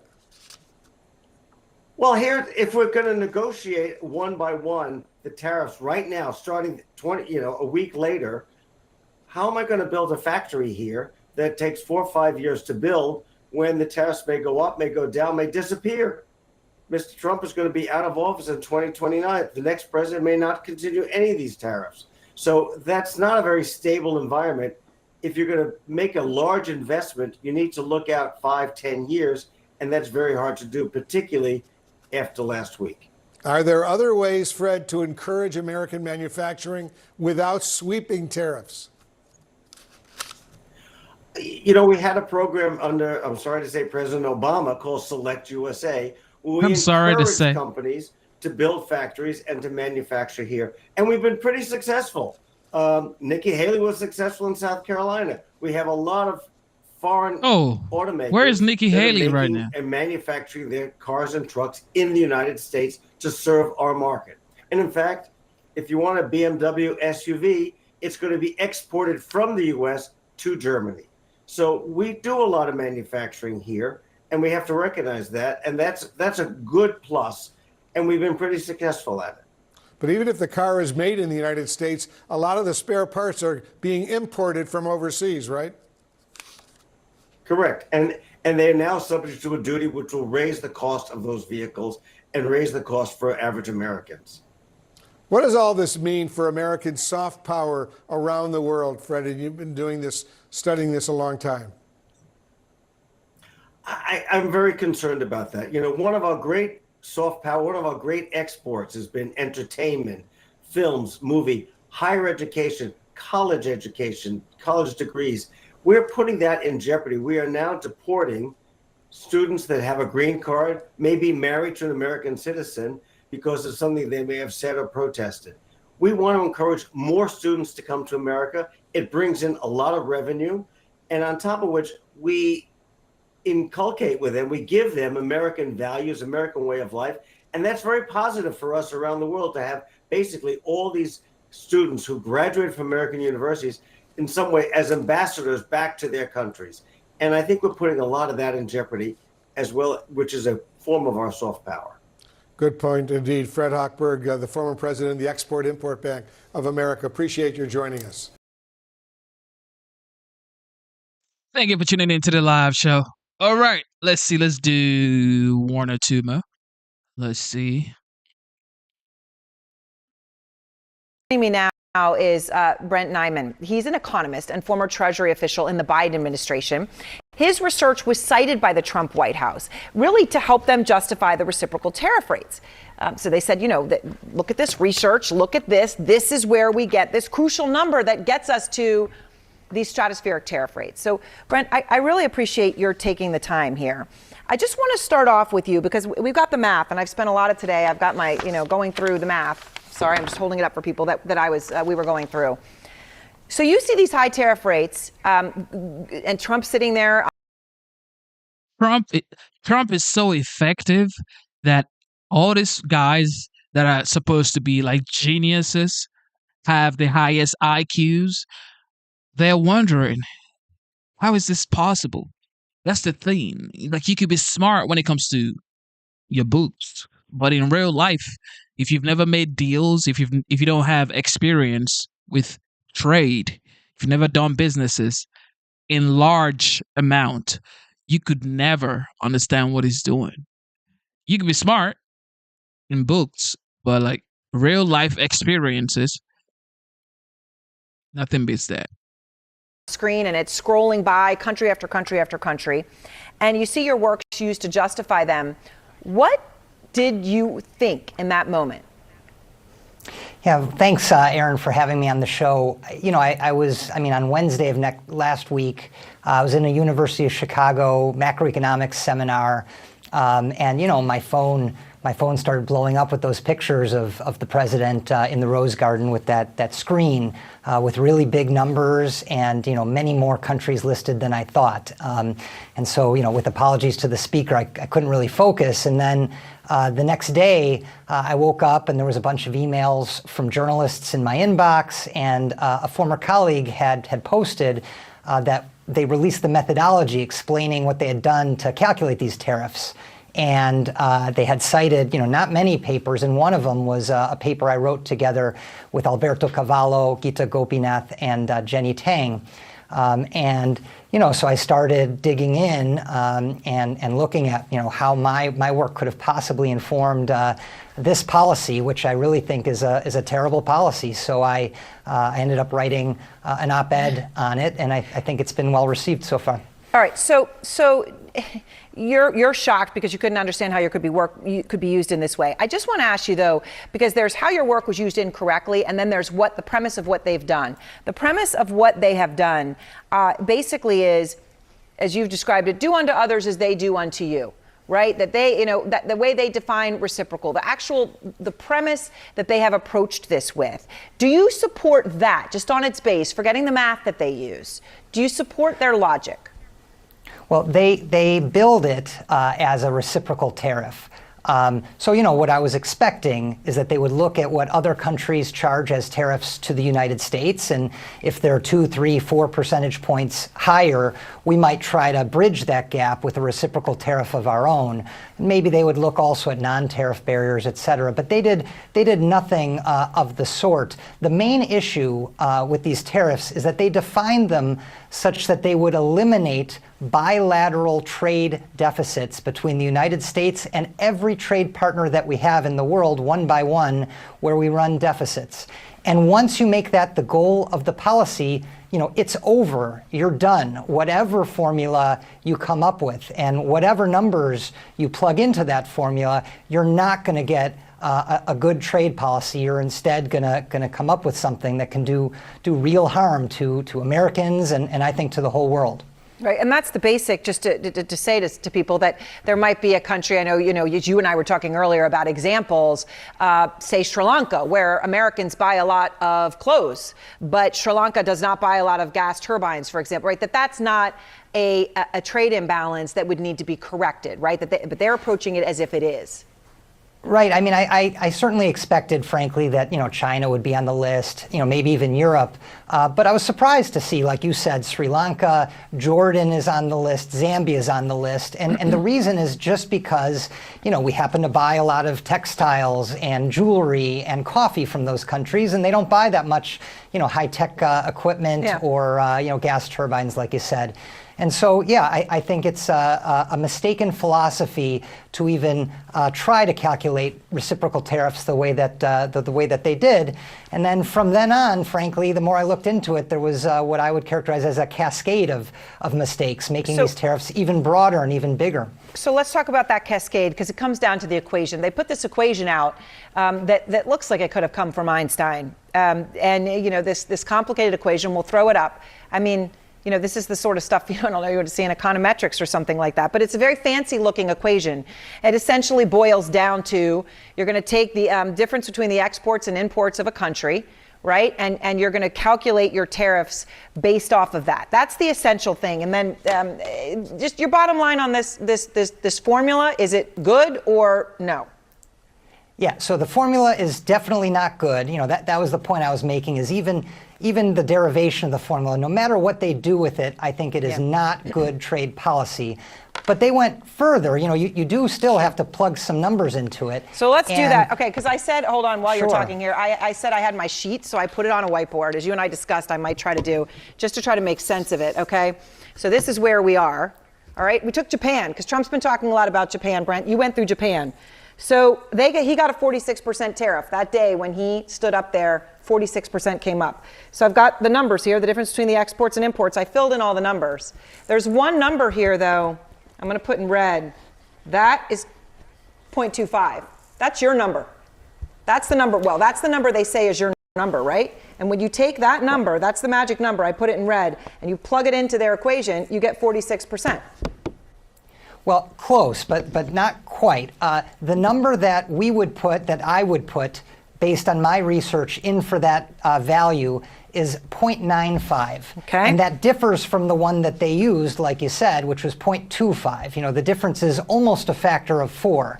Yep. So you put 0.95, then what happens to the 46? Right. So, if you change a number in the denominator, the bottom part of the fraction, by a factor of 4, you're going to reduce the equation, the left-hand side, the tariff, by a factor of 4. So specifically, when Trump held up that sign and it had a 46 for Japan, if you instead used 0.95, which is what I think my research motivates. Trump has this folks going crazy. This is unbelievable. Trump has everybody going, look at her. She has the board and the marker. She trying to understand the tariff. Oh, man. I'm sure the media loves this. They had 4 years of silence. Nothing was going on for 4 years. They've only had, 100 days of Trump. And they're already holding whiteboards and markers and trying to understand what's going on, sir. You'd get a number like 12%, much, much lower than 46%. And it doesn't even have to be that extreme. If you picked a number like 3, you'd still go down to 15%, much lower. And the other thing I did want to just mention, because, you said they got that 25 from you. To be clear, I don't know where they got that 0.25.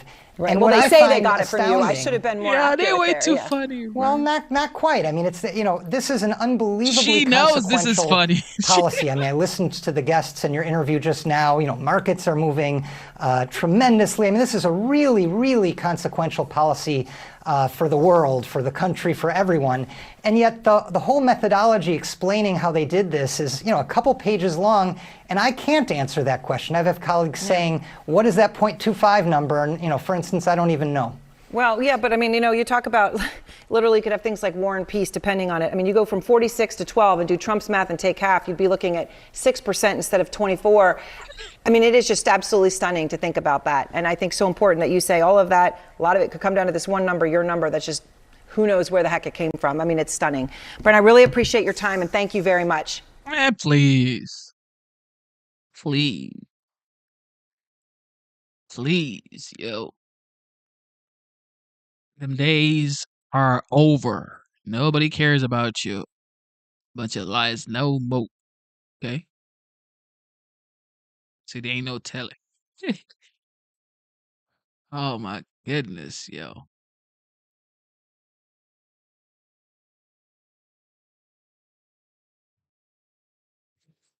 All right, here we go. GOP senators have a conversation with Hannity. Here we go.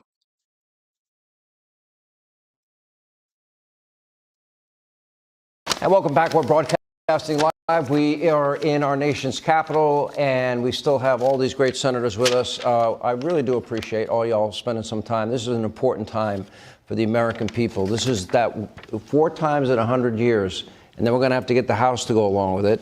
And if you pass it in the Senate, they pass it in the House. They're not agreeing to anything. They're just opening the door. You wanted to make that distinction. Sometimes people get confused about a budget, right? Most misunderstandings between my wife and I is a misunderstanding, right? It's not an argument. It's just that we don't understand what we're trying to do. No, you're wrong. I'm with Christy. Oh, no. But what I'm saying, okay, fair enough. My wife's always right. But with the House right now, I think there's a misunderstanding of what the budget actually does. The budget does nothing to instruct them. It's just the vehicle for us to move to reconciliation. If we don't get the budget passed, we can't get to reconciliation. And reconciliation is where all the cuts come in. That's where we take DOGE into consideration. That's when we start trying to balance the budget. That's where we can start making the tax cuts permanent. I hope the House members are hearing you clearly, because that's important. Now is the time to act. This is our moment. It is a moment in time, and we have got to seize it. The American people have said to us, like, we want results. And if we don't move forward with this, we don't even have an opportunity for it. If we can't get for reconciliation, we can't deliver what President Trump campaigned on and what we all campaigned on. Let me move on a little bit. So we have this high-level meeting of some kind taking place with Iran. It's going to take place on Saturday. The president was very clear with Prime Minister Netanyahu that Iran will never have nuclear weapons, and if they try to, the price that they will pay will be severe. I interpret that very clearly, and I read today that B-52s that have, let's see, capabilities of being stealth, number 1, and bunker buster bombs, number 2, happen to be in the region. I don't think it's a coincidence. Just a guess, Prime Minister Netanyahu, the second visit since Donald Trump's gotten back in office. The question is, between Iran and China and the Russia-Ukraine conflict in Gaza, we got a lot of foreign policy issues. What about the Iran question? Because there's some people that I don't think you can negotiate with madmen. And I think the Iranian mullahs believe in, the caliphate, which is convert or die. And I don't know how you negotiate with crazy people. Absolutely. Look, and President Trump understands peace through strength. I mean, that's what we are seeing right now, and Iran knows that. And to your point, we can never allow Iran to have a nuclear weapon. We know that they will actually use it. It is not going to be for a deterrent. It will be for use. Do we know what the breakout time is? Because the IAEA said very soon. Yeah. Days, if not hours. Absolutely. Keep in mind, what's that? Days, if not hours. That's what Joe Biden did. Joe Biden flowed $100 billion to Iran and allowed them to get a breakout time that is unbelievably quick. And they're at 60% enrichment is what I've read. That's in the public domain. If they can get to 90% in no time, that's weapons grade? Lindsay? If they have a missile to deliver. But look, if Iran gets a nuclear weapon, there's going to be a war. And Iran won't start it. And I'm not saying America will. Israel will. Although, John, they don't need a missile. They can put it in a boat and stick it right off the coast of Israel. Will slap Iran to Pluto. I don't need our help and support? Wouldn't they need our bunker busters? Wouldn't they need our planes to deliver them? We have to have our equipment. Absolutely, they do. Tom probably knows more about this than most of us. He's the Intel chairman. But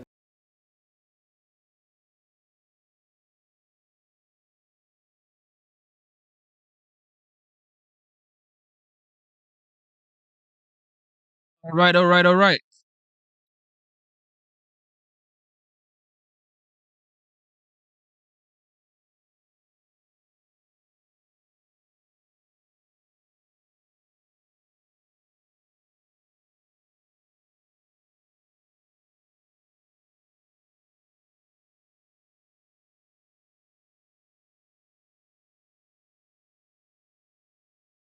Oh man, I was a mute. I was a mute.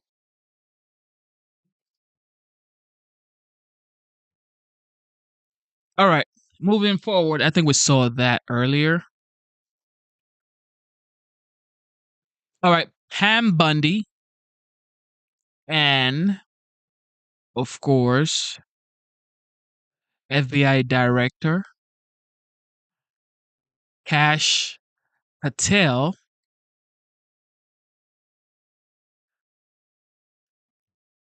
had a big news yesterday. Big drug bust.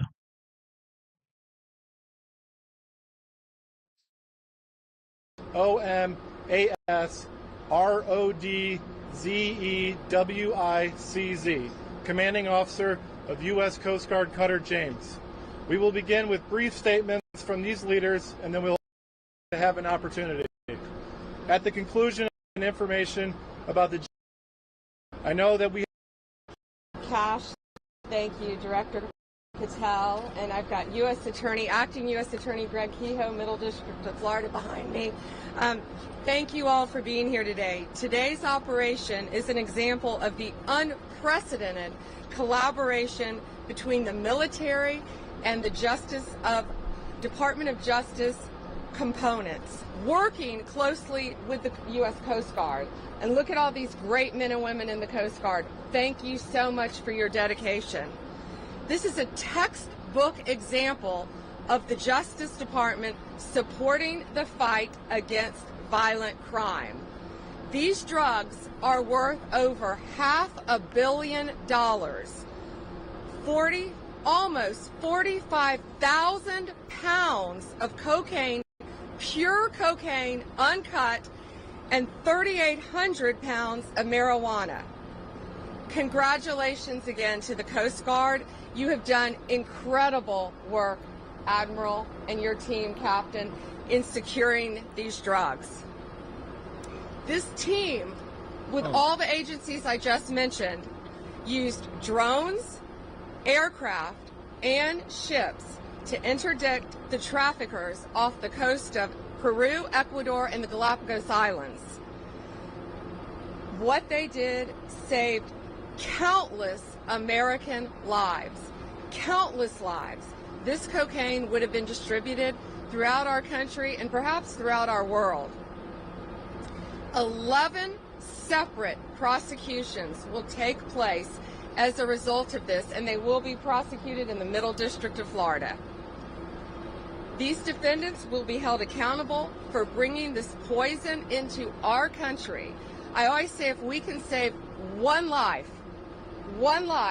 we have done amazing work. And today we have saved thousands and thousands of lives as a result of this incredible cooperation. We believe two cartels, CJ&G and Sinaloa, were heavily tied to these shipments. This is a major blow to their financial operations and their efforts to distribute drugs throughout our country. It's an example of a prosecutor-led, intelligence-driven approach to stopping these criminal enterprises in their tracks. DOJ and all of the agencies involved will continue to dismantle this transnational criminal organization, lock these criminals up, and keep our country safe. The drugs that you have seen today will no longer destroy lives. They will help us lock up the criminals. Thank you all, and it is my honor to introduce the Director of the Federal Bureau of Investigation, Kash Patel.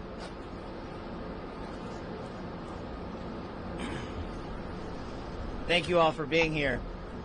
General Bondi, we're here today because of your dedicated leadership to safeguard American lives, because you had the courage to follow President Trump's courage to put our children first and to make sure that the narco traffickers, and make no mistake, this administration has labeled them foreign terrorist organizations because that's what they are. There is no lethal force on planet Earth that is responsible for an overdose death of an American citizen every 7 minutes, more so than these federal terrorist organizations, foreign terrorist organizations. We are humbled to be a part of this Department of Justice, and we are going to continue to safeguard our streets. This is what it looks like when the United States whole-of-government approach brings every resource to bear, from the Department of Defense and the United States Coast Guard, from HSI, from FBI, from DEA, and so many others. They are going to get all the drugs off the streets, off the markets, and as Attorney General Bondi said, we are going to lock them up. They are no longer going to be free to roam. We are going to dismantle the next man up theory that has been breeding in these Mexican cartels for generations. No more. We are here today because of your brave work. The men and women of the FBI that I lead, I'm humbled and honored to be here in South Florida, where I spent so much of my career before I moved to Washington, D.C. And looking around, I'm awe-inspired by the fact that when you take the rules and regulations that blockaded these brave men and women of law enforcement military and you unshackle them, then you should look at this seizure and you should see how much it multiplies and see how many children and how many young adults and how many adults' lives that we have just saved. They did it. We're fortunate to be their leaders. We're humbled to be here. And you will see this happen across the country because this is not a one-off for General Bondi. She has made this a mission priority, and the FBI will follow in every corner of this country and every square centimeter of this planet to eradicate the narco traffickers and the foreign terrorist organization that are killing American citizens. They will be held accountable. We will take preventive measures, and we will scour the ends of the earth to find every single one of them. Thank you so much for being here today.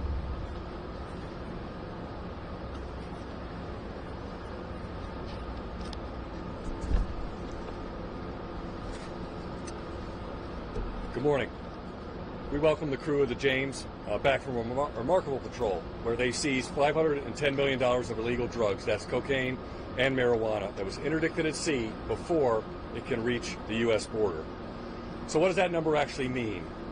You know, what does the number besides the dollar sign mean? It means 154 lives saved directly from cocaine-related overdose deaths in this country. It means that there's almost 11,000 less new cocaine users that are going to get access to the drugs. It means that we've saved at least $16.5 million on costs related to inmate care and health care for people inflicted with these drugs. And from the Coast Guard standpoint, what this really means is a beautiful ship like the James heralds a new time for us, a new time of assets that impact the United States strategies for countering these cartels in new ways and disrupting the flow of illegal drugs. Just since February, the combined efforts of Coast Guard cutters James, Stone, Weishi, and Mohawk yielded over 59 metric tons of narcotics seized. That's $1.5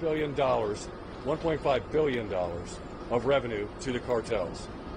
This success is a team success made possible through the dedication and coordination of our partners in DHS, DOD, and DOJ. Every day, the Coast Guard controls, secures, and defends the border and maritime approaches of this country, proudly serving as part of DHS at all times and as a military service and part of the armed forces. On the water and in the air, the Coast Guard and our partners are on the front lines to fight against these foreign terrorist organizations, including the cartels and other dangerous criminals who seek to traffic bulk cocaine, including illegal fentanyl and other deadly drugs, from entering into our communities. Under our DHS leadership, the Coast Guard has worked diligently to harden and secure the U.S. southern border and maritime approaches. Our message to the cartels is simple. We own the sea. You do not. We will find you, we will hunt you down, we will stop you before you reach our border, before you can smuggle these drugs into our country. To the crew of the James you see here and all of our partners gathered, thank you for the great work keeping America safe. Thank you very much, everyone. Semper Paratus.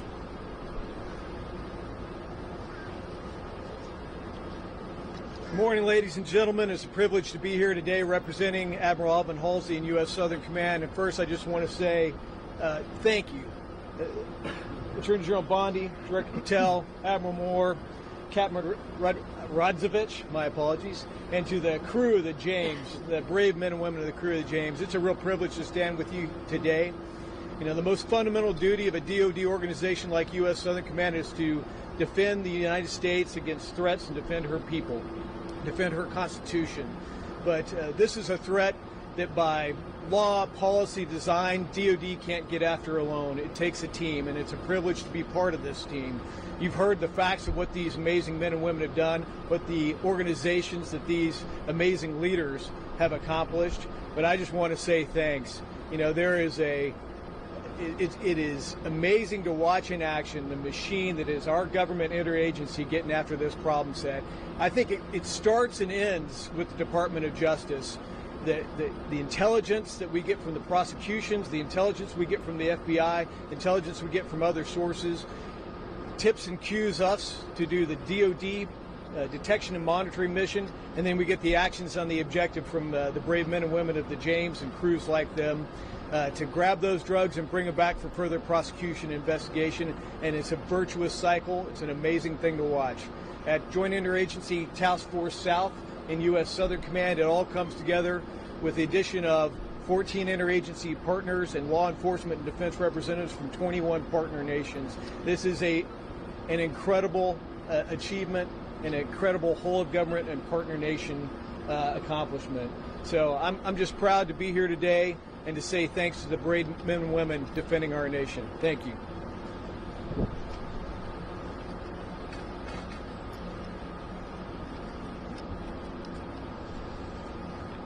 It's with great pride I stand before you today reflecting on the tremendous accomplishments of Coast Guard Cutter James and the crew.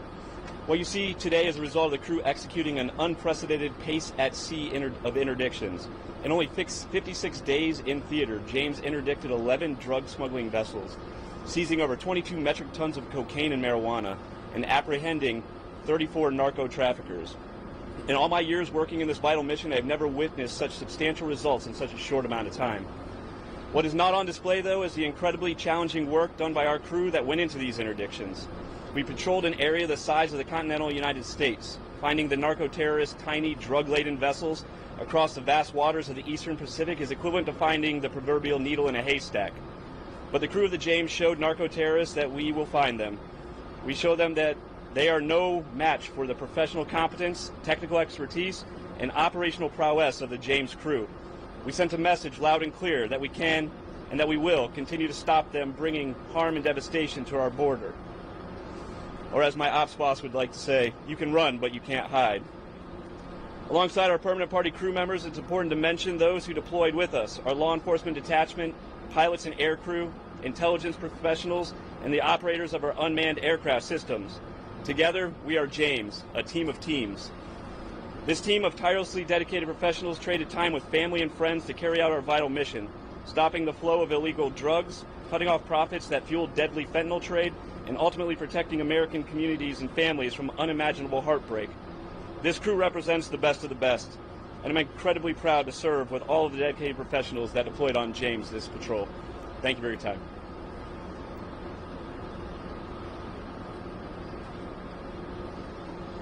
So we have a brief period for question and answer. Before we open up the question and answer, I'll ask that you raise your hand and then we'll call on you. Please state which speaker your question is for, what your name is, and which media outlet you're from. And again, as a reminder, we invited you here for the contraband offload, so please keep the questions on topic related to the interdictions of maritime interdictions of contraband at sea. So with that, I'll ask a first question over here. Yes, sir.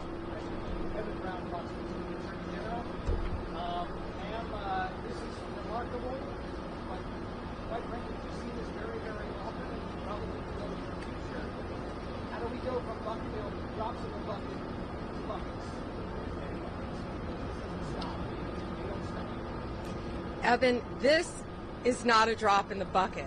Behind you is $500 million of pure cocaine, uncut cocaine. So when they cut this poison with baking soda and whatever else they cut it with, it will multiply even more times than you can imagine. We are saving thousands and thousands of lives.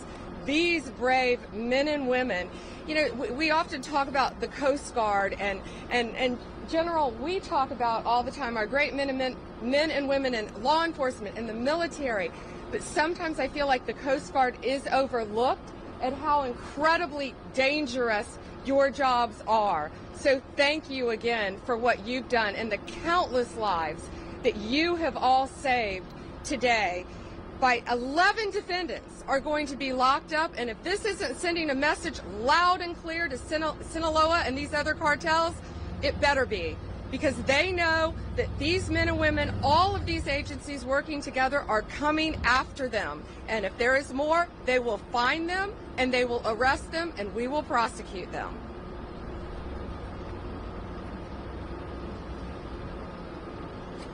Thank you. Next question. General Bundy, if you'll allow me, I do have an on-topic and an off-topic question. On topic, I wanted to ask, can you tell us a little bit more about the 11 defendants who were arrested? Where are they from? What is their role in this operation? And where were these drugs headed? Have we released that? Still sealed, I'm sorry, about the 11 defendants. Okay. But they are tied to the 2 cartels that we mentioned. Okay. And then on the Alien Enemies Act, the Supreme Court ruled this week that the immigrants were being removed or entitled to due process a chance to challenge their removal. The people who were already deported to El Salvador didn't have that chance. What happens to those people now? Yeah, well, the 261 that were on that, first of all, we're going to stay on topic from here on, but we are talking about the cartels. We're talking about foreign enemies, so I'll gladly answer that. The 261 on that first flight are 261 reasons why our country is safer. They are not coming back. They are staying in a prison in El Salvador. They are not from our country. They are not migrants. They are illegal aliens who are peddling drugs, guns, and illegal money in a very organized way throughout our country. And that's another reason why our country is safer today. Again, we have limited time, so please keep the questions on topic, and we will follow up with our appropriate public affairs staff to make sure that your needs are met. Yes, sir. Talking about providing any valuable intelligence to you all, either knowingly or unwittingly from being taken into custody. As the team mentioned, it is changing the dynamic. The threat dynamic is changing, and you're seeing it here because it's a collaboration of law enforcement and military intelligence sharing along with the intelligence community that leads to these types of seizures. And as the General and the Admiral mentioned, in such speed that they have not seen in their careers. So it is more than rattling them. And it's not just this mission that the Department of Justice is leading here. This is one big example that we want to showcase the work of a team-led interagency process. And that's what it is. No one is taking credit for it. Everyone is putting the mission first. And the people that are hearing that message the loudest are the cartels and the CJNG and Sinaloa cartels and the others down in the south of the border. But as these brave men and women have mentioned, there is no border that they will not defend. Every border is an operational offensive thanks to this interagency process and the brave folks of JIDF South and Southern Command. All right, we have time for one more question. Yes, over here. I'm wondering, so we talked a little bit about where these individuals are from. They've already been designated as terrorists. That wasn't enough to stop them from trying to move these drugs into the country and come up the head of a snake who's going to grow back several more. So are you thinking about threats or charges towards Mexico, towards anything that they're doing in the country to our south when it comes to preventing them from moving those drugs into the U.S.? Well, I think this sends a very loud message today, Ali. The Sinaloa, all these gangs, TVA, MS-13, the cartels, all of the cartels throughout the world, I would think they're pretty frightened right now based on what's behind us, based on 11 defendants in custody as a result of this one bust, because it's all of these agencies standing behind me, working hand in hand with Homeland Security to get them off our streets. You're seeing what's happening. These people are an organized crime unit. And, we've shut down the borders in Mexico, Canada. So now I think they're probably increasing through our ships, through our ports, but they're not going to get away with it, thanks to all these great men and women. It's a multifaceted approach to catching them. As I said, using drones, using aircraft, using any technique available to our military, to Homeland Security, to the FBI, to the DEA, to all of these agencies working together. We are ahead of them. We are going to stop them. And whenever possible, we're going to lock them up forever or get them out of our country to keep Americans safe. That was Donald Trump's directive on day one when he got elected. Keep America safe, make America safe. And that's what all of these people standing here today are doing. Is Mexico doing enough to prevent it from flowing in? Thank you. That concludes today's press briefing. If you have any other follow-up questions, a member of the U.S. Coast Guard Public Affairs staff can help meet those. We also will have a news release that will be published this afternoon that summarize all the events as well as has photographs and videos for each of you to access. Thank you very much. Thank you for tuning in to the live show. You know what time it is. It is your boy Genesis. It is currently 3:45 a.m. And of course, today's date is the 10th of April, 2025. We've been streaming for 4 hours, 39 minutes, and 39 seconds. Yes, your boy got to go. I am going to be back here. Matter of fact, as soon as I'm done with this one, I want us to actually listen to a hearing. It's pertaining to the tariffs and Trump administration as well as Treasury. It's about 4 hours long. We're going to check that out. But for now, I just want to say thank you guys for being here. You guys are the best. Thank you for being a part of the channel. And if you do not know, we have memberships on the channel. We have memberships on the channel. It is $4.99. If you decide to join, awesome. Thank you so much. With that being said, instead of looking for perfection, seek for consistency. Never give up on yourself. Never give up on your dreams. Never give up on God. Believe in yourself. Believe in your dreams. And believe in Almighty God. And you know what time it is?